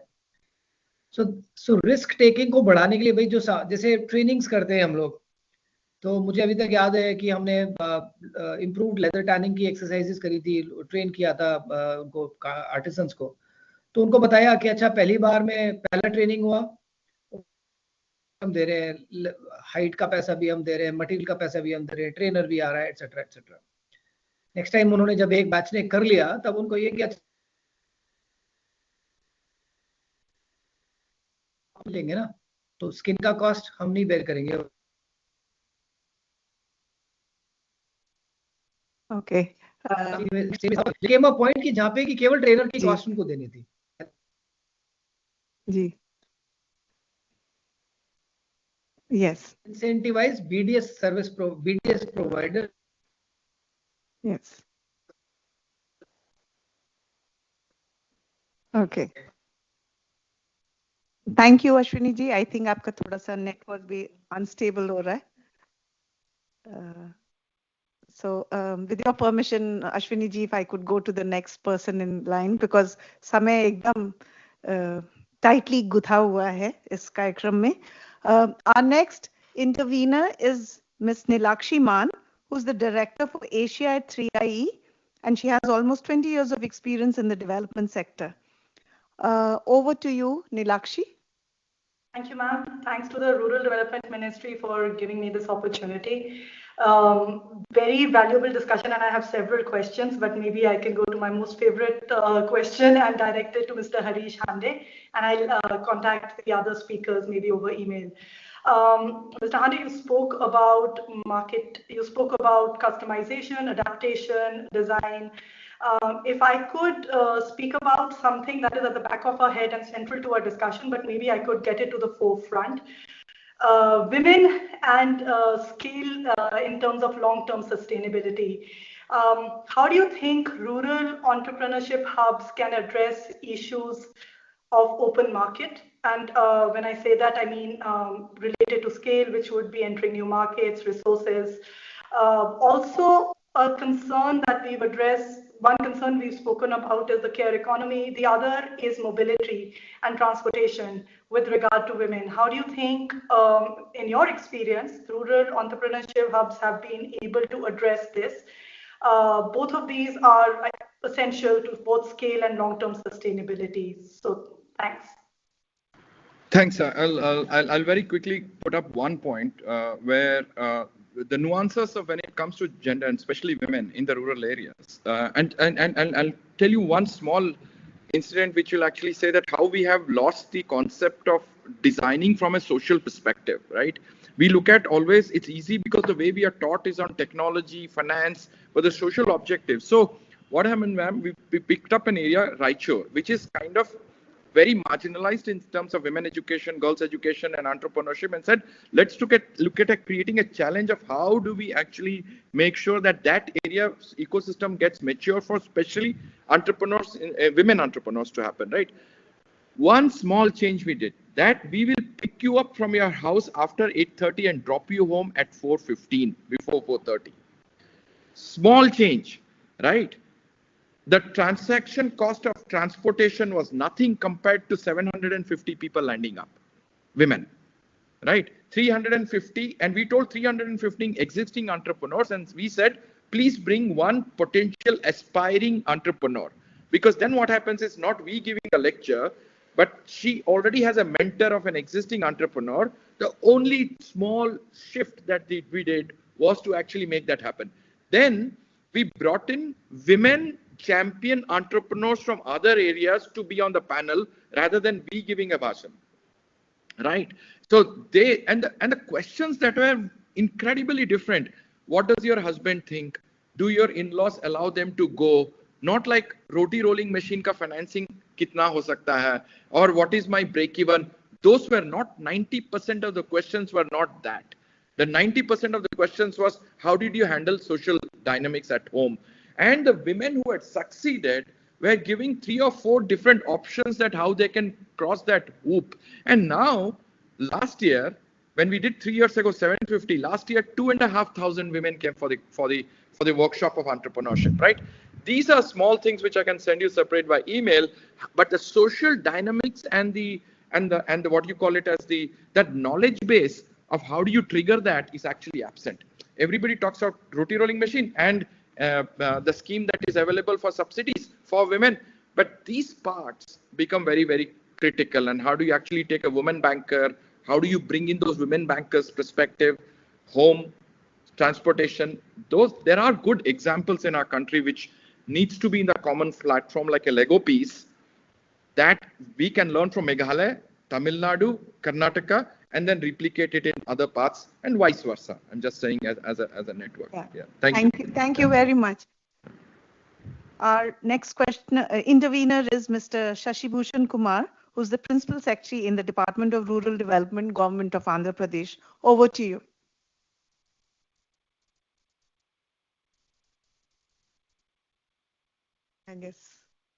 I guess there's a problem in the connection. We could go to the next one. Maybe in the attendees, as I can see him. So. Oh, okay. Maybe the email didn't. Okay. We'll go to the next intervener, Mr. Jagjit Singh Kandal. He's heading IDH India as the country director, and he promotes sustainable value chains across sector, including cotton, tea, spices, and palm. सबसे निवेदन है कि बहुत कम समय रह गया, इसलिए कृपया एकदम सूक्ष्म में अपना क्वेश्चन पूछें, जिससे कि we can be tied in the time that's provided. Thank you. नमस्कार, और मेरा क्वेश्चन खातमुनीसा दीदी के लिए है. सबसे पहले तो मैं दीदी को प्रणाम करूंगा, क्योंकि बहुत ही इंस्पायरिंग था आपके वो थोड़ा सा जो हमने सुना. आप लखपति बनी और साथ में औरों को लखपति बनाया, और आगे करोड़पति बनने का आपका जो सपना है उसके लिए बहुत बहुत प्रणाम हमारा. और ये भी है कि आप आगे बढ़ के. और एक सिंपल सी चीज मैं आपसे पूछना चाहता था कि जो आपने मार्केटिंग करी है उसमें आप किस तरीके को लोगों के साथ बताना चाहेंगे जो आपका सक्सेस हुआ, अपनी कम्युनिटी नहीं बट उसके बाहर में आपने कैसे अपनी मार्केटिंग कर सके, और क्या चीज हम आपसे सीख के दूसरों को दे सके. नमस्कार. हाँ दीदी बोले. हाँ नमस्ते sir.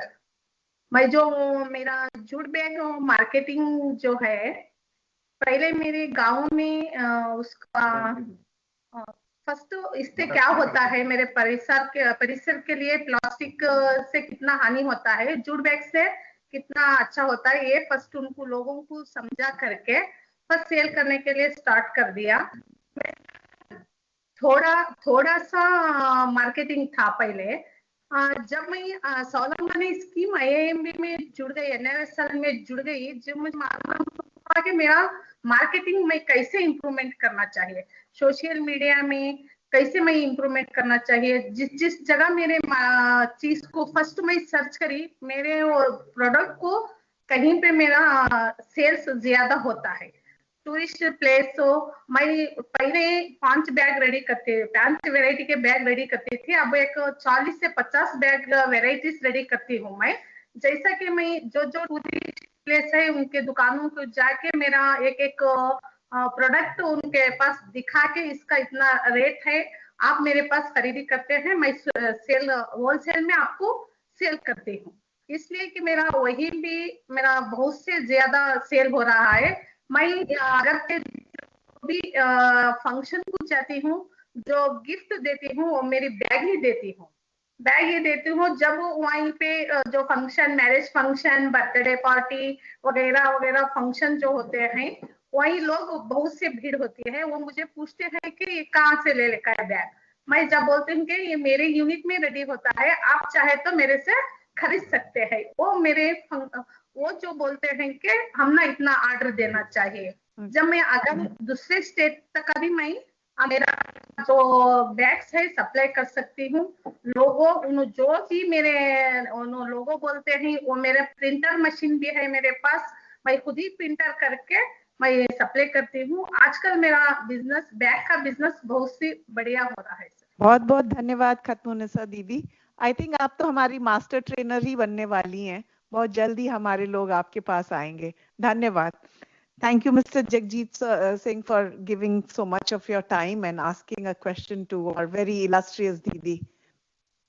Our next intervener is SMT Niharika Barik, who is the Principal Secretary in the Department of Rural Development, Government of Chhattisgarh. Madam Niharika, are you there? Let's see here.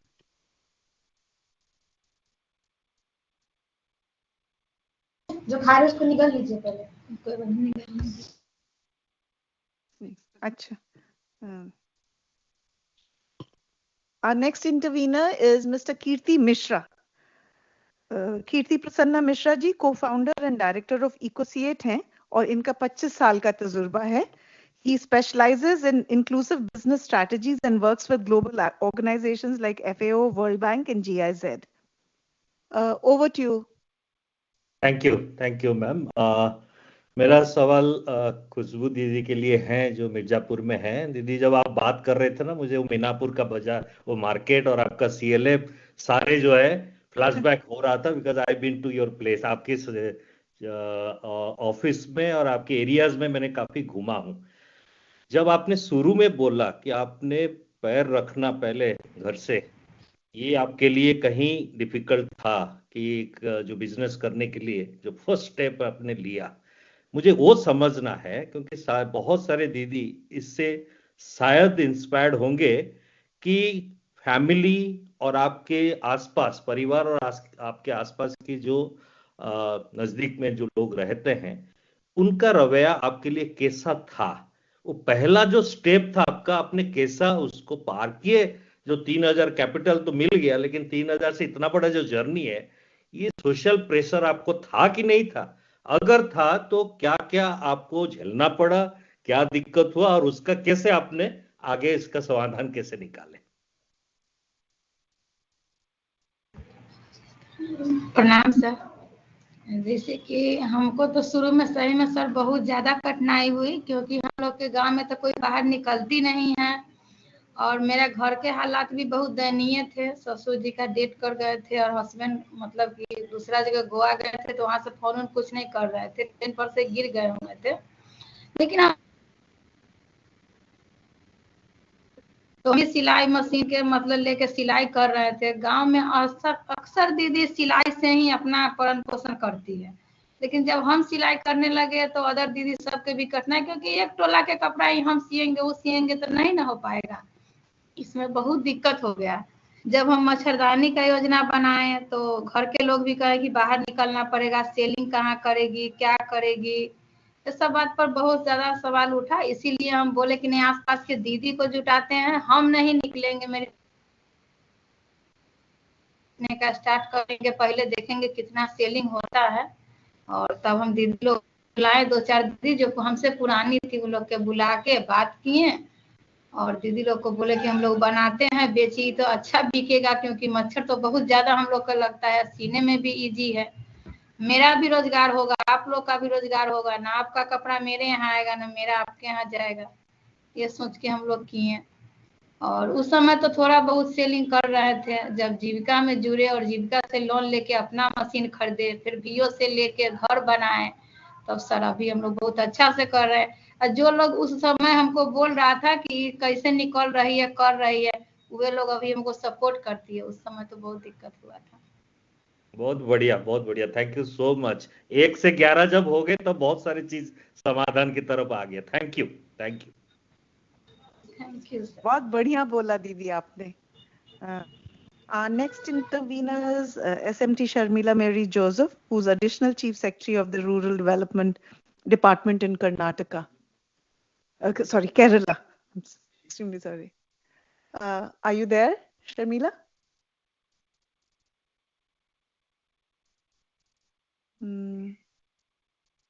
I guess then, sir, those were the people in line. समय का पता नहीं चला और हम इस सत्र के अंतिम दौर में आ चुके हैं और आप सब पैनलिस्ट ने इतना अपना बहुमूल्य समय और अपने पूरे जीवन का सार इन 8 मिनट में ऐसे आपने बांध के प्रस्तुत किया that really it was like a very compact master lecture. So first of all, a very big thank you to all of you. सबसे बड़ा धन्यवाद तो जाएगा खुशबू दीदी को और खत्मुन्निसा दीदी को, जिन्होंने अपनी कहानी बता करके और अपने लखपति बनने के प्रयास से ये भी साबित कर दिया कि ये जो भी हम नीति बनाते हैं और जो भी हम प्रयास करते हैं उसका फल तभी हमें दिखता है जब आप जैसे लोग यहाँ पे आके हमें अपने जीवन वृतांत सुनाते हैं। तो आप दोनों साधुवाद और बहुत बहुत धन्यवाद के पात्र हैं और आपको भी बहुत बहुत बधाई आगे बढ़ने के लिए। Esteemed panelists, right from Shri Ashwini Saxena, Mr. Saroj, Mr. Vijay Vardhan, Shri Amit Shukla, Madan Padaki ji, Khushbu Devi, Khatmunisa, Shri Dr. Harish Hande, and of course Samik Sundar Das. We've been engaging in conversation for the last 2-3 days. We've been pestering you. We've been asking you to frame your points, and you've been so patient and generous with all our feedback. A heartfelt thank you to all of you. One of you said while discussions that very often government comes and interacts with us at a pragmatic level, and once the program is over, we kind of walk out each path. We are here to tell you, and this is as per the guidance given to us by our secretary, that we are here to talk strategic alliances with you. We are not going to forget anything that you've said here today, but we intend to sit down with each one of you in more focused discussions. So we will request you in times to come to give us more time, and we shall take each of these conversations forward. What is also important to note is that Honorable Prime Minister's clarion call that now is the time of action and now is not the time to say that what is not available. So the writing on the wall is that whatever is available, the resources, the funds, the skills, we've got to make the best use of it. And that best use cannot happen without the private sector participation, without the civil society partners, without the impact assessment teams, without the evaluators who can tell us where we are going wrong or what needs to be scaled up. So therefore, the whole thrust of this breakout session was not only to understand from you what has made you reach your level of excellence, but also to understand how can we work more intensively with you so that not just one ITC, there could be a couple of 100 ITCs working with us. How could we just make sure that we not only work towards Antyodaya, but we also work towards Sarvodaya? Of course, the IPR for this statement is not mine. It belongs to Mr. Dr. Karthik Muralidharan. When we were talking with him for a preparatory parts, that's what he said. He said, after we've reached the last mile, what we have to do is to work towards the welfare of all. So thank you, participants. Antyodaya से सर्वोदय की यात्रा में आप सभी का स्वागत है, and we'll work together. Thank you. Thank you, ma'am. Thank you. Thank you, ma'am. Thank you, sir. Thank you so much. Thank you. Thank you very much. I will request all of you to please stay online because now we've come to the third part of this day-long event where we are going, all our honorable ministers from various departments are going to join, and all the respected secretaries of the departments are going to quickly run through the key takeaways from all the esteemed panelists, what you've said, and thereafter our Honorable Minister for Agriculture and Rural Development will address all of us. So please be patient while we connect to the last part. Thank you. Thank you.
For 5 minutes, but please stay around. Just 2 minutes.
ये एक बार जैसे ही जुड़ते हैं तो हम एक बार आप check कर लीजिएगा कि वॉइस हमारी आपकी हमें सबको मिल रही है कि नहीं, हमारी सबको जा रही है, एक बार चेक कर लेंगे, ठीक है। हाँ नहीं, और आप में से कोई जुड़ जाएगा एक बार एसपीएस। हाँ, मैं सेक्रेटरी रूरल डेवलपमेंट बोल रहा हूँ सर। ये हमारी आपकी आवाज आ रही थी, मेरी आवाज जा रही है आपको?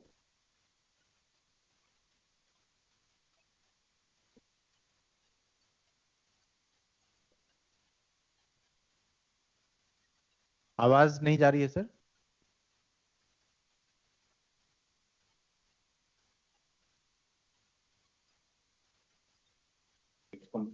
मेरे ख्याल से आप थोड़ा लेमन की भाषा में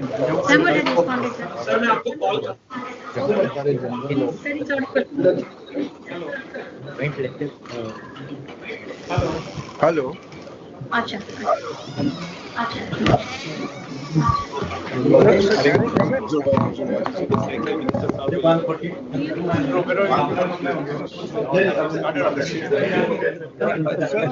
you allow me, I mean, I just have Honorable Minister is about to join. We will follow the same sequence as it was earlier, theme 1 to theme 10. I will start with the theme 1 on Dhan-Dhaanya and then followed by others. We know the sequence. Then there will be enhanced credit for KCC, followed by rural prosperity, then Atmanirbharta and pulses, then comprehensive program for fruits and vegetables, national mission on high yielding seeds, then cotton, then the rural Punya post as catalyst, and then the fisheries, followed by support to NCDC. So that will be the sequence. I welcome all the honorable minister who have joined and are present in this conference, and agriculture minister is just about to join. We are just waiting.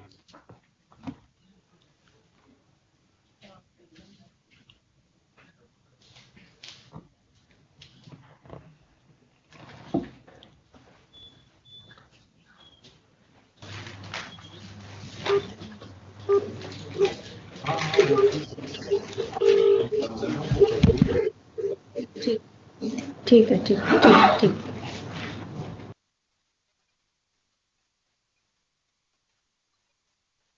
Parent, can you hear us?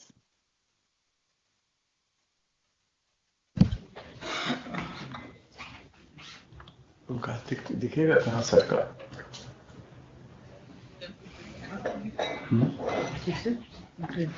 माननीय मंत्री जी को कहाँ दिखेगा? ऐसे उनका तो space बन ही जाएगा। नहीं, हम हमारे ऊपर ऐसे नीचे होना चाहिए सरकार। कहाँ पर है? नहीं, ऑफिस से तो दिख रहा था, लिंक जुड़ा हुआ, लिंक नहीं दिख रहा।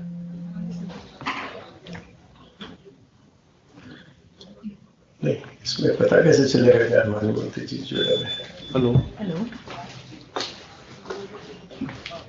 हाँ सर, सेक्रेटरी साहब कुछ बोलना। हाँ, एक दो तीन दिख रहा है। नहीं, अभी तो काफी लोग ड्रॉप हो गए हैं, अभी 5-6 मंत्री लोग ही आ रहे हैं।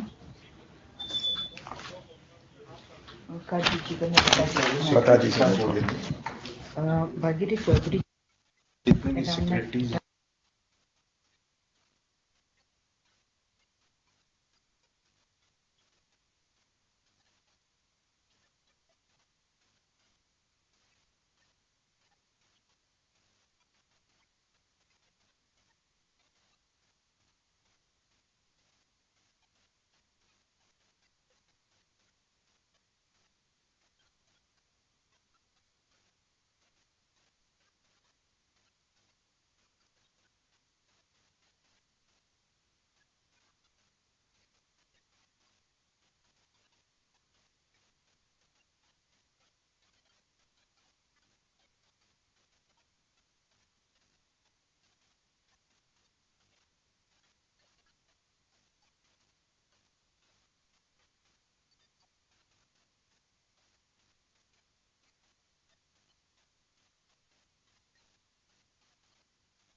Street able to join or unmute कर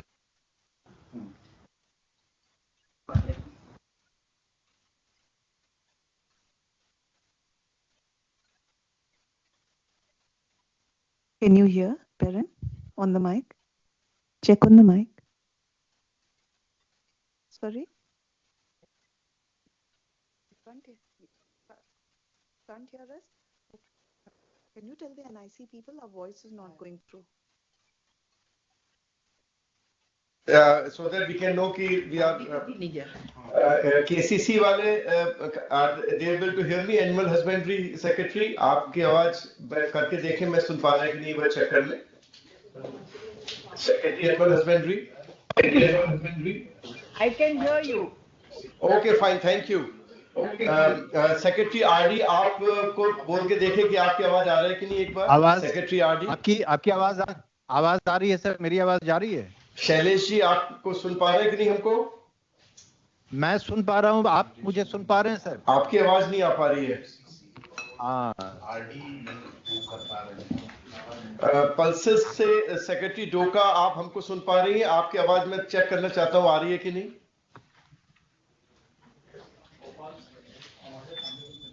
वो भी नहीं आ रही है. फ्रूट वेजिटेबल्स में गुड इवनिंग सर. हाँ आपके हाँ thank you very much. Now you are there. Thank you sir. Fruit vegetables से सेक्रेटरी मौफी है क्या? मैं सुन पा रहा हूँ. हाँ, we can hear you. And thank you very much. We can hear you clearly. Thank you. High yielding seat से हमारे संजय गर्ग जी बैठे हैं. क्या आप जब बोल के देखेंगे आपकी आवाज आ रही है कि नहीं? अरे एक सेकंड. हाँ सर आवाज आ रही है sir. Okay. Secretary textiles. Secretary textiles आप सुन पा रही हैं और आपकी आवाज चेक करना चाहते हैं आ रही है कि नहीं? Yes sir. Thank you. Rural से वंदिता जी सेक्रेटरी पोस्ट आपकी आवाज चेक करना चाहता हूँ आ रही है कि नहीं वहां से? आप सुन पा रही है कि नहीं? सेक्रेटरी पोस्ट जी थैंक यू आ रही है. एंड फिशरीज से अभिलक्ष जी आपकी आवाज आ रही है कि नहीं मैं चेक करना चाह रहा हूँ. अभिलक्ष जी या थैंक यू. कोऑपरेशन से कोई भी बैठे हो? सेक्रेटरी भी बाद में आएंगे. कोऑपरेशन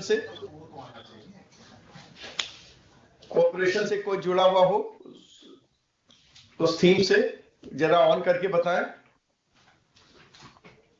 कोऑपरेशन जारी है सर. डेवलपमेंट. शैलेश जी आपकी आवाज नहीं आई थी उस वक्त. Can you recheck? सर आवाज जा रही है. Secretary RD Am I audible sir? Secretary RD आपकी आवाज हमको नहीं आ पा रही है अभी. हेलो.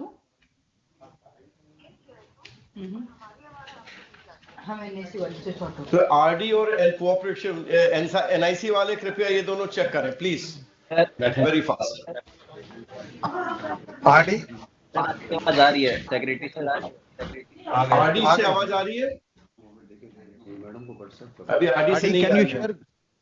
हाँ now I can hear you. Thank you very much. Thank you. Okay sir. और बस कोऑपरेशन रह गया. सपोर्ट टू एनसीडीसी से किसी की आवाज नहीं आई अभी तक. We are waiting. सर वहाँ कोई एनसीडीसी नहीं चेक कर रहे हैं. हाँ क्या बोल जुड़े नहीं मंत्री जी अभी. सर आरडी से बोल रहा हूँ सर. एक बार फिर बता दीजिए आवाज जा रही है?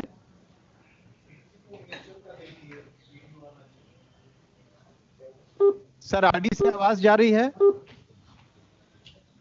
The person you have called is speaking to someone else. आप मिला है? नहीं मेरा नहीं. पहली. Hello.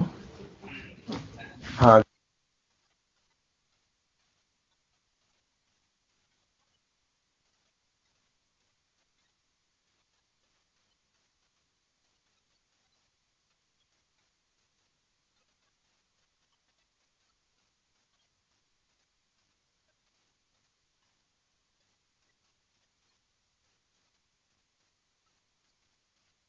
This meeting is being recorded.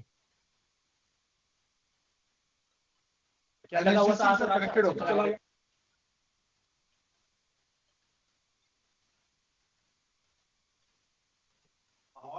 Sir, उनके बाकी सब जगह सब लोग सुन रहे हैं सर, उन्हीं को वर्ष में हम ले रहे हैं सब जगह। कमेंट तो होता रहेगा। NCDC sir. सर आवाज, हाँ थैंक सर, आरडी से आवाज जा रही है सर, आरडी से। थैंक यू सर आरडी से आवाज जा रही है। देवेश सर, आरडी से आवाज जा रही है? नो।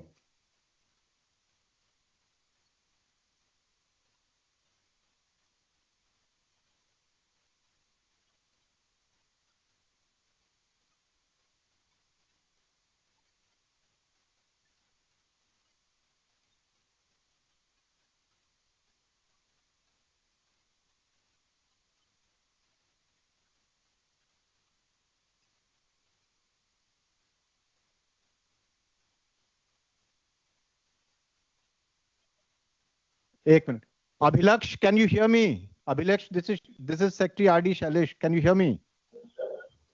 हेलो सर, आवाज आ रही है? Abhilaksh, can you hear me? हाँ जी, आ रही है आपकी आवाज। सर वीडियो ऑडियो क्लियर है सर?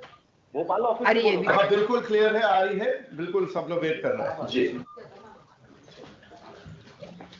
आरडी की आवाज आ रही है सर? मनोज के बाद सर नमस्कार सर, आपका स्वागत है सर। आपके अतिरिक्त जो हमारे माननीय केंद्रीय मंत्रीगण और जो उपस्थित हैं उनका भी सर स्वागत है सर। बस ब्रीफ में 1 मिनट बताना चाहूंगा कि हम लोग ने सुबह 11 बजे कार्यक्रम आरंभ किया था। पहले हमारे 7 एमिनेंट स्पीकर्स ने बोला था सर, उसके बाद माननीय प्रधानमंत्री जी के उद्बोधन के बाद ब्रेकआउट सेशन करीब 1:30 बजे शुरू हुआ था और जो कि 3:30 बजे तक समाप्त हुआ है। सारे ब्रेकआउट सेशंस के सचिव उपलब्ध हैं। तो सर्वप्रथम मैं सर अपना जो मैं उसी सीक्वेंस में शुरू करूंगा जिस सीक्वेंस से थीम थी सर। 5 से 6 मिनट में सर हम लोग अपनी बात रखेंगे जो कि सार निकला है सर, और उसके पश्चात हम आपका और आपके आदेश से अगर माननीय मंत्रीगण जो उपस्थित है उनका भी अगर कुछ दिशा निर्देश होंगे हम सुनना चाहेंगे सर। तो सर्वप्रथम जो प्रधानमंत्री धन-धान्य योजना के बारे में सर जो हम लोगों ने चर्चा की सर, उसमें जो चीज निकल के आई था, सबसे पहले तो ये बात आई कि सब लोगों ने मुख्य रूप से ये बात कही कि हमको लोकलाइज्ड प्लानिंग करनी है डिस्ट्रिक्ट लेवल पे, और उसमें कृषि उत्पादन संगठनों का महत्वपूर्ण योगदान रहना चाहिए सर। इसके अलावा जो क्रॉप प्लानिंग हो वो एग्रो क्लाइमेटिक जोन, जिस जिले में जो एग्रो क्लाइमेटिक जोन है उसके आधार पे हमें क्रॉप प्लानिंग करनी चाहिए, और कोशिश यही करनी चाहिए कि हम क्रॉपिंग जो पैटर्न है उसी हिसाब से धीरे धीरे करके उसे बदलाव करें जिससे बेहतर प्रोडक्टिविटी मिल सके सर। एक ये बात और उपलब्ध होके आई कि कई ऐसे जो जनपद निकलेंगे जो हम चयन करेंगे उसमें लीज होल्डर्स और टेनेंट फार्मर्स का बहुत बड़ा योगदान होगा, और उसके योगदान को हम क्योंकि कृषि में है तो उनको भी योजनाओं का लाभ कैसे, मूल जो हमारे लैंड ओनर है उनको भी ध्यान में रखते हुए उनकी सहमति से कैसे हम योजनाओं का लाभ इन शेयर क्रॉपर्स को या बटाईदारों को हम दे सके, इस पे भी एक चर्चा हुई, जरूर होनी चाहिए सर। इसके अलावा जो बहुत बड़ी जल संरक्षण की बात आई कि खेत का पानी खेत में रहे, गांव का पानी गांव में रहे, हर खेत पे मेड़ हो, हर मेड़ पे पेड़ हो, ये एक बहुत महत्वपूर्ण एक मैसेज था जो इन जनपदों के लिए आवश्यक होगा सर। एक ये भी बात आई थी कि हमको टेक्नोलॉजी का बहुत उपयोग करना चाहिए, मौसम का पूर्वानुमान, क्योंकि ज्यादातर ऐसे जनपद होंगे इनमें जो रेन फेड होंगे, तो मौसम के पूर्वानुमान की जानकारी टेक्नोलॉजी के माध्यम से अगर सब किसानों को हम पहुंचा सकेंगे, और जो हमारी योजनाओं में डिजिटाइजेशन हो रहा है उससे हम सेवाएं हम दे सकेंगे, तो निश्चित रूप से एक बहुत बड़ा लाभ होगा इन जनपदों में कार्य करने में सर। एक और इशू आया था कि इन जनपदों में अगर मैल न्यूट्रिशन की स्थिति अगर आती है, वेस्टिंग और स्टंटिंग की, तो हम एग्रीकल्चर को इस मैल न्यूट्रिशन के कार्यक्रम से जोड़ दें, जिसमें कृषि उत्पादन संगठन बहुत महत्वपूर्ण योगदान दे सकते हैं, और हम पल्सेस के साथ साथ मिलेट्स और अन्य फ्रूट वेजिटेबल्स का जो प्रोडक्शन एफपीओज करते हैं या मशरूम है, इस तरह के जो उत्पाद है या मत्स्य उत्पाद है, उनको आंगनबाड़ी केंद्रों से और साथ ही साथ मिड डे मील से जोड़ के हम लोग वहां पर एक उनकी आवश्यकता अनुसार हम लोग उसको जोड़ सकते हैं, जिससे इनकम भी बढ़ेगी और मैल न्यूट्रिशन भी खत्म होगा सर। कन्वर्जेंस के लिए ये बात आई थी कि सबसे इम्पोर्टेंट, सभी ने कहा कि नेचुरल फार्मिंग और ऑर्गेनिक फार्मिंग को विशेष रूप से ध्यान देना चाहिए, और 3 से 5 साल का सीड रोलिंग प्लान अगर जिला स्तर पे बनेगा, उसी हिसाब से सीड की उपलब्धता दिलाई जाए। एक इशू ये आया था कि एक्सटेंशन वर्कर्स की को मदद करने के लिए हर गांव में अब एक कृषि सखियां, पशु सखियां और बैंक सखी है, इन तीनों का प्रयोग करना चाहिए हमें इन योजनाओं को आगे बढ़ाने में, जिससे हमारे एक्सटेंशन की मशीनरी मजबूत हो सके। एक बहुत अच्छा सुझाव ये आया था कि बहुत सारे ऐसे किसान हैं इन क्षेत्र में जिनका सोशल मीडिया पे बहुत इन्फ्लुएंस है और बहुत प्रगतिशील ढंग से कार्य कर रहे हैं, तो हमको उनको इंसेंटिवाइज करके हम इन सोशल मीडिया में जो किसान हैं उनको उपयोग करके अन्य किसानों को और एफपीओज को प्रेरित करें कि वो किस प्रकार से प्रगतिशील रूप में कार्य कर सकते हैं। एक सुझाव यह आया था कि जब डिस्ट्रिक्ट एग्रीकल्चर प्लान इन 100 जनपदों के लिए बने तो कुछ इनिशियल इंडिकेटिव एलोकेशन इन 100 जनपदों के विभिन्न योजनाओं का हर जो विभाग है जरूर दे दें हर वर्ष में, जिससे कि वो एक मिनिमम इंडिकेटिव आउटले होगा, जिससे कि उसी हिसाब से प्लान तैयार हो जाए और इफेक्टिव कन्वर्जेंस हम कर सकें। उससे ज्यादा आवश्यकता हो तो जरूर दे दी जाए। एक अच्छा सुझाव ये आया था सर कि district innovation fund of agriculture जो पहले हम लोग की स्कीम में होता था लेकिन धीरे धीरे करके कम हो गया, अगर उसमें हम इन 100 जनपदों में अधिक धनराशि दे दें तो ये district innovation fund for agriculture से लोकल स्तर पे बातचीत करके जो प्लान बने तो कुछ इनोवेटिव प्रैक्टिसेस हम शुरू करेंगे जिसको बाद में हम रेप्लिकेट भी कर सकते हैं। तो इसमें भी एक सुझाव अच्छा था जिसमें हम कार्यान्वित कर सकते हैं।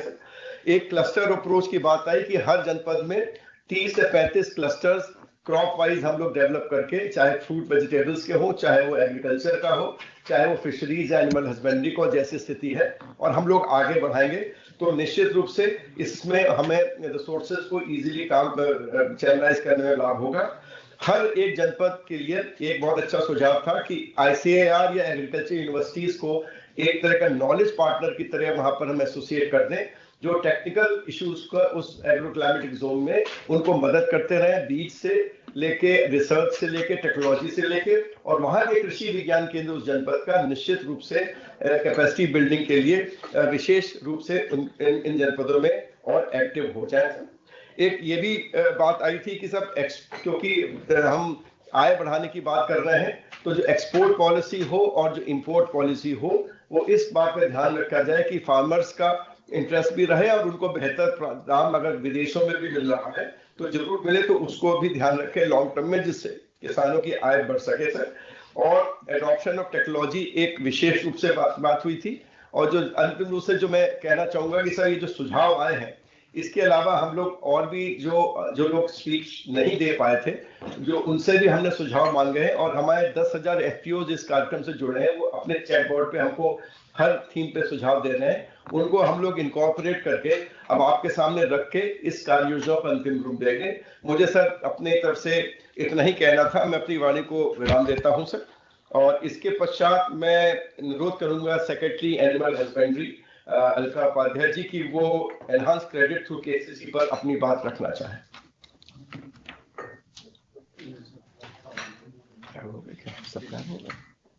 पानी मंगा ना, ठंडा पानी।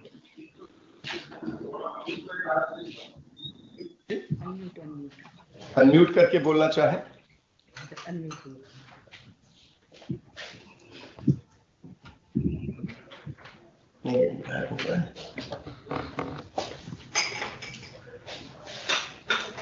क्या हुआ देखिए, आवाज गायब हो गई।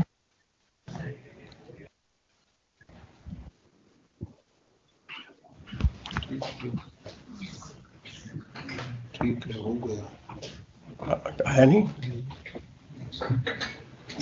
आ रहा। अगर अलका उपाध्याय नहीं जुड़ पा रही तो हम नेक्स्ट सेक्रेटरी RD से अनुरोध करेंगे कि वो जुड़ के अपनी बात कहना चाहे जब तक वो जोड़ते हैं। आए नहीं है कोई, सब गायब हो गए, कोई आ नहीं रहा इसमें, सब डीलिंग हो गए। क्या हुआ? हाँ, कहाँ चला गया? नीचे आ तो रहा था सर, ऊपर था। हाँ अलका जी अब बोले, please continue. Thank you sir. सम्माननीय मंत्रीगण जो आज इस कार्यक्रम में हमारे साथ में जुड़े हैं, बहुत इम्पोर्टेंट सेशन था क्रेडिट एनहांसमेंट का, और जो 2025-26 में केसीसी की लिमिट 3 लाख से बढ़ाकर 5 लाख कर ली गई है। हमारे सेशन में जो लोग जुड़े थे वो बैंकर्स भी थे, इंडस्ट्री से लोग जुड़े हुए थे जो वास्तव में फील्ड पे काम कर रहे हैं, और साथ में कुछ लोग टेक्नोलॉजी पार्टनर्स या एग्जीक्यूशन पार्टनर्स भी जुड़े थे। सबसे पहले तो जो केसीसी का बढ़ावा हुआ है या जो बढ़ोतरी हुई है उसके ऊपर लोगों ने बात कही और ये समझ में आया कि बहुत अच्छा अपटेक हुआ है, लेकिन एक प्रॉब्लम है कि डिस्पैरिटी अभी भी है। तो जैसे नॉर्थ ईस्ट में एक तरफ तो केसीसी का स्प्रेड ठीक नहीं है या कम है, दूसरी तरफ नॉर्थ ईस्ट में एनपीए का संख्या भी ज्यादा है। तो ये बहुत सारी बातें आई। एक ये भी बहुत बड़ी इशू आई कि जो कोलैटरल फ्री लोन एक्चुअली जो हमारे पास में उपलब्ध है 2 लाख का, ऑप्टिमल साइज जो अभी यूटिलाइज हो रहा है वो केवल 1.27 लाख का ही हो रहा है। यानी कि एक बहुत बड़ा स्कोप है कि जो 2 लाख था और अब हम उसको बढ़ा के 5 लाख हम कर रहे हैं, उससे हमको जो एक्चुअल एब्जॉर्प्शन है उसको बढ़ाना चाहिए। जो स्पेसिफिक प्रॉब्लम्स आई उसमें एक सबसे बड़ी प्रॉब्लम जो समक्ष में आई कि लैंड टाइटल्स का इशू है, और उस लैंड टाइटल्स प्लस कोलैटरल को लेके अभी भी कई प्रकार की भ्रांतियां हैं। कोलैटरल का जो इशू है वो तो मुझे लगता है बैंकर्स के साथ में हमें रिजॉल्व करना चाहिए, लेकिन लैंड टाइटलिंग के ऊपर और किस प्रकार से महिलाओं को और ज्यादा से ज्यादा हम समावेश करें या जो लैंडलेस फार्मर्स हैं उनका समावेश करें, इसके लिए एक स्पेसिफिक स्ट्रैटेजी बनाने का जरूरत होगी। एक और इशू जो था जो सामने आया वो यूनिवर्सल स्केल ऑफ फाइनेंसिंग नहीं होना है। तो रबी और खरीफ के बीच में जैसे बात आई कि बहुत डिफरेंस होता है, क्रॉप्स के इंक्लूजन में टाइम जाता है, तो ये ऑटोमेटिकली कुछ ऐसी व्यवस्था होनी चाहिए, और स्पेशली अब जब लैंड रजिस्ट्री हमारी बन रही है, एग्री स्टैक बन रहा है, तो ये व्यवस्था होनी चाहिए कि किस फार्मर के पास में क्या क्रॉप है और उस अनुपात में फाइनेंसिंग होनी चाहिए। ये इनपुट बेस्ड फाइनेंसिंग मेनली होती है केसीसी के माध्यम से, और इसमें वेरिएशन कई स्टेट्स में भी काफी है, तो उस स्टेट के वेरिएशन को भी हमें दूर करना चाहिए। एक बात उठकर आई लेकिन फिर बाद में उसको क्लैरिफाई भी किया गया कि अभी क्रॉप इंश्योरेंस कम है, क्या जो विस्तार है वो थोड़ा कम है, तो क्या केसीसी को उसके साथ में किसी प्रकार से जोड़ा जा सकता है। बट बाद में आरबीआई ने इस बारे में क्लैरिफाई किया कि अभी इस तरह की व्यवस्था नहीं है, लेकिन आगे जाके अगर कुछ सोचना होगा तो एक पॉलिसी फ्रेमवर्क की जरूरत होगी। दूसरा एक हर बार ये मुद्दा उठकर आया कि किस प्रकार से हम जो कलेक्टिव्स हैं, एफपीओज हैं, एसएचजीज हैं, एफपीसीज हैं, जेएलजीज हैं, उनको हम अपने फ्रेम में कैसे ज्यादा से ज्यादा ला सकते हैं। आज की तारीख में आरबीआई की पॉलिसी के माध्यम से इसको करने में थोड़ी कठिनाइयां हैं, और क्या एक तरीका हो सकता है उसके ऊपर हमें विचार विमर्श करना होगा। इसके साथ साथ में कुछ सजेशंस भी आए और जो कि अच्छे सजेशंस थे। एक श्रिम्प इंडस्ट्री के लिए एक बात आई कि क्योंकि वहां पर कॉस्ट ऑफ इन्वेस्टमेंट हाई है या वहां पर कैपिटल की रिक्वायरमेंट ज्यादा हाई है, तो क्या ये 5 लाख की जो अभी सीमा है वो उनको थोड़ी अपर्याप्त समझ में आती है। इसके ऊपर ध्यान देने की आवश्यकता होगी। एक interest subsidy for investment credit along side KCC working capital loan के ऊपर में बार बार बात समझ आई है सामने कि क्या इस पर हम कोई प्रोडक्ट ला सकते हैं, इस पे हम आगे काम कैसे कर सकते हैं। जैसा मैंने पहले भी कहा था, जो जॉइंट वर्किंग ग्रुप्स हैं या जॉइंट ग्रुप्स हैं, एग्रीगेटर्स हैं, उनको किस तरीके से, एक तरफ तो ये कि हम बहुत अच्छी तरीके से उनको यूज कर सकते हैं एक्सेस बढ़ाने के लिए, केसीसी का लोग ज्यादा से ज्यादा फायदा ले, लेकिन ये काम करने के लिए एक तो पॉलिसी फ्रेमवर्क की जरूरत होगी, दूसरा टेक्नोलॉजी पार्टनर्स की जरूरत होगी और कुछ इम्प्लीमेंटर्स की भी जरूरत होगी। हमारे साथ में कुछ इस तरह के लोग जुड़े हुए थे, समुन्नति से मिस्टर अनिल थे, उन्होंने भी काफी इस बारे में बताया कि किस प्रकार से नए जो टेक्नोलॉजी पर्सपेक्टिव है उसको हमें साथ में लेकर चलना पड़ेगा। जो फाइनेंसिंग इंस्ट्रूमेंट है, जो एग्रीकल्चर वैल्यू एडिशन है, जैसे कि लाइफ, एक बात समझ में आई, किसान खेती से हमारे साथ में मनोज द्विवेदी जी जुड़े हुए थे, उनका ये कहना था कि जो केसीसी है इनपुट बेस्ड है, लेकिन आज की तारीख में जो लाइफ स्टॉक सेक्टर में या फिशरीज में, इवन क्रॉप हस्बेंड्री में डिमांड प्रोसेसिंग के लिए भी है, तो किस प्रकार से हम केसीसी का उपयोग इसके लिए भी कर सकते हैं। यानी कि कुल मिला के वर्किंग कैपिटल के ऊपर भी बार बार बात हमारे सामने आई है और उसमें हम लोगों ने कुछ चर्चा की है। आरबीआई के जो अधिकारीगण मिस्टर गिरिधरन हमारे साथ जुड़े थे, उन्होंने कहा था, उन्होंने भी इन सारी बातों को नोट किया है और वो डिटेल पॉलिसी पर्सपेक्टिव भी हमारे साथ में शेयर करेंगे। एक एसएचजीज की अनसिक्योर्ड लेंडिंग है या जो फार्मर्स एफआईजीज होते हैं, फार्मर इंटरेस्ट ग्रुप्स, उनके लिए किस प्रकार से अनसिक्योर्ड लेंडिंग जो अभी होती है उसको हम अमली जामा दे सके।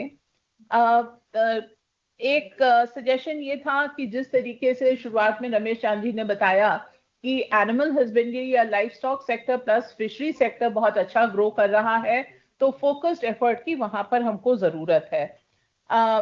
एक कोऑपरेटिव बैंक्स का बहुत अच्छा उपयोग हो सकता है। अमूल से जयंत मेहता जी जुड़े थे, उन्होंने बताया कि किस प्रकार से गुजरात में करीब एक उन्होंने काफी बड़ी संख्या बताई थी कि उन्होंने नए खाते कोऑपरेटिव बैंक्स में खुलवाए हैं और उसके 24 से 25 लाख खाते खुल गए हैं और वो ये सभी अब क्रेडिट कार्ड, किसान क्रेडिट कार्ड को इजीली एक्सेस भी कर पाएंगे। तो मुझे लगता है कोऑपरेटिव्स का जो विस्तार हो रहा है कोऑपरेटिव बैंक्स का, वो भी हमारे लिए काफी मददगार होगा। जो छोटे किसान हैं जो एनिमल हस्बेंड्री या लाइफ स्टॉक सेक्टर से जुड़े हुए हैं, उनके लिए कोलैटरल फ्री लोन उपलब्ध है, वो बहुत अच्छी एक व्यवस्था है और उसमें छोटे इंडस्ट्री यानी कि गोटरी, पिगरी को बढ़ावा दिया जा सकता है। एक चीज ये भी आई थी कि हमको जो मतलब बड़ा प्रैक्टिकल सजेशन आया हमारे ग्रुप से, वो ये था कि हमको थोड़ा सा जो व्यवस्था बैंक्स के द्वारा दी गई है उसमें थोड़ा इम्प्लीमेंटेशन में चेंज करने की जरूरत है। इजियर एप्लीकेशन प्रोसेस हो, कैप्चरिंग ऑफ डेटा, जैसे हमको भी अभी लाइफ स्टॉक सेक्टर में एग्जैक्टली नहीं पता लग पाता है, सिर्फ कैंपेन मोड में जो हम लोग केसीसी इशू करवाते हैं उसका पता लगता है, परंतु फील्ड जो कि संख्या कम हो जाती है और फील्ड में क्रेडिट कार्ड जो मिल रहा, किसान क्रेडिट कार्ड मिल रहा है हमारे सेक्टर के लिए, फिशरीज के लिए, वो कैप्चर नहीं हो पा रहा है। तो एक एमआईएस का हमें लगता है एप्लीकेशन प्लस एमआईएस, ये व्यवस्था भी करना बहुत जरूरी है। और लास्ट में मुझे लगता है कि एक्सटेंशन, जो बार बार बात आई कि ट्रेनिंग ऑफ बैंकर्स एंड हमारे जो एक्सटेंशन नेटवर्क है, इनके माध्यम से हम ज्यादा से ज्यादा अवेयरनेस के भी प्रयास हमको करने होंगे। तो बहुत बहुत धन्यवाद। मैं अपनी बात को यहीं पे समाप्त करती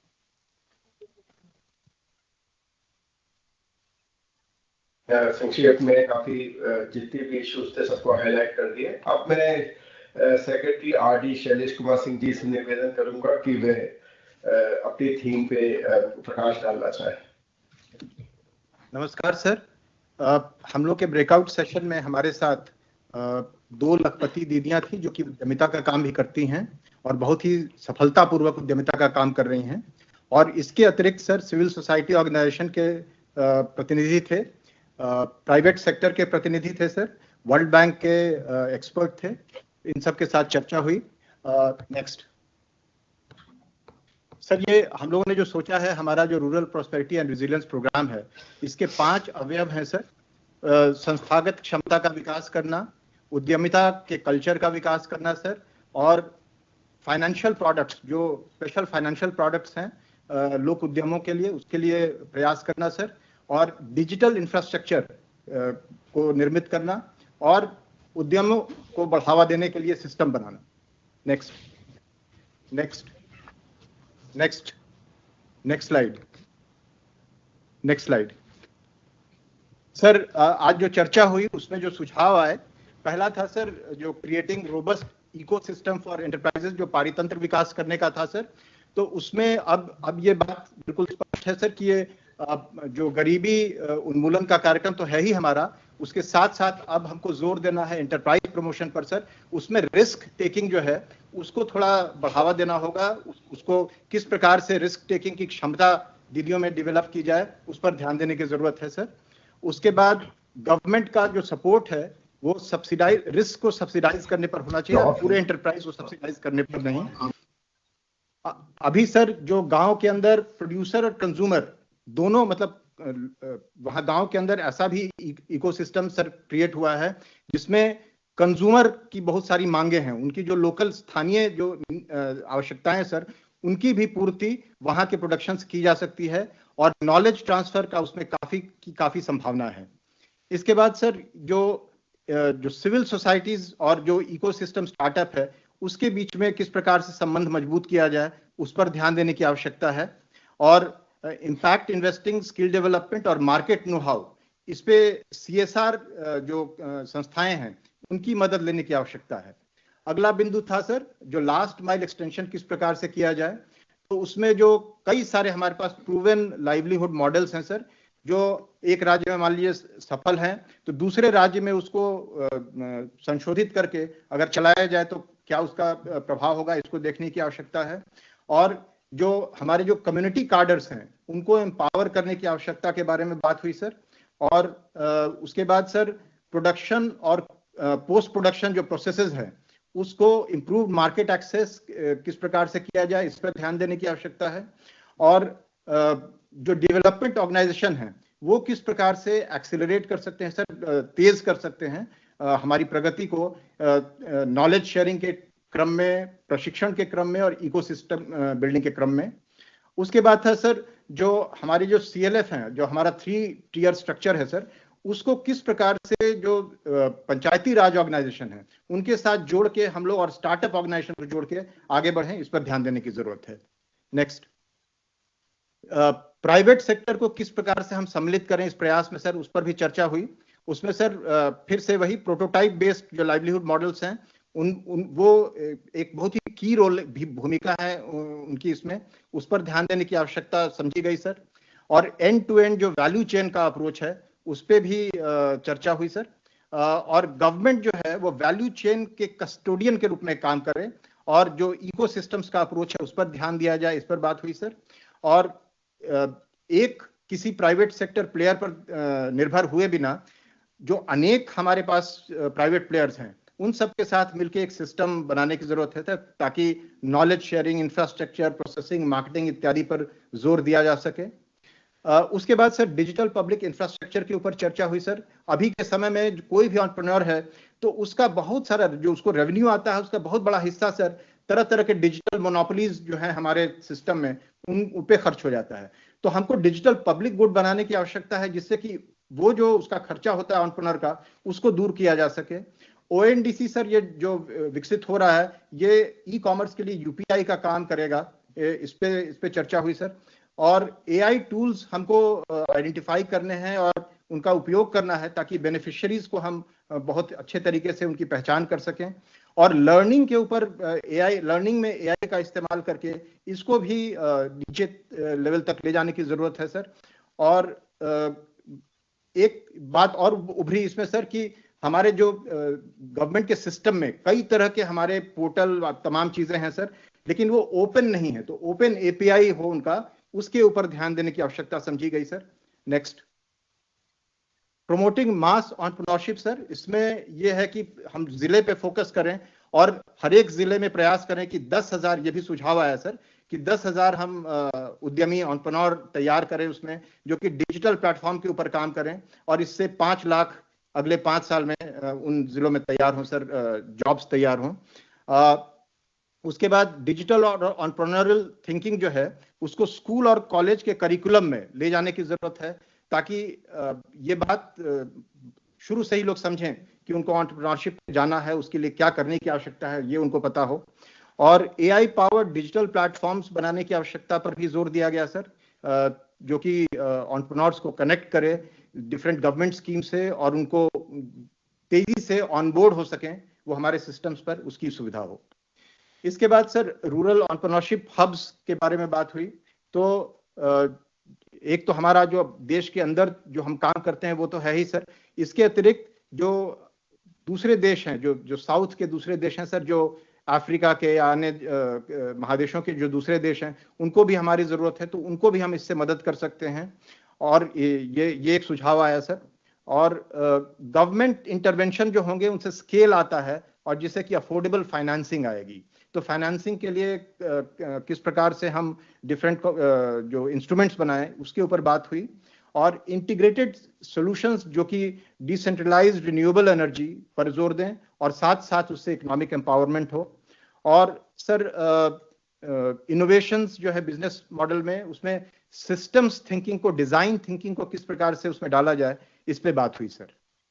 नेक्स्ट हायर ऑर्डर एंटरप्राइजेस के ऊपर बात हुई सर, जो ये इस बात पर चर्चा हुई कि एमएसएमईज जो है हमारे, उनको कई तरह के कंप्लायंस बर्डन्स का सामना करना पड़ता है और जिसके चलते वो छोटा ही रहने में अपना भला समझते हैं। तो कुछ इस प्रकार का काम किए जाने की आवश्यकता है ताकि ये एमएसएमई जो है बड़ा होने की बात सोच सकें, और कैपिटल सपोर्ट जो बिजनेस टारगेट करके दिया जाए ताकि रियल स्केलेबिलिटी आए और मार्केट डिस्टॉर्शन उससे कम हो। इस पे चर्चा हुई। और सॉल्यूशंस जो हैं online portals, GST simplification, labour और रिफॉर्म्स, इसके बारे में सुझाव आया सर। और लो प्रोडक्टिविटी को एड्रेस किया जाए स्किलिंग करके वर्कर्स को और टेक्नोलॉजी का समावेश करके, इसके ऊपर बात हुई। और एक बिजनेस एडवाइजरी इकोसिस्टम जो जिसमें कि इंडस्ट्री का मेंटरशिप हो सर और इन्वेस्टमेंट भी इंडस्ट्री का हो और ये जिलों तक ये पहुंचे, इस पे बात हुई सर। तो लगभग इतनी ही सारी बातें थी हमारे यहाँ, और इसको हम लोग सर इसी के आधार पर हम लोग आगे फॉर्मुलेट करने जा रहे हैं स्कीम सर।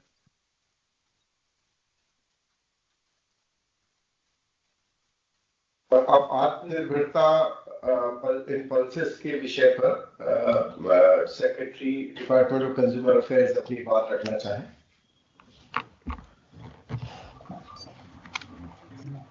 नमस्कार सर, हमारा जो ब्रेकआउट ग्रुप था उसका मिशन फॉर आत्मनिर्भरता इन पल्सेस था, और इसमें कई लोगों ने एक्चुअली इसमें अपना सहयोग दिया।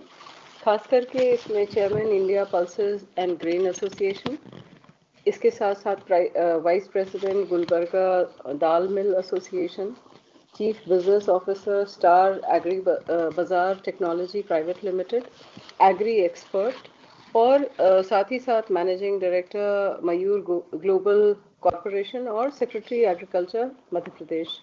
साथ ही साथ इसमें जो इंटरवीनर्स थे, नेक्स्ट प्लीज, इनमें भी principal secretary agriculture Uttar Pradesh, secretary agriculture government of Bihar, और इसके बाद vice chancellor Raichur university, Tamil Nadu agriculture university Coimbatore, director research Rani Lakshmibai central agriculture university Jhansi, managing director Maharashtra seed corporation आदि लोग थे।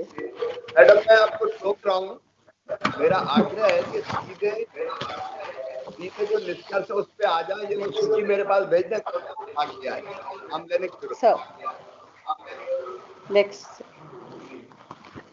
तो प्रमुख रूप से 4 विषयों पर सजेशंस आए, और इनमें जैसे seed production and distribution, demonstration, area expansion और मार्केट अपॉर्चुनिटीज पे सजेशंस आए थे।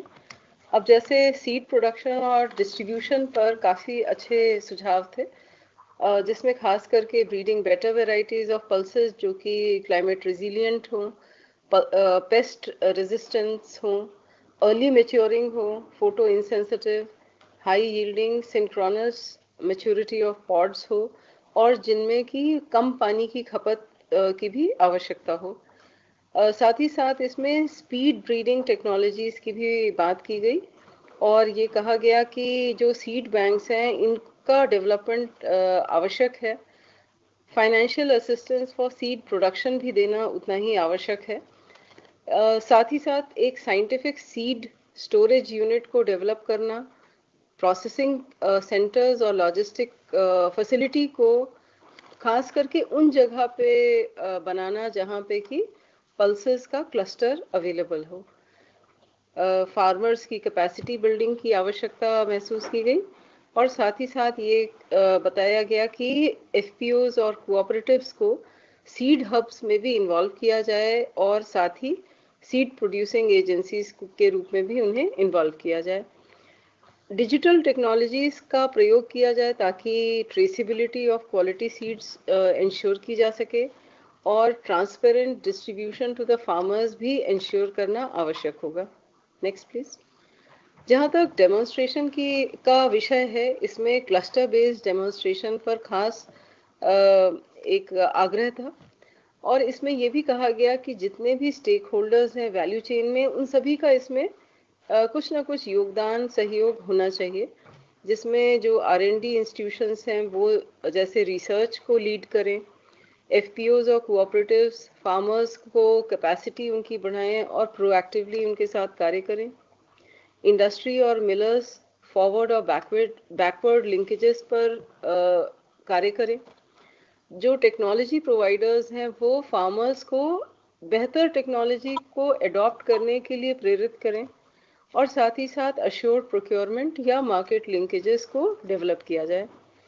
इसके साथ साथ ये भी एक विषय आया कि जो खास करके जो एस्पिरेशनल डिस्ट्रिक्ट है या ऐसे एरिया जो लो प्रोडक्टिविटी से प्रभावित हैं, खास करके उन्हें टारगेट किया जाए और इनका कन्वर्जेंस PM धन-धान्य कृषि योजना के साथ भी किया जाए।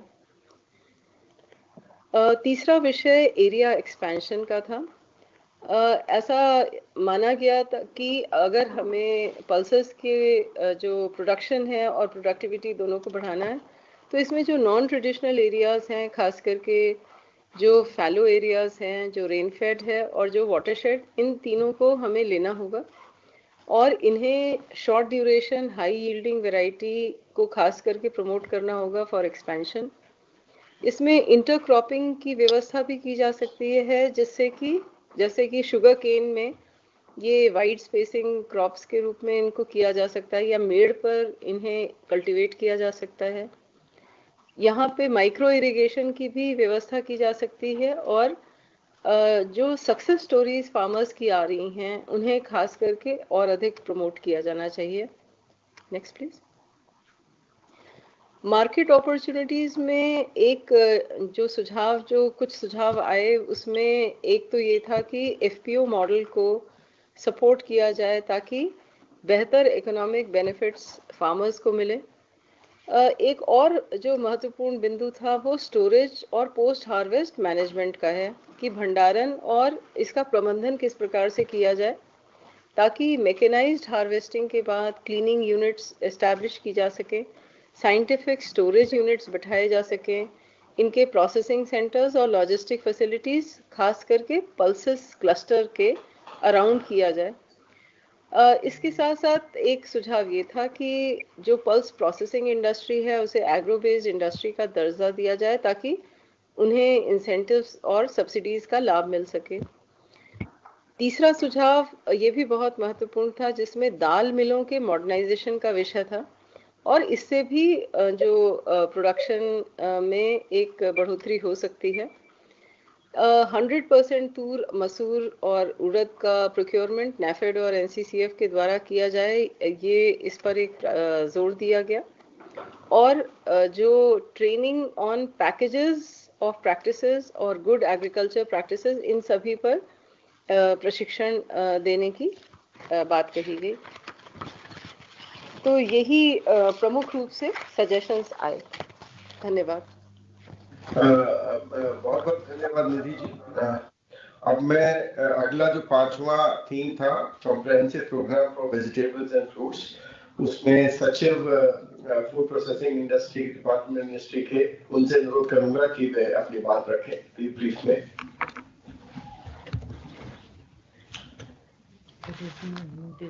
सर, हमारे ये ग्रुप में 21-22 एक्सपर्ट्स ने इनपुट्स दिए हैं। इनमें से स्टेट गवर्नमेंट के रिप्रेजेंटेटिव्स थे, यूनिवर्सिटी के वाइस चांसलर्स थे, FPO के मेंबर्स थे, प्राइवेट कंपनी और पब्लिक कंपनी के भी रिप्रेजेंटेटिव्स थे। सुझाव जो आया है ये जरा उसको PPT में लगाइए। सुझाव जो आया है सर, मेन जो प्रॉब्लम आइडेंटिफाई की गई है वो है कि प्रोसेसिंग लेवल बहुत कम है। प्रोसेसिंग फ्रूट्स एंड वेजिटेबल्स में 4 से 5 शतांश से ज़्यादा नहीं है और इसी के कारण वेस्टेज भी बहुत ज्यादा है, 10 to 15% एस्टिमेटेड वेस्टेज है। तो इसको एड्रेस करने के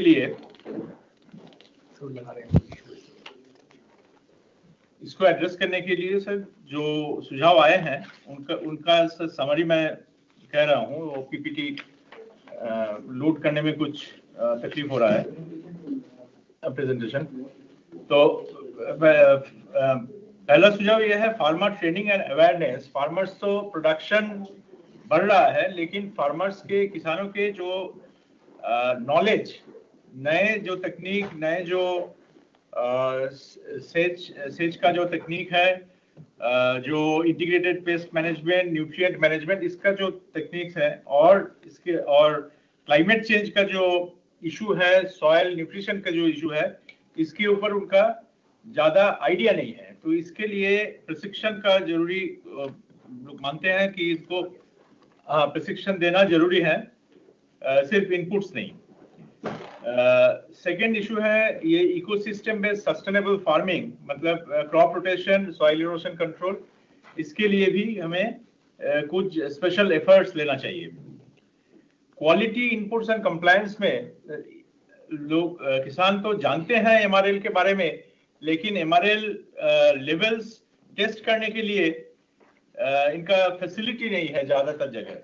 तो एमआरएल टेस्टिंग लैब का सुविधा होना चाहिए ये 100 डिस्ट्रिक्ट में, और उसके साथ ये ट्रेसेबिलिटी सिस्टम भी एक बनाना चाहिए इनके लिए। Integrated nutrient management, integrated pest management, ये भी बहुत इंपॉर्टेंट है।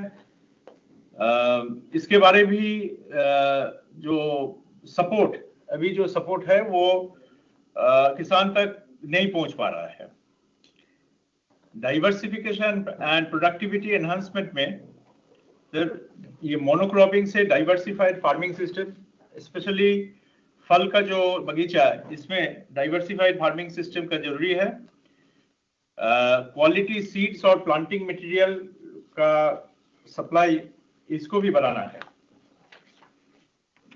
पोस्ट हार्वेस्ट इंफ्रास्ट्रक्चर में बहुत सारे गैप्स हैं, क्योंकि cold storage, ripening chamber, pack house, farm gate level पे इसका अवेलेबिलिटी ज्यादा नहीं है। ये एक मेजर कारण है कि फूड वेस्टेज भी ज्यादा हो रहा है फल और सब्जी में। Food safety consultancy and post harvest processing के लिए उनको प्रशिक्षण भी चाहिए, और उनको एक सपोर्ट फार्म लेवल पे होना चाहिए, सरकार की तरफ से या प्राइवेट जो कंपनीज काम कर रहे हैं उनके तरफ से। इंडिविजुअल क्विक फिजिंग टेक्नोलॉजी, इसका जो सब्सिडी मिल रहा है अभी, इस सब्सिडी को बढ़ाना चाहिए, क्योंकि ये बाहर से जो इंपोर्टेड मशीनरी है उसका क्वालिटी अच्छा है, लेकिन इसका प्राइस भी 4-5 गुना ज्यादा है इंडियन मशीन से। तो ये यूज बढ़ाने के लिए इसका सब्सिडी ज्यादा होना चाहिए। मार्केट एक्सेस और स्टैंडर्डाइजेशन में common quality standard for fruits and vegetables market level पे भी है, लेकिन इसके लिए कमोडिटी स्टीवर्डशिप काउंसिल या कमोडिटी काउंसिल बनाना चाहिए, जैसे ग्रेप्स में है, जो कि स्टैंडर्डाइज कुछ बेंचमार्क बना सके। Digital platform for farmer producer organisations और फार्मर्स, जो बायर्स के साथ कनेक्ट करने के लिए, सिर्फ वो प्राइस के लिए नहीं, लेकिन उत्पाद कितना हो रहा है इसके लिए भी एक डिजिटल प्लेटफॉर्म होना चाहिए। क्रेडिट एंड इन्वेस्टमेंट सपोर्ट में नाबार्ड का जो रीफाइनेंस सपोर्ट है, ये इसको एक्सपेंड किया जाए, और प्राइमरी एग्रीकल्चरल क्रेडिट सोसाइटी को भी एक सपोर्ट दिया जाए, जैसे एफपीओ को हम लोग दे रहे हैं। नेक्स्ट, रेगुलेटरी रिफॉर्म्स में जो सजेशंस आए हैं, उसमें एक है डीरेगुलेशन ऑफ एपीएमसी, जो कि फार्मर मार्केट लिंकेज को स्ट्रॉन्ग किया जा सकता है, जिससे फार्मर प्रोड्यूसर ऑर्गेनाइजेशन को ट्रेडिंग से, वो फार्मर प्रोड्यूसर ऑर्गेनाइजेशन ज्यादातर ट्रेडिंग कर रहे हैं अभी प्रोसेसिंग, वैल्यू एडेड प्रोसेसिंग के लिए उनके उनके पास प्रशिक्षण और उनके पास सपोर्ट भी दिया जाए। कॉन्ट्रैक्ट फार्मिंग मॉडल जो फल के लिए फायदेमंद हो सकता है, इसका भी कुछ स्टेट में इसको भी इंट्रोड्यूस किया जाए। रिसर्च एंड डेवलपमेंट में इंपोर्ट सब्स्टिट्यूशन, कुछ वैरायटीज जो बाहर से इंपोर्ट हो रहा है, ये सब वैरायटी इंडिया में भी इंट्रोड्यूस करना चाहिए। और जीआई वैरायटी जो अभी है, इसका भी प्रमोशन होना चाहिए। अभी उतना प्रमोशन नहीं हो रहा है। और अर्बन एरिया और पेरी अर्बन एरिया में जहाँ पे मार्केट भी है और कंज्यूमर्स भी है, वहाँ पे एक क्रॉप क्लस्टर अप्रोच लेके इनको फार्मर्स को ऑर्गेनाइज किया जाए। ये सर हमारा जो ग्रुप था, ये है समरी ऑफ सजेशंस। हम लोग इसके ऊपर काम करेंगे। जी बहुत बहुत धन्यवाद आपका। और अब मैं जो next national mission on high yielding seeds के विषय पर आईसीआर के जो एडिशनल सेक्रेटरी है संजय गर्ग जी, आप बोलना चाहें, इस पर कुछ अपना वक्तव्य देना चाहें।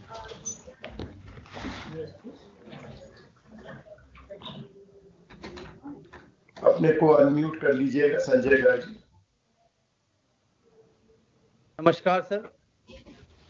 हमारा जो ग्रुप था सर, उसमें national mission on high yielding seeds पे था, जिसमें वैज्ञानिक लोग, प्राइवेट सेक्टर के लोग और फार्मर्स और कुछ इंटरनेशनल ऑर्गेनाइजेशंस के लोग जुड़े थे और काफ़ी विस्तार से इसमें चर्चा हुई। हालांकि आईसीआर जो सीड डेवलपमेंट का काम करता है, वो हाई यील्डिंग सीड्स ऑलरेडी एक एक्टिविटी है आईसीआर की, लेकिन चूंकि एक स्पेशल नेशनल मिशन इस बजट में अनाउंस हुआ है, तो इसमें एक्टिविटीज़ को और एनहेंस करने के लिए, स्केल अप करने के लिए, इंटेंसिफाई करने के लिए क्या एक्शन लिए जाने हैं और क्या करना चाहिए, उसके बारे में विस्तार से चर्चा हुई है। तो पहला बिंदु जो इसमें आया है सर, कि कुछ इंस्टीट्यूट्स में जो बेसिकली जो है ऑयल सीड्स और पल्सेस और वेजिटेबल्स के क्षेत्र में कुछ जगह हमको स्पेशल इंफ्रास्ट्रक्चर जो है वो क्रिएट करना पड़ेगा, जैसे special labs for genotyping, phenotyping, speed breeding वगैरह के लिए, सीड टेस्टिंग के लिए। और उसके अलावा जो हमारे साइंटिस्ट इस क्षेत्र में काम कर रहे हैं, उनका कैपेसिटी बिल्डिंग, ताकि आर्टिफिशियल इंटेलिजेंस, मशीन लर्निंग और डिजिटलाइजेशन के थ्रू जो हाई यील्डिंग सीड्स डेवलप करने के लिए जो डेटाबेस का यूज होता है, जो जीन्स के डेटा का यूज होता है, उसकी एडिटिंग और उसके एनालिसिस में इन सारी जो आजकल जो मॉडर्न टेक्निक्स इलेक्ट्रॉनिक्स और आर्टिफिशियल इंटेलिजेंस की हैं, उनको यूज किया जा सके, ताकि ब्रीडिंग साइकिल को फास्ट किया जा सके और अधिक से अधिक हाई यील्डिंग वैरायटीज कम समय में डेवलप की जा सके। दूसरा जो पॉइंट था सर, कि इसमें प्राइवेट पीपीपी मोड में हमको जाना पड़ेगा, तो प्राइवेट पब्लिक पार्टनरशिप, जिसमें कोऑपरेटिव्स, कॉरपोरेशंस और प्राइवेट सेक्टर को सीड प्रोडक्शन के लिए इन्वॉल्व करना पड़ेगा। तो वो उसमें पब्लिक और प्राइवेट पार्टनरशिप की आवश्यकता है। अभी भी प्राइवेट सेक्टर करता है सीड प्रोडक्शन का काम, लेकिन उतना प्राइवेट सेक्टर के पास इंसेंटिव नहीं है कि हाई यील्डिंग सीड्स या हाइब्रिड सीड्स को प्रोड्यूस करके मार्केट करने के लिए, ताकि उनको जो है वो फायदा हो सके। तीसरा जो पॉइंट था सर, कि कुछ एक्सपर्ट्स ने ये कहा कि खाली हाई यील्ड पे ही हमको फोकस नहीं करना है, क्योंकि क्लाइमेट भी चेंज हो रहा है, डिजीजेस भी आ रही हैं। तो जो अदर स्ट्रेसेस हैं, चाहे वो एनवायरमेंट रिलेटेड स्ट्रेसेस हैं या जो बायोटिक स्ट्रेसेस हैं, उनके साथ भी वैरायटीज ऐसी डेवलप हों जिनमें ना कि यील्ड बढ़े बल्कि क्लाइमेट रेजिलिएंट भी हों और डिजीज रेजिस्टेंस भी हों। तो यील्ड के साथ साथ बाकी चीज़ों को भी ध्यान में रखना पड़ेगा। और अगला पॉइंट जो आया था सर इसमें, कि जो प्लांटिंग, हाई डेंसिटी प्लांटिंग और मैकेनिकल हार्वेस्टिंग और मैकेनाइजेशन का आजकल यूज हो रहा है, उसके हिसाब से किस तरह से प्लांट के आर्किटेक्चरल ट्रेट्स जो हैं उनको एडिटिंग और मॉडिफाई करके अपने अनुकूल, उसके अनुकूल बनाना है हाई डेंसिटी प्लांटिंग के। और वो भी उस बात को भी ध्यान में रखना है। अगला स्लाइड, नेक्स्ट। अगला पॉइंट था सर कि जो जीन्स है, जो जेनोमिक रीजन्स है जहाँ पे कि हाई यील्ड और क्वालिटी और स्ट्रेस रेजिलियंस है, उनका आइडेंटिफिकेशन और डिप्लॉयमेंट करके नए हाई यील्डिंग वेराइटीज और नई हाइब्रिड वेराइटीज को डेवलप करना है।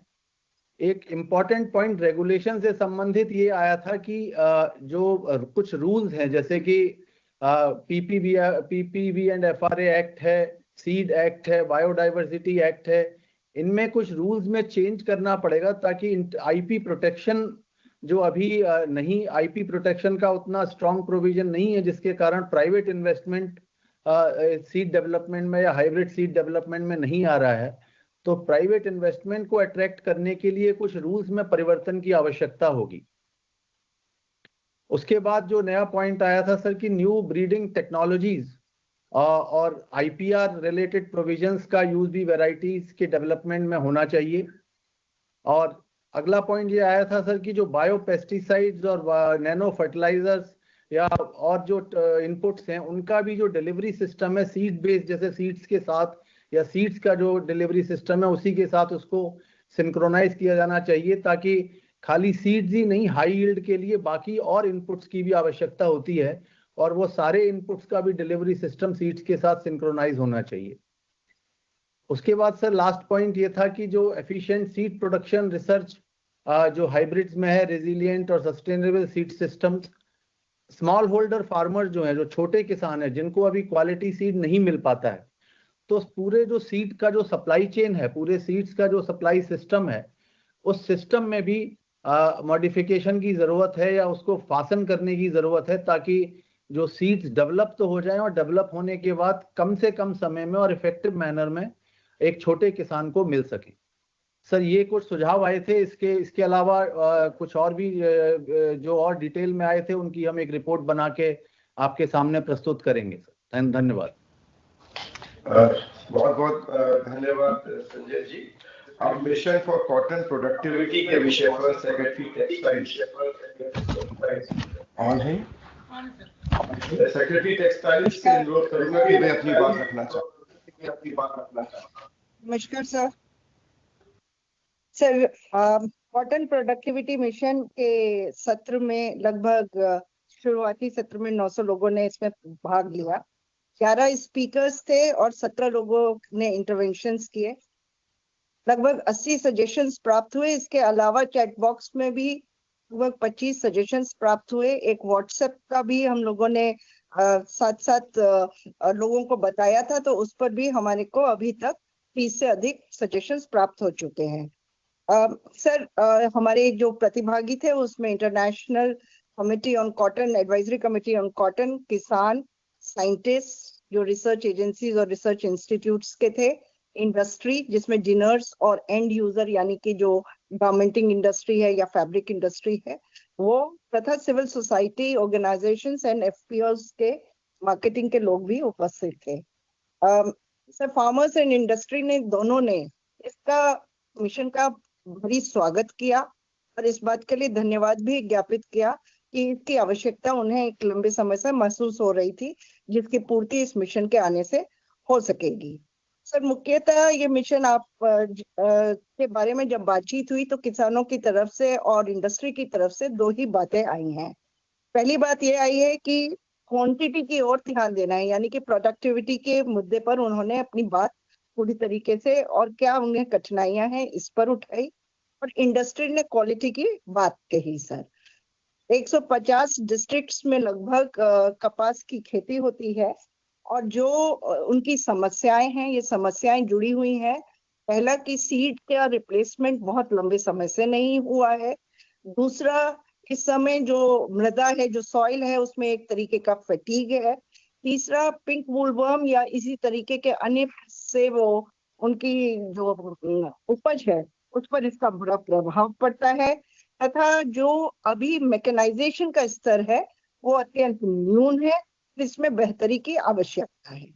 सर इन्हीं के साथ जिनर्स या एंड यूजर्स के साथ में जो मुद्दे उठे वो क्वालिटी से जुड़े हुए थे उन मुद्दों में उनकी तरफ से ये बात आई कि यहाँ अच्छे कॉटन की जो पहचान होती है उसमें कंटेमिनेशन या किसी प्रकार की मिलावट जो है वो 1% से नीचे ही रहती है, जबकि सामान्य तौर पर जो उनको एंड यूजर्स को मिल रहा है उसमें यह 2% से अधिक है। इसलिए जो इंडिया का जो कपास है, जो भी फैब्रिक बन के जाता है, उसमें रंग होने के बाद में या एंड प्रोडक्ट के में कुछ ना कुछ कमी रह जाती है, जिससे उसकी एक्सेप्टेंस कम है। सर, सबसे बड़ा थ्रेट लोगों ने महसूस किया, जो इंडस्ट्री की ओर से बात आई, कि इजिप्ट और ब्राजील की ओर से एक भारी थ्रेट है। अपार्ट फ्रॉम दैट कि उनकी प्रोडक्टिविटी इंडिया की प्रोडक्टिविटी से 5 गुना लगभग है, और वहाँ की एक्सेप्टेंस ज्यादा है। यह भी महसूस किया गया कि उनके प्रोसेसेस भी थोड़े से बेहतर हैं, और हमें ब्राजील को की तेजी से उभर रहा है, हमें अपनी प्रोडक्टिविटी को ध्यान देने की जरूरत है। सर, जो सुझाव आए वो भी इन समस्याओं से जुड़े हुए सुझाव थे। इसमें सर इनपुट साइड पर जो सुझाव प्राप्त हुए उसमें सॉइल के काम करने की जो बातचीत हुई, उसमें कार्बन सिक्वेस्ट्रेशन की बात हुई, उसमें कार्बन चारिंग की बात हुई, और साथ में मृदा को जो फटीग है उसको खत्म करने के लिए एक एरिया बेस्ड अप्रोच पर काम करने की बात फार्मर्स और साइंटिस्ट दोनों ने कही। सीड के बारे में भी सर जो बातचीत हुई वो मुख्यतः यह थी कि उस तरीके के जीनोम्स को बढ़ावा दिया जाए जिसमें जिनिंग का आउटटर्न रेशियो बेहतर हो, और साथ ही हाई यील्डिंग वैरायटी के सीड्स को बनाने के लिए एक अपना मीडियम टर्म अप्रोच भी लेकर के आने की बातचीत हुई। पेस्ट में सर पिंक वुलवर्म के एलिमिनेशन के लिए तत्काल कदम उठाने के लिए कुछ सुझाव आए। कुछ एरिया अप्रोच के अतिरिक्त एक मैपिंग्स को भी करने का कहा गया कि किन एरियाज में इस तरीके की आवश्यकताएं महसूस की जा रही हैं कि पिंक वुलवर्म का अटैक है, और उसमें सेग्रीगेशन की अप्रोचेस को किस प्रकार से लेकर के आया जा सकता है। इसके अतिरिक्त most effective pest management insecticides या पेस्टिसाइड्स जिनकी कीमतें कम हो, उनको हम कैसे बढ़ावा दे सकते हैं। सर, इसके अलावा बाय प्रोडक्ट्स जो हैं, जो कार्बन सिक्वेस्ट्रेशन में काम आएंगे, उस बाय प्रोडक्ट्स पर और कार्बन चारिंग के ऊपर भी बातचीत की गई है। सर, ये इनपुट साइड पर मुख्यतः मुद्दे थे जो कि फसल के साथ में जुड़े हुए थे। दूसरी बात टूल्स के ऊपर हुई। सर, टूल्स में सबसे ज्यादा बात हुआ कि जो मशीनें हैं वो छोटे फार्म्स के लिए उपयुक्त नहीं है और बहुत महंगी है। श्रम हायरिंग पंचायत स्तर पर जो शुरुआती दौर पर कार्तिक मुरलीधरन ने अपने सुझावों में कहा था कि custom hiring centres through panchayat कराने के बारे में बातचीत की गई और वो सुझाव भी दिया गया। इसके अलावा न्यूमेटिक प्लांटर्स के बारे में बहुत विशेष तौर पर मांग की गई है। इरिगेशन में फ्लावरिंग के टाइम पर, क्योंकि रेनफेड एरियाज में इसका काम ज्यादा चलता है, इसलिए ड्रिप इरिगेशन की मांग भी सर काफी ज्यादा इससे जुड़ी हुई थी। सर, जो प्रोसेसेस को मॉनिटर करने के लिए जीत आई, उस प्रोसेसेस में एक्सटेंशन वर्क पर बहुत तेजी से काम करने को सुझाव आया, और ये मांग उठी कि हाई डेंसिटी प्लांटेशंस पर काम किया जाना चाहिए। सर, विशेष तौर पर जो अभी 6 से 7 हजार पौधे प्रति एकड़ लग रहे हैं, इसको ऑलमोस्ट डबल ट्रिपल किया जा सकता है, और बहुत से किसान कर भी रहे हैं। स्थिति पर काम करने के लिए, आगे बढ़ने के लिए सुझाव आया, और इस पर प्रथम वर्ष से ही काम करने के लिए सुझाव दिया गया है। सर, नई टेक्नोलॉजी को इस्तेमाल करना, IoT डिवाइसेस और AI के जो टूल्स है प्रेडिक्टिव फार्मिंग के लिए, उसके बारे में काफी विस्तार से बात हुआ, और जहां जहां पर इनका उपयोग किया जा रहा है उसके अच्छे और सकारात्मक परिणाम जो देखने को मिले हैं, उनको स्केल अप करने के लिए भी सुझाव दिया गया है। तो सर, ये खेती के बारे में जो मुख्य तौर पर मुद्दे थे उनमें इस तरीके की बातचीत हुई। सर, जो क्वालिटी के मुद्दे थे, उन क्वालिटी के मुद्दों में कस्तूरी कॉटन को जो बढ़ावा देने की बातचीत हुई, और मुख्यतः जो हमारी जिनिंग की फैक्ट्रीज हैं उनके मॉडर्नाइजेशन को किया जाने की आवश्यकता है। साथ ही फार्म लेवल पर जो कलेक्शन होता है उसी में कंटेमिनेशन कंट्रोल करने के लिए साथ साथ काम करने की आवश्यकता पर बल दिया गया।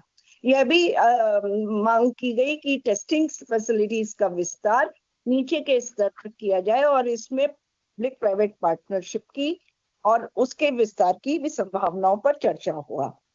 सर, इसके अतिरिक्त जो गवर्नेंस स्ट्रक्चर है उसमें 3-4 मुद्दों पर बात हुआ। मार्केटिंग के बारे में खास तौर से कि मार्केटिंग किस तरीके से बेहतर हो सके जिससे कि जो मिडलमैन है उनको एलिमिनेट किया जा सके, उन्हें सही मूल्य मिल सके किसानों का। इस पर एफपीओस के मॉडल पर अमूल के मॉडल के विस्तार को कुछ जगह जो विदर्भ के इलाके हैं उसमें इस तरीके की संभावनाएं पहले से मौजूद है, उनके रेप्लिकेट करने पर बातचीत हुआ और ये एक अच्छा सुझाव भी आया। दूसरी बात हुई कि किसी भी प्रकार की अप्रूवल्स प्राप्त करने में जो वर्तमान रेगुलेशंस है, खासतौर से नए वैरायटीज को ले आने के लिए या नए पेस्ट मैनेजमेंट के चीजों को ले आने के लिए, उन अप्रूवल्स में काफी समय लगता है। इस समय को कैसे कम किया जाए और अप्रूवल्स को कैसे फास्ट ट्रैक किया जाए, इस सुझाव को भी दिया गया। साथ ही मॉनिटरिंग को बेहतर करने के लिए भी सुझाव हुआ। सिर्फ तीसरा जो खंड था वो था कि इसमें इनोवेशंस की गुंजाइश, रिसर्च एंड डेवलपमेंट के साथ साथ इनोवेशंस की क्या गुंजाइश है। सर, आप अवगत ही है कि मिल्कवीड का जो पौधा है उस मिल्कवीड के पौधे की थर्मल रेजिस्टिविटी और जो भी लाइफ है, लॉन्जिविटी है, वो कहीं बेहतर है। बहुत सारी महंगी चीजें जो इंपोर्ट किए जाते हैं, के सब्स्टिट्यूशन को करने के लिए मिल्कवीड जैसे जो नेचुरल फाइबर्स हैं उनकी संभावनाओं पर कामकाज करने के लिए और उनके ब्लेंड्स कॉटन के साथ मिलकर के बनाने के लिए इस पर भी काम करने पर चर्चा हुई। खासतौर से यह भी इम्पोर्टेंट है कि पूरे जो हमारे बाजार हैं, हमारे निर्यात के जो बाजार हैं वेस्ट में हैं और वहां पर ठंड अधिक पड़ती है, तो इंडिया केवल उनके लिए 4 महीने के लिए भारत कपड़ा नहीं बना करके पूरे 12 महीने के लिए कपड़ा बनाए। इसके लिए विंटर रिलेटेड जो मटेरियल है उसमें काम करने के लिए मिल्कवीड भी जैसे जो फाइबर है उनकी संभावनाओं पर काम करना है। सर, कुल मिलाकर के कपास के काम में यदि मैं कहूँ तो जो पूरा चीज उभर के आया उसमें किसान की बात, कारखानों की बात और कस्तूरी कॉटन की बात, ये तीनों चीजों की बात के साथ में हमारे सारे सुझाव प्राप्त हुए हैं जिन्हें समाहित करके हम रिपोर्ट सेक्रेटरी एग्रीकल्चर के माध्यम से आपको प्रेषित कर सकेंगे। धन्यवाद सर। बहुत बहुत धन्यवाद आपका, आपने कॉम्प्रिहेंसिव अपने बात की। अब मैं सेक्रेटरी पोस्ट से अनुरोध करूंगी वंदिता मैडम को कि India Post as a catalyst for rural economy के विषय पर अपनी बात रखना चाहें 5 से 7 मिनट में। धन्यवाद। नमस्कार सारे उपस्थित मंत्रीजन और सचिव और अन्य सभी लोग जो जुड़े हुए हैं। आगे चलिए। इसमें शुरू में मैं बस बताना चाहूंगी कि हमारे पास जो 2 भाषण में घोषणाएं थी बजट के भाषण में, ग्रामीण अर्थव्यवस्था के लिए उत्प्रेरक के रूप में भारतीय डाक को कैसे तैयार किया जाए इस पर थी। इसमें जो 24 नंबर और 25 नंबर 2 देखें तो इनमें ऐसा था कि वित्तीय समावेशन के लिए सीधा सीधा कार्य क्या डाक विभाग और कर सकता है, अभी भी कर रहा है। और दूसरा जो उसमें सबसे मुख्य मुद्दा है कि जो सामान की आवाजाही है, जो पत्रों की डॉक्यूमेंट्स को भी आना जाना है, उसके लिए देश में और विदेश में जो अंतर्देशीय सेवाएं और जो निर्यात है उसमें हम क्या भूमिका निभा सकते हैं। और इसके लिए हमारे पास जो एक्सपर्ट्स थे, जो लोगों ने पैनल में बोला और स्पीच दी, उसमें एनपीसीआई, नाबार्ड, एसएचजी के भी मेंबर थे, आईटी ऑर्गेनाइजेशंस के, बैंकिंग, इंश्योरेंस, तो काफी और बर्ड हमारा इंस्टीट्यूट है जो रूरल डेवलपमेंट का, और हमारे 2 मंत्रालय मुख्य रूप से जो जुड़े थे, डिपार्टमेंट ऑफ फाइनेंशियल सर्विसेज और एनआरएलएम के लिए ज्वाइंट सेक्रेटरी भी जुड़ी थी। मैं किसी को भूल रही होंगी, बहुत लोगों ने सुझाव दिए। तो सबसे पहला जो सुझाव जो वित्तीय समावेशन से संबंधित है वो एक है कि रूरल कम्युनिटी हब, यानी कि जो हमारा वित्तीय समावेशन के लिए ग्रामीण विकास का जो समुदाय केंद्र बने, वो पोस्ट ऑफिस में भी हो सकता है। में भी इसलिए क्योंकि हमारे पास और जो मंत्रालय हैं उनमें रूरल एंटरप्रेन्योरशिप का भी हब है और या बनने वाले हैं।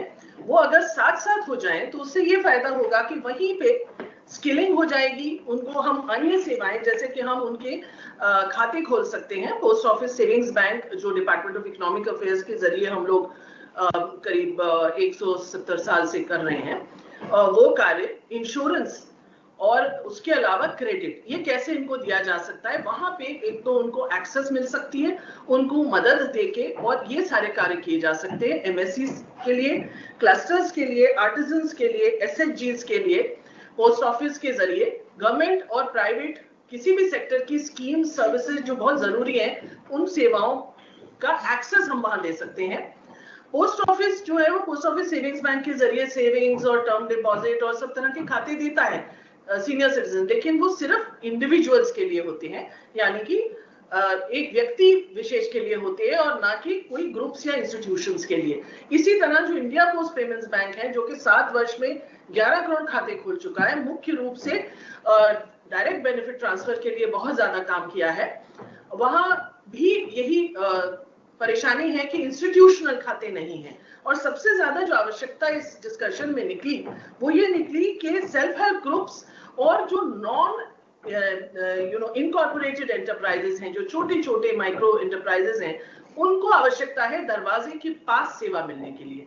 तो इसमें 2-3 तरीके से इंस्टीट्यूशनल अकाउंट्स आ सकते हैं। ये बात हुई 2 तरह से। एक तो पोस्ट ऑफिस सेविंग्स बैंक में नए तरह का खाता आ सकता है जो 1995 में होता था, जो कि सेल्फ हेल्प ग्रुप्स वगैरह के लिए, सबके लिए आ सकता है। छोटे वालों के लिए आए, बड़े बड़े लोगों के खाते बेशक ना खोले जाएं।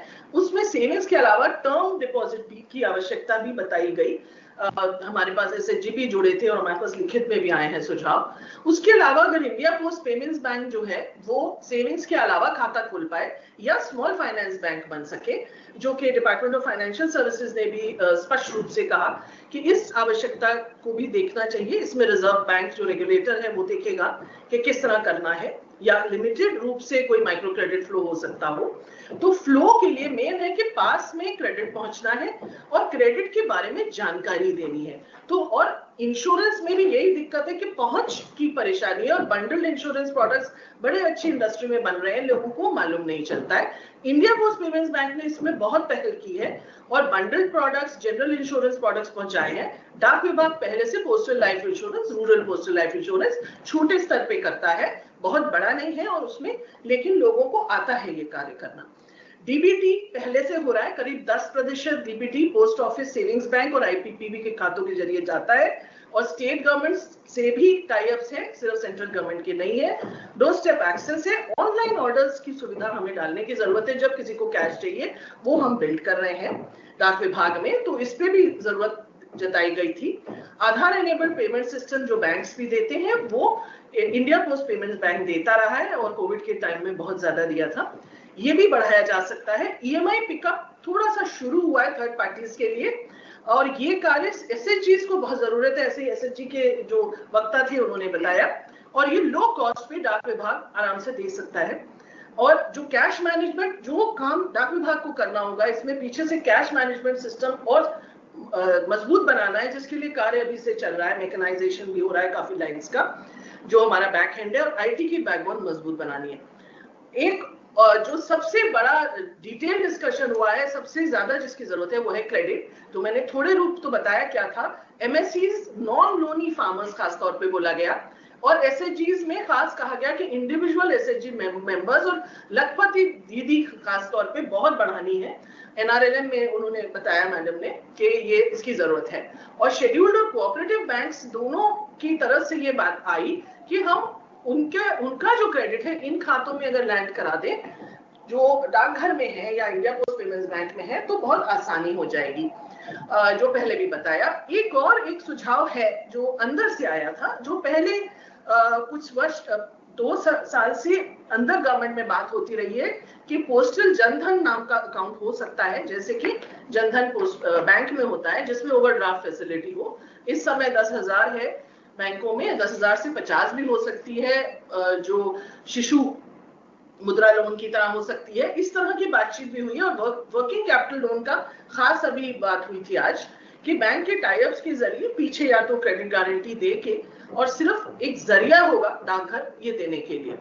पेमेंट्स बैंक का मैंने बता दिया, स्मॉल फाइनेंस बैंक, और verification of beneficiaries and documentation for third party loans. ये थोड़ा जो कागजी कार्रवाई हम थोड़ी कर भी रहे हैं, केवाईसी का कार्य म्यूचुअल फंड्स के लिए कर रहे हैं और भी कार्य हो रहा है, डाक विभाग करता है ये कार्य, लेकिन बहुत बड़े रूप से नहीं है।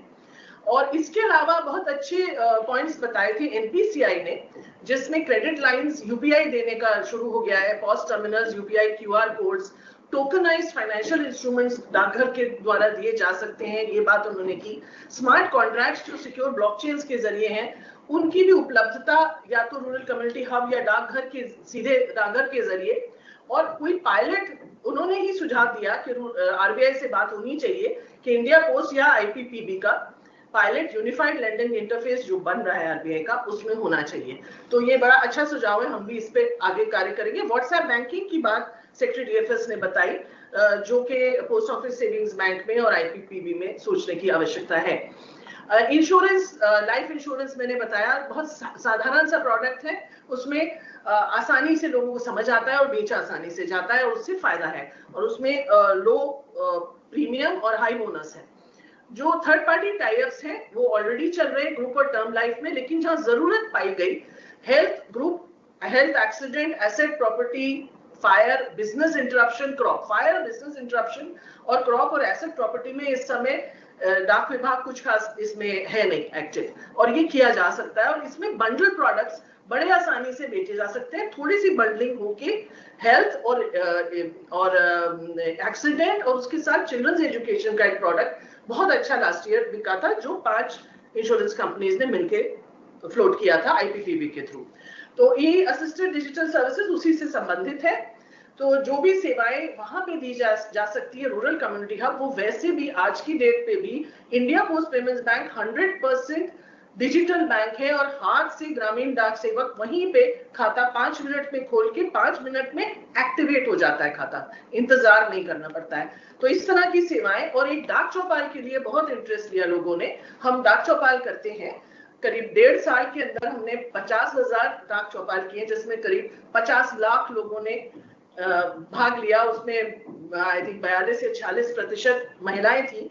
और डिजिटल और फाइनेंशियल लिटरेसी और इसके अलावा साइबर सिक्योरिटी की भी ट्रेनिंग हमने देनी शुरू की है। साथ में नाबार्ड हमारी मदद करता है, उनके भी कैंप्स हैं। तो जितने ज्यादा हम लोग डवटेलिंग कर लेंगे, उससे डाक विभाग हम तैयार है हमेशा डवटेलिंग करके, और जन समर्थ, क्रेडिट पोर्टल, जन सुरक्षा पोर्टल जो इंश्योरेंस का है, लोन रेफरल्स, हर तरीके से हम तत्पर हैं ये सेवाएं देने के लिए। और इस सबको करने के अलावा जो सबसे बड़ी बात है वो है लार्ज पब्लिक लॉजिस्टिक्स ऑर्गेनाइजेशन। बहुत हमारे जो डाक विभाग में इन्वेस्टमेंट के लिए बातचीत चल रही है, जो अनाउंसमेंट में है, बड़ा इन्वेस्टमेंट चाहिए ताकि ये पब्लिक गुड है, जो डाक विभाग की बैकबोन है, वो ऑपरेशंस के लिए सप्लाई चेन जो है पूरी कंट्री की हमारे ऊपर चली थी। कोविड में जब देखें सिर्फ डाक विभाग चला पा रहा था, क्योंकि गांव-गांव तक अपनी जीवन को दांव पे लगा के लोगों ने काम किया है। तो इसमें जो सारी सेवाएं हैं इस वक्त हम देते हैं, डाक विभाग देता है। सिर्फ यह है कि जो रूरल एंटरप्रेन्योरशिप और जो गांव की सेवाएं हैं, एग्रीकल्चर सेक्टर में सपोर्ट, दवाइयों में सपोर्ट, टेक्सटाइल्स में अगर आपको फैब्रिक भेजना है, कॉटन कहीं भेजना है, सब चीजें डाक के जरिए आराम से जाती हैं और आगे भी जाएंगी। पीएम विश्वकर्मा में आर्टिजन्स के लिए वीविंग की मशीन्स क्या नहीं गया है, मतलब पत्थर भी गए हैं जिनको कार्व करना है उनको, जो स्कल्प्टर्स हैं।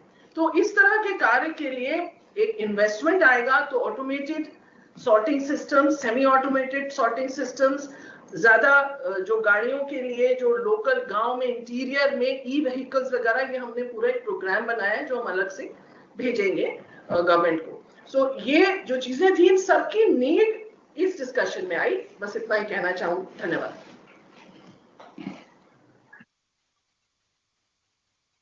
बहुत बहुत धन्यवाद। अब जो नवा हमारा जो थीम था फिशरी से संबंधित, अभिलक्ष्य जी से मैं निवेदन करूंगा कि वो 5 से 6 मिनट में अपनी बात रखना चाहे। बहुत बहुत धन्यवाद।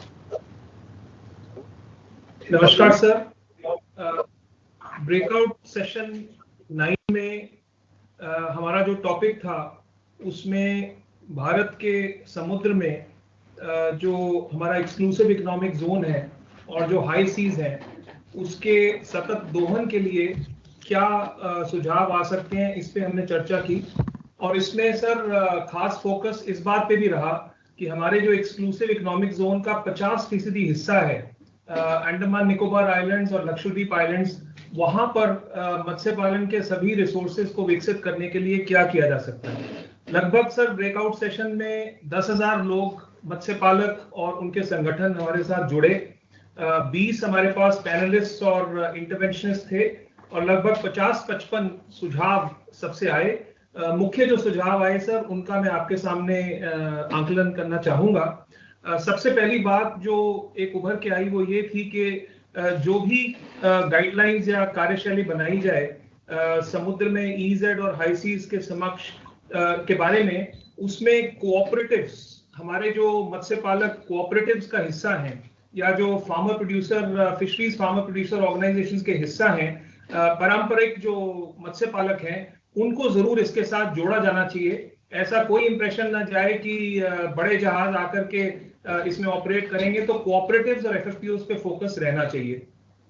दूसरी बात जो सर बहुत बड़ी उभर के सबने बड़े अच्छे सुझाव दिए वो था कि किसी भी चीज का मार्केट एक्सेस बहुत जरूरी होता है और मार्केट एक्सेस में एक केंद्र बिंदु जो सबसे इंपॉर्टेंट है वो है ट्रेसेबिलिटी और सर्टिफिकेशन कि जो मछली है वो कहाँ से ओरिजिनेट हुई, किस प्रकार की है, उसकी कमर्शियल वैल्यू क्या है और आगे उसकी पूरी सोर्सिंग, उसके बीज से लेके पनपने से लेके मार्केट तक क्या है। तो ट्रेसेबिलिटी और सर्टिफिकेशन का सिस्टम, जहाज तो समुद्री जहाज चले ईजेड में और हाई सीज में, लेकिन ट्रेसेबिलिटी और सर्टिफिकेशन को भी सुदृढ़ किया जाना चाहिए। तीसरी बात जो सर बहुत सारे लोगों ने सुझाव दिया कि हमारे जितने मत्स्य पालक हैं जिनकी आजीविका समुद्र के साथ जुड़ी है, उनके लिए किसी भी तरह की बड़ी पैमाने पे कमर्शियल फिशिंग या कमर्शियल स्पीशीज को पकड़ने के लिए स्किलिंग, रीस्किलिंग और अपस्किलिंग की जरूरत है, राष्ट्रीय स्तर पर भी और अंतर्राष्ट्रीय स्तर पर भी। और कुछ देशों का जिक्र किया गया जैसे Norway, Taiwan, China, Japan, Maldives, Indonesia. तो ये भी बात आई कि इन देशों से भी हमें सीखना चाहिए कि वहां पे छोटे मत्स्य पालक को समुद्री जहाजों के साथ जोड़ के किस तरह से सारी प्रक्रिया को चलाया जाता है। तीसरा मुद्दा सर जो मैरीकल्चर की दृष्टि से, माने कि समुद्र में अगर हम किसी चीज का कल्चर करना चाहते हैं तो उसमें सर बहुत बड़ा भाग एक शैवाल का रहता है, सीवीड का। और सीवीड के बहुत फायदे माननीय प्रधानमंत्री जी भी इस बात पे जोर दे रहे हैं।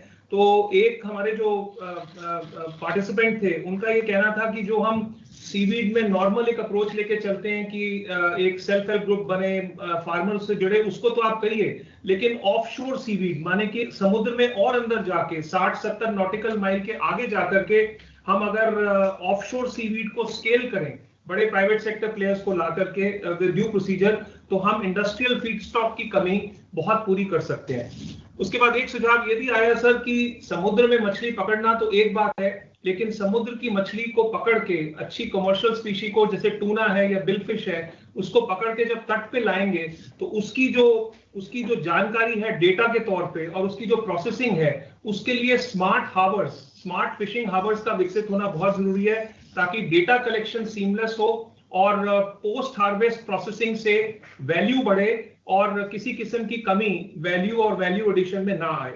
इसके अलावा सर ये भी बात पे जोर दिया गया कि टूना और बिलफिश जैसी मछलियों को जब हम पकड़ते हैं एक्सपोर्ट्स को बढ़ाने के लिए, वैल्यू रियलाइजेशन अच्छी लेने के लिए डॉलर्स में, तो मार्केटिंग बीज से लेके बाजार तक बहुत जरूरी है। और उसके लिए एक्वा पार्क एक ऐसा कॉन्सेप्ट है जो फिशरीज डिपार्टमेंट ने चालू किया है।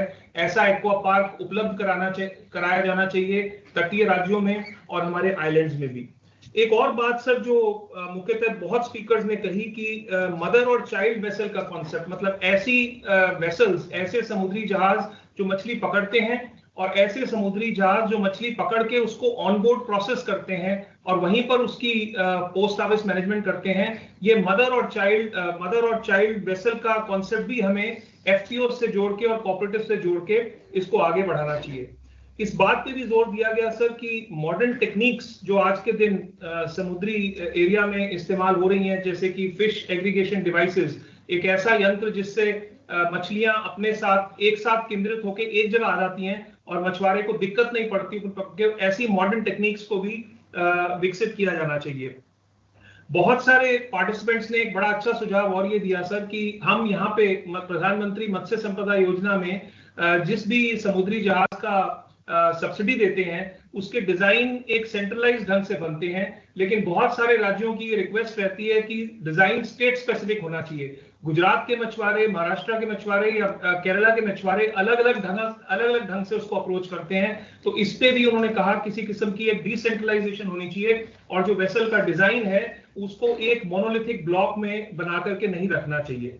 इसके अलावा सर, क्योंकि हमारी डिस्कशन का, हमारी पूरी चर्चा का विषय लक्षद्वीप और अंडमान निकोबार आइलैंड्स थे, तो ये बात एक उभर के सबके सुझाव से आई कि लक्षद्वीप और अंडमान निकोबार आइलैंड्स में ease of doing business sir, single window के माध्यम से, क्योंकि सर अंडमान निकोबार और लक्षद्वीप के जो आइलैंड्स हैं उनका access South East Asian markets तक बहुत है सर। इंडोनेशिया नजदीक में है, थाईलैंड नजदीक में है और ये बड़े सेंटर्स हैं जहां पे मछली का व्यापार और कमर्शियली इंपॉर्टेंट स्पीशीज का व्यापार होता है। तो सुझाव ये था कि अंडमान निकोबार और लक्षद्वीप आइलैंड की जो प्रशासन है वो अपने स्तर पे हमारी मदद से ऑनलाइन सिंगल विंडो सिस्टम बनाए, जिसमें अगर कोई जमीन के लिए एनओसी चाहिए प्रोसेसिंग प्लांट लगाने के लिए, या जैसे एक सुझाव आया कि एक बड़े मीटर की समुद्री जहाज के लिए अगर कोई लाइसेंसिंग की सुविधा है तो उसका क्रियान्वयन सिंगल विंडो के माध्यम से किया जाना चाहिए। वहां की जैसे आइलैंड में एयरपोर्ट्स हैं सर, वहां पे कार्गो फैसिलिटी की बात भी बढ़ चढ़ के आई। तो कुल मिलाकर के बहुत अच्छी चर्चा हुई सर, और हमने एक ईमेल भी शेयर किया। ईमेल के माध्यम से बहुत लोग अपने विचार शेयर कर चुके हैं और करेंगे। पूरी रिपोर्ट हम सेक्रेटरी एग्रीकल्चर साहब के समक्ष पेश कर देंगे सर। बहुत बहुत धन्यवाद। बहुत बहुत धन्यवाद लक्ष्य जी। अब आखिरी जो हमारा थीम था कोऑपरेटिव से संबंधित सपोर्ट टू एनसीडीसी, तो मैं निवेदन करूंगा कि आशीष भूटानी जी अपने बात रखना चाहें।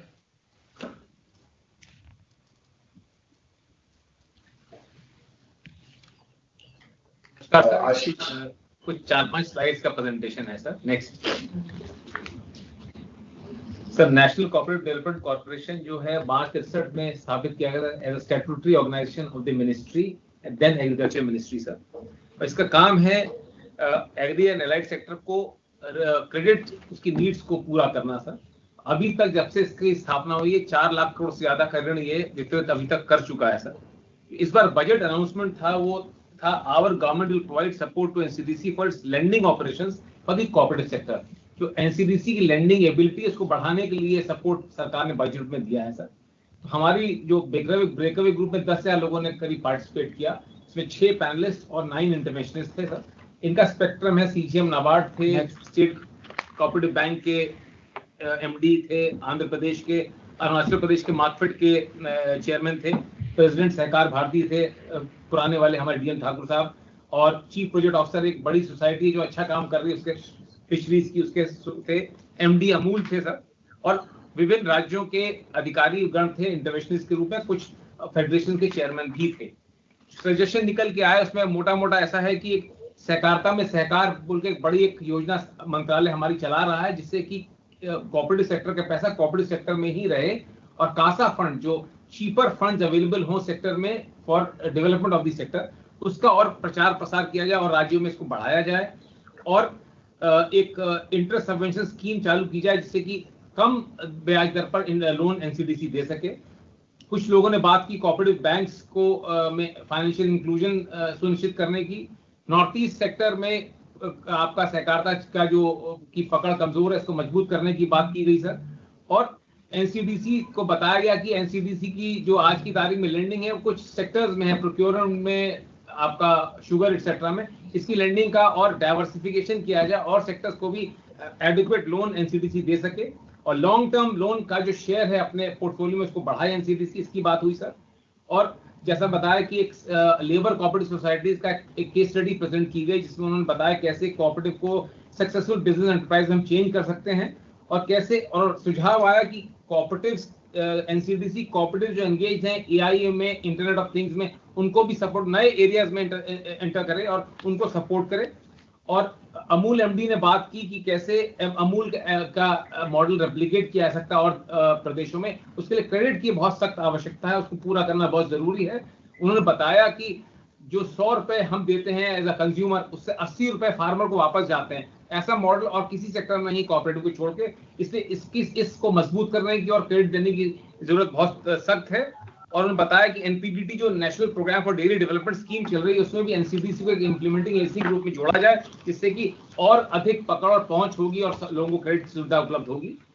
जो इंटरवेंशनिस्ट थे उनकी बात जहां तक निकल के आई, उनका ये कहना था कि जैसा मैंने पहले भी बताया कि एनसीडीसी के लोन का पोर्टफोलियो बढ़ाया जाए। कुछ राज्य इसमें लोन नहीं ले पाए हैं या ले पा रहे हैं, उनको लिए स्टेट स्पेसिफिक विंडो खोली जाए जिससे कि वो भी इसके पात्र हो सकें।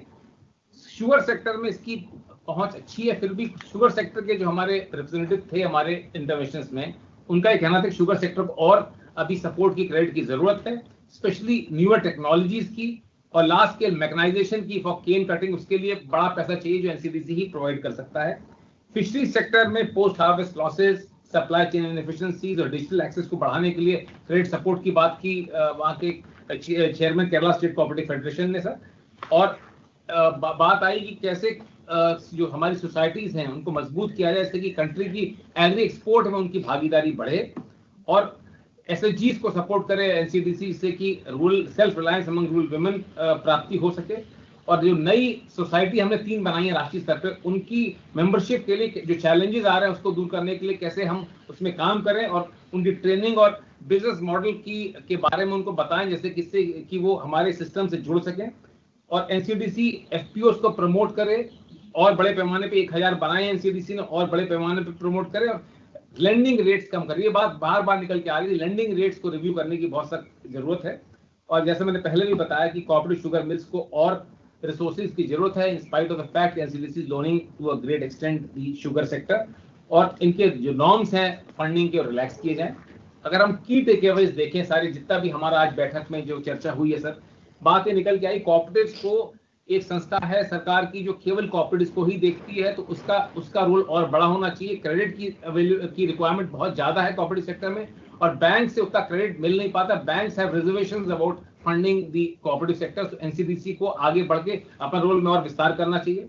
जो वीकर सेक्शंस कोऑपरेटिव्स हैं जैसे कि dairy, poultry, fishery, handloom, handicraft etcetera और कंज्यूमर लेबर सोसाइटीज, उनको की वर्किंग कैपिटल नीड्स और उनकी जो अदरवाइज नीड्स हैं अपने डाइवर्सिफिकेशन के लिए, उसमें सारे छोटे सीमांत किसान हैं जुड़े हुए, गरीब तबके के लोग हैं, एससी एसटी कंपोनेंट बहुत ज्यादा है उनमें जो मेंबर्स का, उनको क्रेडिट लेने में बहुत अवेल करने में परेशानी आती है। कैसे एनसीडीसी उनको सपोर्ट कर सकता है, उस पर काफी देर तक चर्चा हुई। मैं बताना चाहूंगा सबको कि एनसीडीसी के पास अपना कॉर्पस 6700 करोड़ का है और अभी आज इस साल की लैंडिंग उसकी करीब 90,000 करोड़ की होगी लैंडिंग। एनसीडीसी को जितना भी पैसा हम अलग से देते हैं ग्रांटिंग एड, वो उसके एबिलिटी को 10 गुना बढ़ाता है लोन मार्केट से रेज करने के लिए चीपर रेट्स ऑफ क्रेडिट। इस साल सरकार ने 500 करोड़ एनसीडीसी को दिया है, तो 5000 करोड़ एडिशनल वो मार्केट से लीवरेज कर सकता है लोअर रेट्स ऑफ इंटरेस्ट। तो ये योजना हमने 4 साल के लिए दी थी, इस साल 500 करोड़ मिला है। उम्मीद है कि अगले 3 सालों में भी इनको 500 करोड़ मिलेगा। और एक बड़ी जरूरत और सेक्टर्स को डाइवर्सिफाई करने की उसी आशय से इनको लोन दिया गया है कि इसके ग्रांटिंग दी गई है कि इसके आधार पर और सेक्टर्स जो आप प्रोक्योरमेंट और शुगर को छोड़ के और सेक्टर्स में भी अपने कार्यकलाप बढ़ाएं और स्पेशली न्यूअर इमर्जिंग टेक्नोलॉजी और सेक्टर्स में भी कोऑपरेटिव सेक्टर की पहुंच बढ़े, उसको सपोर्ट करें और लोअर रेट पे इंटरेस्ट दें, कॉस्ट अपना कम करें और जो भी कार्यकलाप इनको करना है उसको करें जिससे कि इंटरेस्ट रेट कम हो और विकसित भारत 2047 का जो सपना उसको साकार करने में कोऑपरेटिव्स की एक बड़ी भूमिका हो और उसके लिए वो पहल ले सके। धन्यवाद सर। माननीय मंत्री जी से अनुरोध है कि हमारा ये वाला सेशन डीब्रीफिंग का संपन्न हुआ है सर। अब आपकी जैसी अनुमति हो तो कतिपय हमारे राज्य मंत्री जी उपस्थित है, अगर उनसे आप बुलवाना चाहे या आप कुछ समय को देखते हुए जैसा आप उचित समझे। मैं सोचता हूँ कि अगर कोई मंत्री बोलना चाहे, उनके मन में कोई बात हो तो संक्षेप में जरूर रखे। अगर कोई मंत्री जो हमसे जुड़े हुए हैं, जो मेरी जानकारी में अभी जुड़े हुए मंत्री गिरिराज जी, मुरलीधर मोहोल जी, एसपी सिंह बघेल जी, जॉर्ज कुरियन जी, भागीरथ चौधरी जी और डॉक्टर चंद्रशेखर पेमा सानी जी जुड़े हैं। इनमें से अगर कोई पहले कुछ कहना चाहे तो संक्षेप में। जी मैं बोलना चाहता हूँ एसपी सिंह बघेल। जरूर बघेल जी बोल। या कैबिनेट मिनिस्टर गिरिराज सिंह जी से बोलना चाहें तो वहां से शुरू करिए। सीनियरिटी से अब नहीं है सर, अब वो भी नहीं है सर, पहले थे सर, अब नहीं है सर, आप बोल रहे सर। अच्छा जी, मैं सबसे पहले तो आज के इस वैचारिक डिस्कशन हुआ उसके लिए आभारी हूँ कि पूरे दिन के वैचारिक मंथन से जरूर कोई ना कोई ऐसा अमृत निकल रहा है तो किसानों के लिए बहुत फलदायी होगा। सबसे पहले तो प्रधानमंत्री जी का ये धन्यवाद कि उन्होंने फिशरी और पशुपालन डेयरी एक स्वतंत्र विभाग बनाया और किसानों की आय दुगनी करने का जो उन्होंने व्रत लिया है उसमें एक बड़ी भूमिका एग्रीकल्चर के साथ साथ हॉर्टिकल्चर, फिशरी, एनिमल हस्बेंड्री और डेयरी निभा सकता है। और दूध के मामले में हम नंबर 1 पर हैं, लेकिन यही अनऑर्गेनाइज सेक्टर में ज़्यादा है। अगर वो ऑर्गेनाइज सेक्टर में हो जाए और देश एफएमडी फ्री हो जाए तो हम दूध का निर्यात भी कर पाएंगे। और कोऑपरेटिव मूवमेंट जिन राज्यों में कमजोर है उन्हें थोड़ा गुजरात से, महाराष्ट्र से और आजकल राजस्थान भी अच्छा कर रहा है, उसमें सहकारिता के मामले में हमें थोड़ा कोऑपरेटिव मूवमेंट चलाने की जरूरत है। आय दुगनी जो है वो उन्नत किस्म की खेती के साथ उन्नत किस्म का पशुपालन, मुर्गी पालन, मछली पालन, बकरी पालन, सुगर पालन, मधुमक्खी पालन, प्राकृतिक खेती, जैविक खेती, फल फूल की खेती और नैनो यूरिया पे जरा बात कम हो रही है, क्योंकि नैनो यूरिया में जो होती है एक तो यूज पूरी होती है क्योंकि वो पत्तियों के माध्यम से जड़ में जाती है। सॉलिड यूरिया होती है वो 2 पौधों के बीच में जाती है तो उसका उपयोग नहीं होता। ऐसी नैनो डीएपी ले जाने में भी आसानी होती है और ड्रोन के माध्यम से यदि हम उसका छिड़काव करें तो यील्ड भी बढ़ जाती है। और ड्रिप स्प्रिंकलर और ये माइक्रो इरिगेशन की हमें जरूरत है। दूध की नदी बह सकती है, वैसे तो ये कहावत है, क्योंकि अब कृत्रिम गर्भाधान के द्वारा यदि किसान अपनी गाय का गर्भधारण सेक्स सॉर्टेड सीमन से कर सकते हैं, जो टेक्निक आ चुकी है और नेशनल डेयरी डेवलपमेंट बोर्ड इसमें एक बड़ी भूमिका निभा रहा है। 100 रुपए का केवल एक डोज दे रहा है। अगर 3 बार में गर्भ धारण कर ले तो केवल 300 रुपए किसान के खर्च होंगे और गारंटी होगी कि 90% बछिया पैदा होगी और उसमें भी साहिवाल, थारपारकर, हरियाणवी या गिर गाय की होगी। चूंकि चौहान साहब को एग्रीकल्चर का बहुत ही ज्ञान है और देख रहे हैं कि मैंने तो अपनी लोकसभा में पिछले 30 साल से हल चलते हुए नहीं देखा है। बैलगाड़ी भी नहीं चल रही है, रहट भी नहीं चल रहा है, कोल्हू भी नहीं चल रहा है और दाएं नहीं हो रही है, क्योंकि तो इसलिए बछड़ा यूज लेस है, इसलिए वो प्राइस लेस हो चुका है। तो उसको पैदा ना किया जाए, इस मामले में हमें जनता में बहुत अवेयरनेस लानी पड़ेगी कि कृत्रिम गर्भाधान द्वारा सेक्स सॉर्टेड सीमेंट का इस्तेमाल करें और बछिया ही पैदा करें। बछिया पैदा होगी तो 8-10 साल रहेगी और बछड़ा पैदा होगा तो निराश्रित गौवंश की संख्या में वो नंदी महाराज भी अपनी एक संख्या बढ़ा देंगे।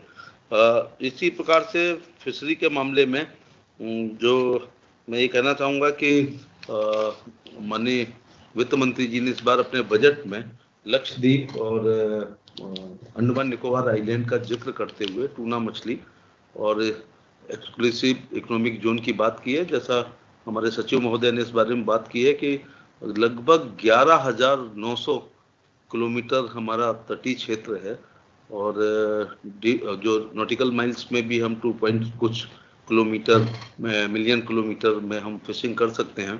तो और एक बहुत फिशरमैन कम्युनिटी जो परंपरागत रूप से फिशिंग करती है बड़ी संख्या में, वो कोस्टल इलाके में और अंतर्देशीय फिशिंग भी हो रही है। तो अंतर्देशीय फिशिंग जो है उसकी मात्रा ज़्यादा है और समुद्र इतना होने के बाद उसकी संख्या कम है, तो उसमें थोड़ा प्रशिक्षण की ज़रूरत है।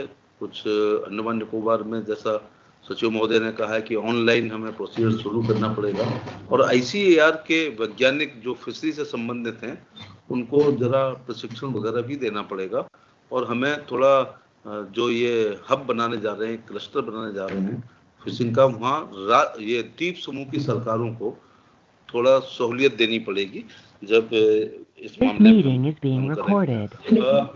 ऐसे पंचायत राज विभाग में जब से ये घरौनी का काम जब पूरा हो जाएगा तो स्वामित्व योजना में फिर लोगों के पास किसान क्रेडिट कार्ड में भी एक बड़ी सुविधा हो जाएगी। मुझे इतना ही कहना था कि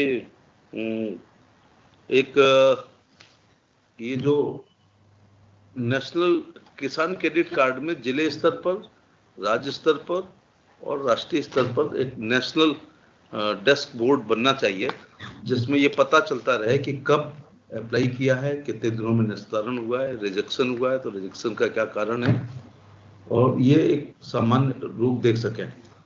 ई ग्राम स्वराज पोर्टल पर मौसम का अभी ऐप एक हम लोगों ने मौसम विज्ञान विभाग से डेवलप किया है, तो जो पंचायत भवन हैं और वहाँ पर जो कृषि के भी ADO एग्रीकल्चर वगैरह होते हैं या किसान सहायक होते हैं, पंचायत भवन के आगे आने वाले 72 घंटे का मौसम उनको लिखना चाहिए और लिखने के साथ साथ डुगडुगी कराना चाहिए। तो मुझे लगता है कि फसल का उत्पाद इसलिए बढ़ जाएगा कि 72 घंटे में बारिश होने का मौसम है, किसान को पता नहीं, वो बुआई कर रहा आता है तो उसका बीज भी खराब होता है। 72 घंटे के अंदर बारिश होने वाली है तो मड़ाई नहीं कर रहा तो थ्रेसिंग अपनी कर ले। 72 घंटे के अंदर ओले पड़ने की संभावना है तो वो थोड़ा जल्दी से अपनी फसल को काट ले। पाला पड़ने की उम्मीद है तो हल्का सा पानी खेतों में लगा दे जिससे पाले से उसकी फसल खराब ना हो। बहुत बहुत धन्यवाद। और माननीय चौहान साहब को जो कृषि के मामले में उनको बहुत नॉलेज है, लास्ट में उनका जो रिमार्क रहेगा उससे हम सारे लाभान्वित हैं। और कोई तो नहीं सर? ये कोऑपरेटिव MOS साहब कोऑपरेटिव से भी शायद करना चाह रहे थे बात, आशीष जी ने। जरूर। माननीय राज्य मंत्री सहकारिता मुरलीधर जी। सर ये परमिशन की बात करेंगे। जुड़े हुए मुरलीधर मोहन जुड़े हुए थे। उनके यहाँ से मैसेज आया तो कैसे बाकी RD के जो माननीय राज्य मंत्री भी संभवतः करना चाह रहे थे, कुछ कहना चाह रहे थे। शैलेश जी जुड़े हैं सर मुरलीधर मोहन जी लाइन पे हैं सर, वो म्यूटेड हैं सर, आप अनम्यूट हो जाइए सर। हाँ सर अनम्यूट मुरलीधर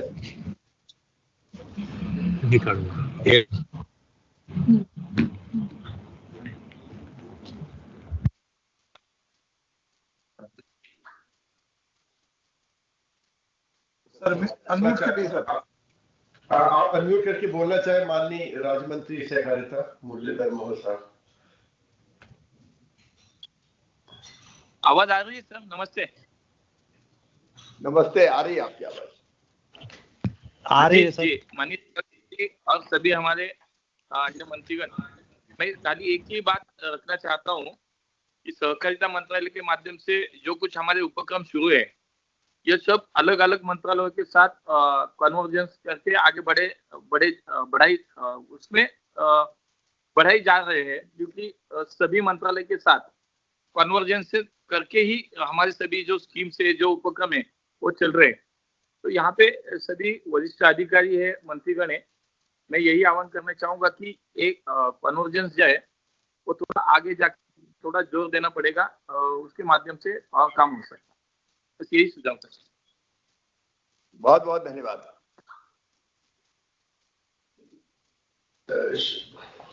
शैलेश जी, क्या माननीय राज्य मंत्री डॉक्टर चंद्रशेखर जी जुड़ना चाहेंगे? मैं अभी तुरंत पता करके बताता हूँ सर। क्योंकि मैसेज आया था कि शायद वो कहना चाह रहे थे।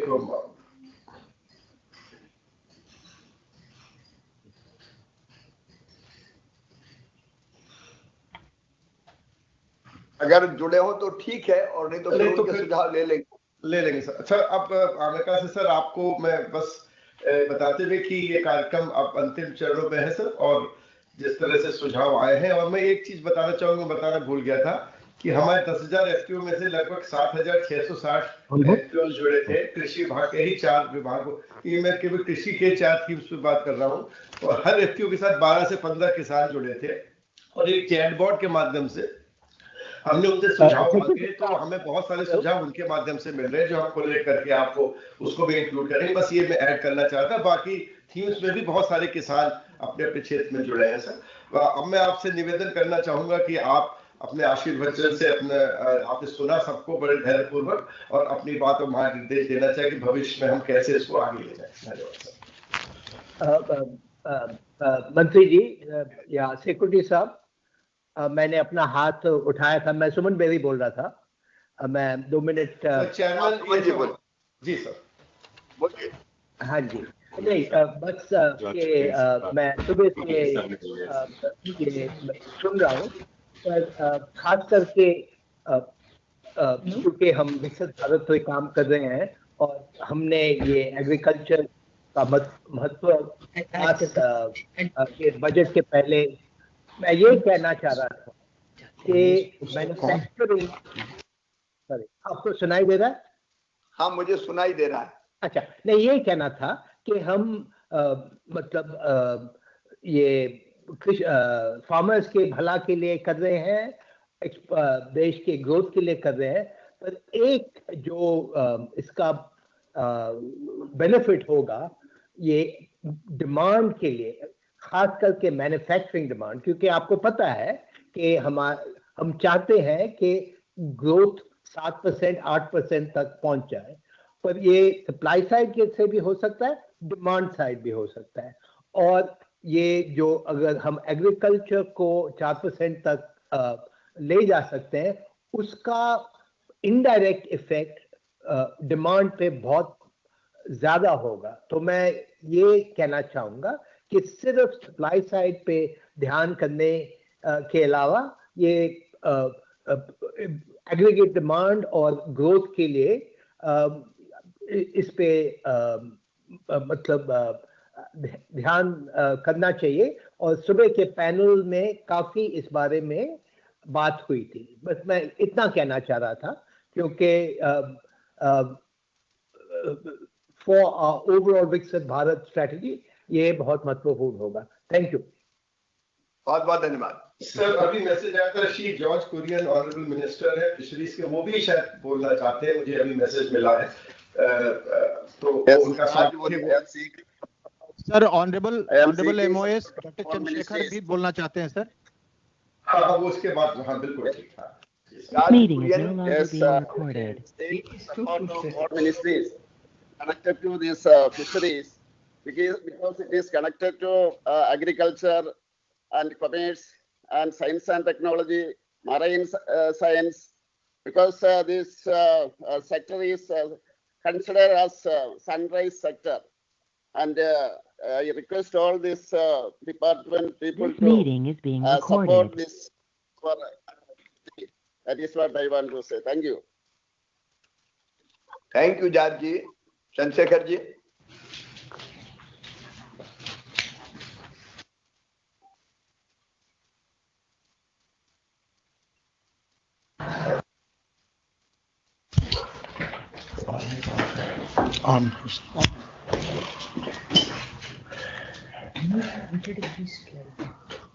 चंद्रशेखर जी आवाज नहीं आ रही है। माननीय डॉक्टर चंद्रशेखर साहब आप बोलना चाहते थे।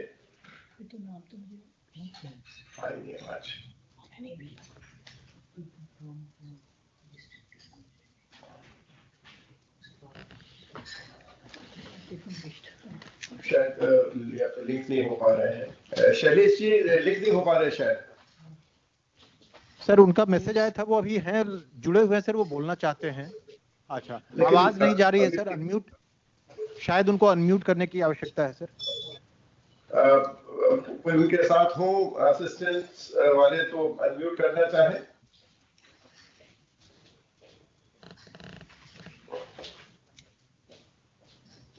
एनआईसी कुछ करेंगे इसमें, उनको अनम्यूट करेंगे।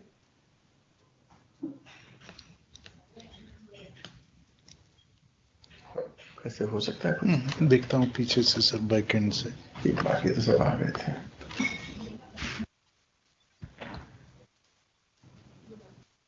शो होना चाहिए। अगर देर लग गई हो तो फिर, क्योंकि समय काफी हो गया है, एक बार देख लें, नहीं तो फिर हम अभी शुरू करते हैं। चंद्रशेखर जी के सुझाव फिर हम लोग जी सर प्रत्यक्ष मिलकर ले लेंगे बैठकों में। जी सर बिल्कुल बिल्कुल। एक ऑनरेबल कोई मैं चंद्रशेखर जी, आवाज आ रही क्या? मुझे लगता है नहीं आ रही अभी। सर आ रही आवाज? नहीं, वो उनसे पूछ रहे, माननीय राज्य मंत्री जी से, उनको आ रही नहीं। मैं सोचता हूँ मैं शुरू करता हूँ और चंद्रशेखर जी से हम लोग चर्चा करेंगे बाद में। मेरे सभी सहयोगी मंत्री साथीगण इस डिस्कशन में गहराई से जुड़े हुए हमारे सभी विद्वजन, सभी हमारे अलग अलग विभागों के सचिवगण और अलग अलग सेक्टर्स के, चाहे वो किसान हो, प्रोसेसर हो, चिंतक हो, प्राइवेट सेक्टर के हों, अलग अलग क्षेत्रों से, मैं उसमें समय नहीं ले रहा, जुड़े ये सभी विद्वान मित्रों, सबसे पहले मैं आप सबको हृदय से धन्यवाद देना चाहता हूं। इस वेबिनार में जिस गहराई और गंभीरता से आपने विचार किया है, वो बजट में जो प्रस्ताव है उनको नीचे तक जमीन पर उतारने में बहुत सहायक सिद्ध होगा। और कई विचार हमारे पास ऐसे भी आए हैं जो सीधे बजट से तो संबंधित नहीं है, लेकिन कृषि क्षेत्र से या एग्रीकल्चर एंड एलाइड सेक्टर से, जिसमें ग्रामीण विकास भी सम्मिलित है, या पशुपालन, डेयरी पालन, मछली पालन, सहकारिता भी जिसमें सम्मिलित है, से जुड़े हुए हैं। कई मित्र वेबिनार में भी नहीं बोल पाए, और इसलिए मेरा उनसे आग्रह है कि आपके लिखित सुझाव हमें जरूर भेजें। सचिव एग्रीकल्चर के नाम भेजें, मेरे पास सीधे भेजें। तो जो जिन सदस्यों ने पार्टिसिपेट किया है, बोले हैं, अलग अलग सेक्टोरियल सत्र में, उनके सुझाव भी, क्योंकि उनका तो पूरी एक रिपोर्ट बन गई है, वो रिपोर्ट आप हमें भेजेंगे ही, हम उस पर भी शीघ्रता से विचार करके उनमें आए सुझाव को कैसे इंप्लीमेंट करें, उस पर काम करेंगे। लेकिन जो लिखित सुझाव आए हैं, न केवल हम उनको पढ़ेंगे, बल्कि उनमें भी वो बजट को, प्रस्तावों को तेजी से नीचे लागू करने के लिए जो सुझाव दे रहे हैं, उन सुझाव को हम सम्मिलित करेंगे, उन पर भी हम काम करेंगे। मेरे मन में एक विचार हो रहा है कि एग्री एंड एलाइड सेक्टर, ये कृषि, किसान और ग्रामीण विकास के लिए बहुत महत्वपूर्ण है। लेकिन कई बार हम अलग अलग विचार करते हैं। एग्रीकल्चर अलग सोचता है, एनिमल हस्बेंड्री अलग सोचता है, मछली पालन अलग सोचता है, कोऑपरेटिव अलग सोचता है। तो मुझे लगता है कि बजट को ही ठीक ढंग से नीचे इंप्लीमेंट करने के लिए 4 महीने में एक आध बार इन विभागों के सचिव और मंत्री भी बैठने चाहिए। क्योंकि प्रधानमंत्री जी ने एक बात कही कि हम सब मिलकर पूरी ताकत से, पूरी शक्ति से एक दिशा में काम करें। एक दिशा में काम करने के लिए जरूरी है कि नीतियां भी मिलकर बनाए, निर्णय भी एक साथ करें। इस पर भी मैं स्वयं बाकी सभी मंत्री साथियों को निमंत्रित करूंगा। मित्रों, आज भी कृषि भारतीय अर्थव्यवस्था की रीढ़ है और किसानों के कृषि के विकास और किसानों की समृद्धि, प्रधानमंत्री जी ने जैसा सवेरे कहा, के बिना विकसित भारत का निर्माण नहीं हो सकता। और इसलिए हम किसानों को सशक्त और समृद्ध बनाना चाहते हैं, उनकी आय बढ़ाना चाहते हैं। कृषि का आधुनिकीकरण, मैकेनाइजेशन से लेके उच्च आय, बेहतर इंफ्रा और समृद्ध ग्रामीण अर्थव्यवस्था कैसे बने, इसके लिए हम काम करना चाहते हैं। मैं एक एक बात पर कोई लंबा नहीं बोलूंगा, बहुत उत्तम सुझाव आए हैं। अब ये बात आई है कि प्रधानमंत्री धन धान्य कृषि योजना को अगर लागू करना तो लोकलाइज ही हमको विचार करना पड़ेगा। लोकलाइज प्रदेश के हिसाब से भी, लोकलाइज जिले में भी, और जिले में भी एरिया विशेष, ब्लॉक हो या तहसील हो, निश्चित तौर पर उसी पर हमको विचार करना पड़ेगा। और अभी जो उत्पादन की असमानता है देश में, उसको खत्म करने के लिए सबसे प्रमुख बात जो उभरती है वो है उत्तम बीज। और ये प्रसन्नता की बात है कि अधिक उपज देने वाले बीजों पर एक राष्ट्रीय मिशन बनाने का प्रस्ताव बजट में है। मित्रों, मैं जब सोचता हूं कृषि के बारे में तो मुझे भी 6 पक्ष उसके लगते हैं, 6 सूत्र या 6 आयाम, 6 स्तंभ। एक, हमको उत्पादन बढ़ाना है। दूसरे, उत्पादन की लागत हमें घटाना है। तीसरे, उत्पादन का ठीक दाम हमको देना है।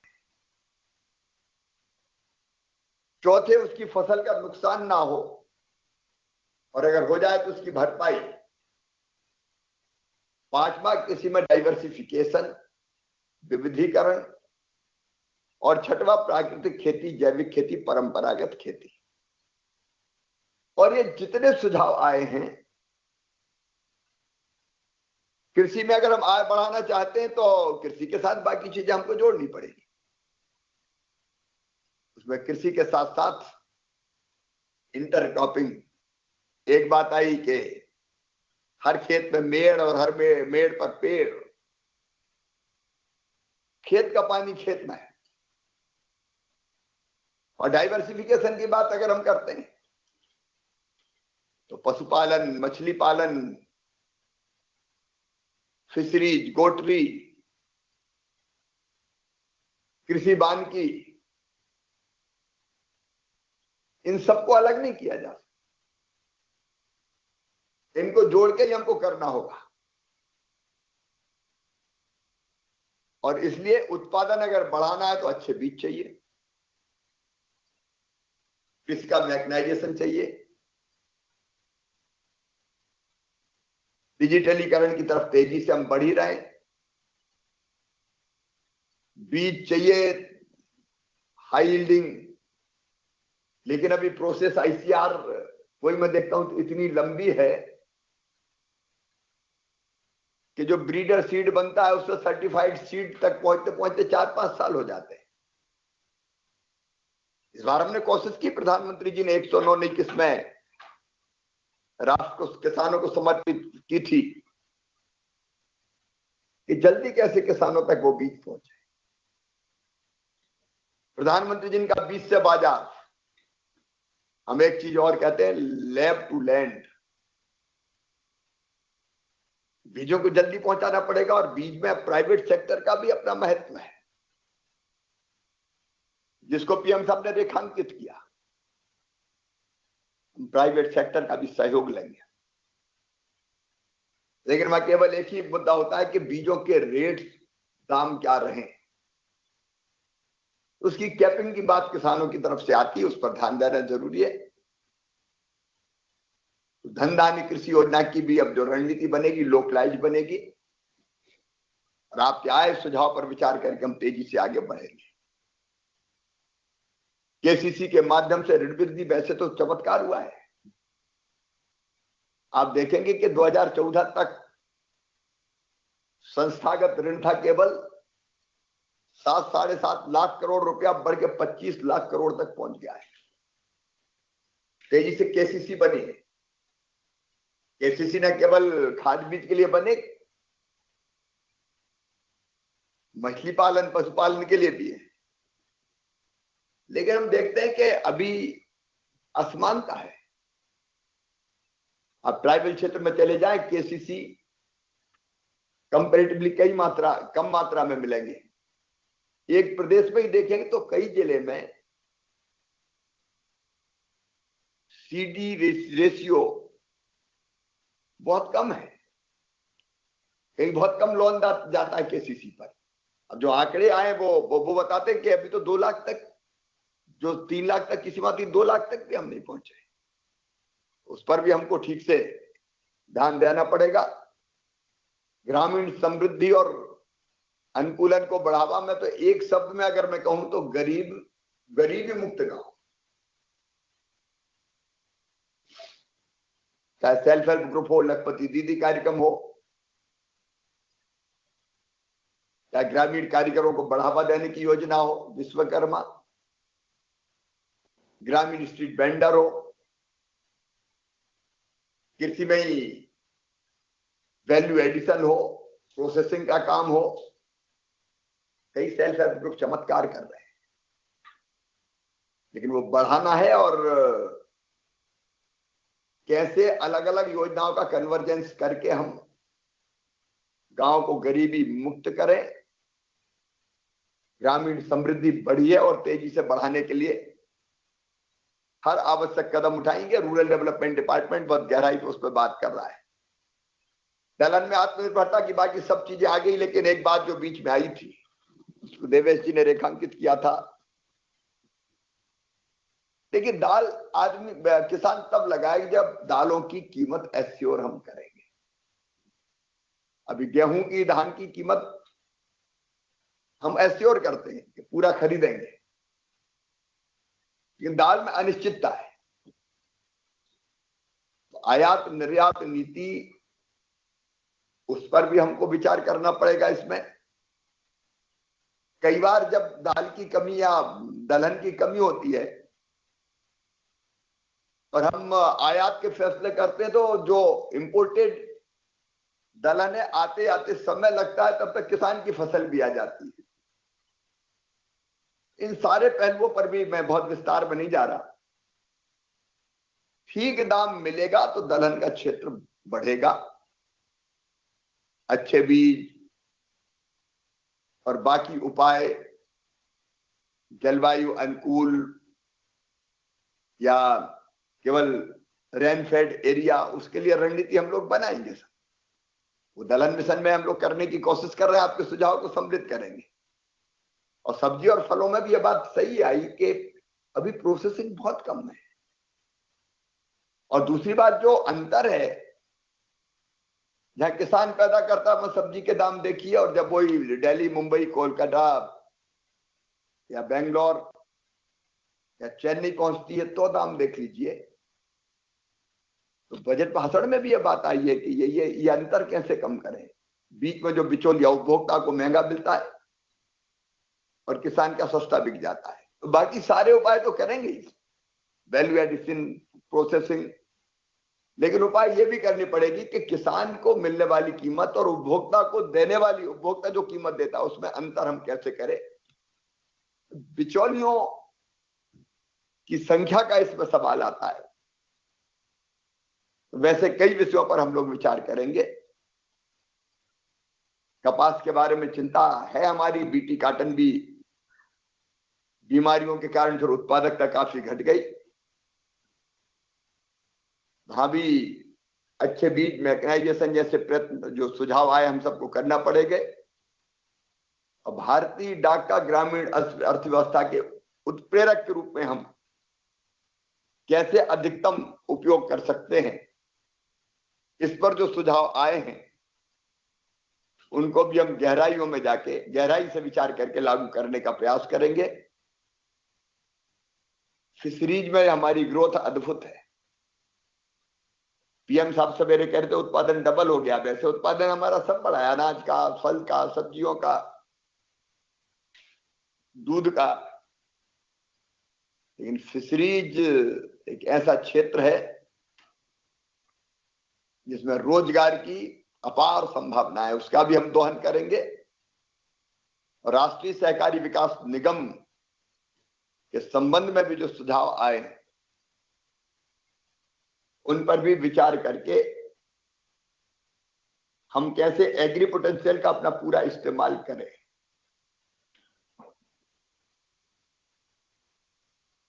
इसको वर्कआउट करके भारत केवल अपने लिए अन्न, फल, सब्जी, दाल ना उगाए, दुनिया का फूड बास्केट बन जाए, उस दिशा में हमारे कदम बढ़ रहे हैं। मैं आज इतनी आश्वस्त करता हूं कि हमारे सारे डिपार्टमेंट मिलकर, विभाग, प्रधानमंत्री जी की जो तड़फ है, ललक है, किसान की समृद्धि, उसके लिए लक्ष्य तय बजट में प्रावधान है। उनको तेजी से जमीन पर उतार के परिणाम हमको जल्दी देना है, उसमें हम कोई कसर नहीं करेंगे, रखेंगे। मेरे साथी सहयोगी मंत्रीगण भी पूरे समर्पण के साथ काम करेंगे। अधिकारियों की टीम हमारी समर्पित है, टैलेंट उनमें है, तो वो भी विशेषज्ञों के साथ मिलके। अब यहां तो प्रतिष्ठित विशेषज्ञ जुड़े हैं, आज मैं उनके नामों की चर्चा नहीं कर रहा, लेकिन उनके संपर्क में हम रहेंगे और एक बार आए हुए सुझाव के आधार पर जो रिपोर्ट तैयार होगी, फाइनली उनसे भी फिर एक बार सुझाव मांगेंगे और फिर इस रिपोर्ट के आधार पर रोड मैप बनाकर हम तेजी से आगे बढ़ेंगे। आप सबने आज का समय दिया और इतनी गंभीरता पूर्वक विचार विमर्श किया, उसके लिए मैं आपका हृदय से आभारी हूं। एक ही संकल्प, विकसित भारत के निर्माण के लिए कृषि का विकास, ग्रामीण समृद्धि और उसके लिए ग्रामीण समृद्धि के साथ साथ समृद्ध किसान, और इसलिए हर संभव कदम उठाने का संकल्प हमारा है। एक बार जुड़े हुए सभी मित्रों को जिन्होंने विचार विमर्श की इस प्रक्रिया में भाग लेकर अमूल्य सुझाव दिए, मैं उन सबको हृदय से धन्यवाद देता हूं। बहुत बहुत धन्यवाद, नमस्कार।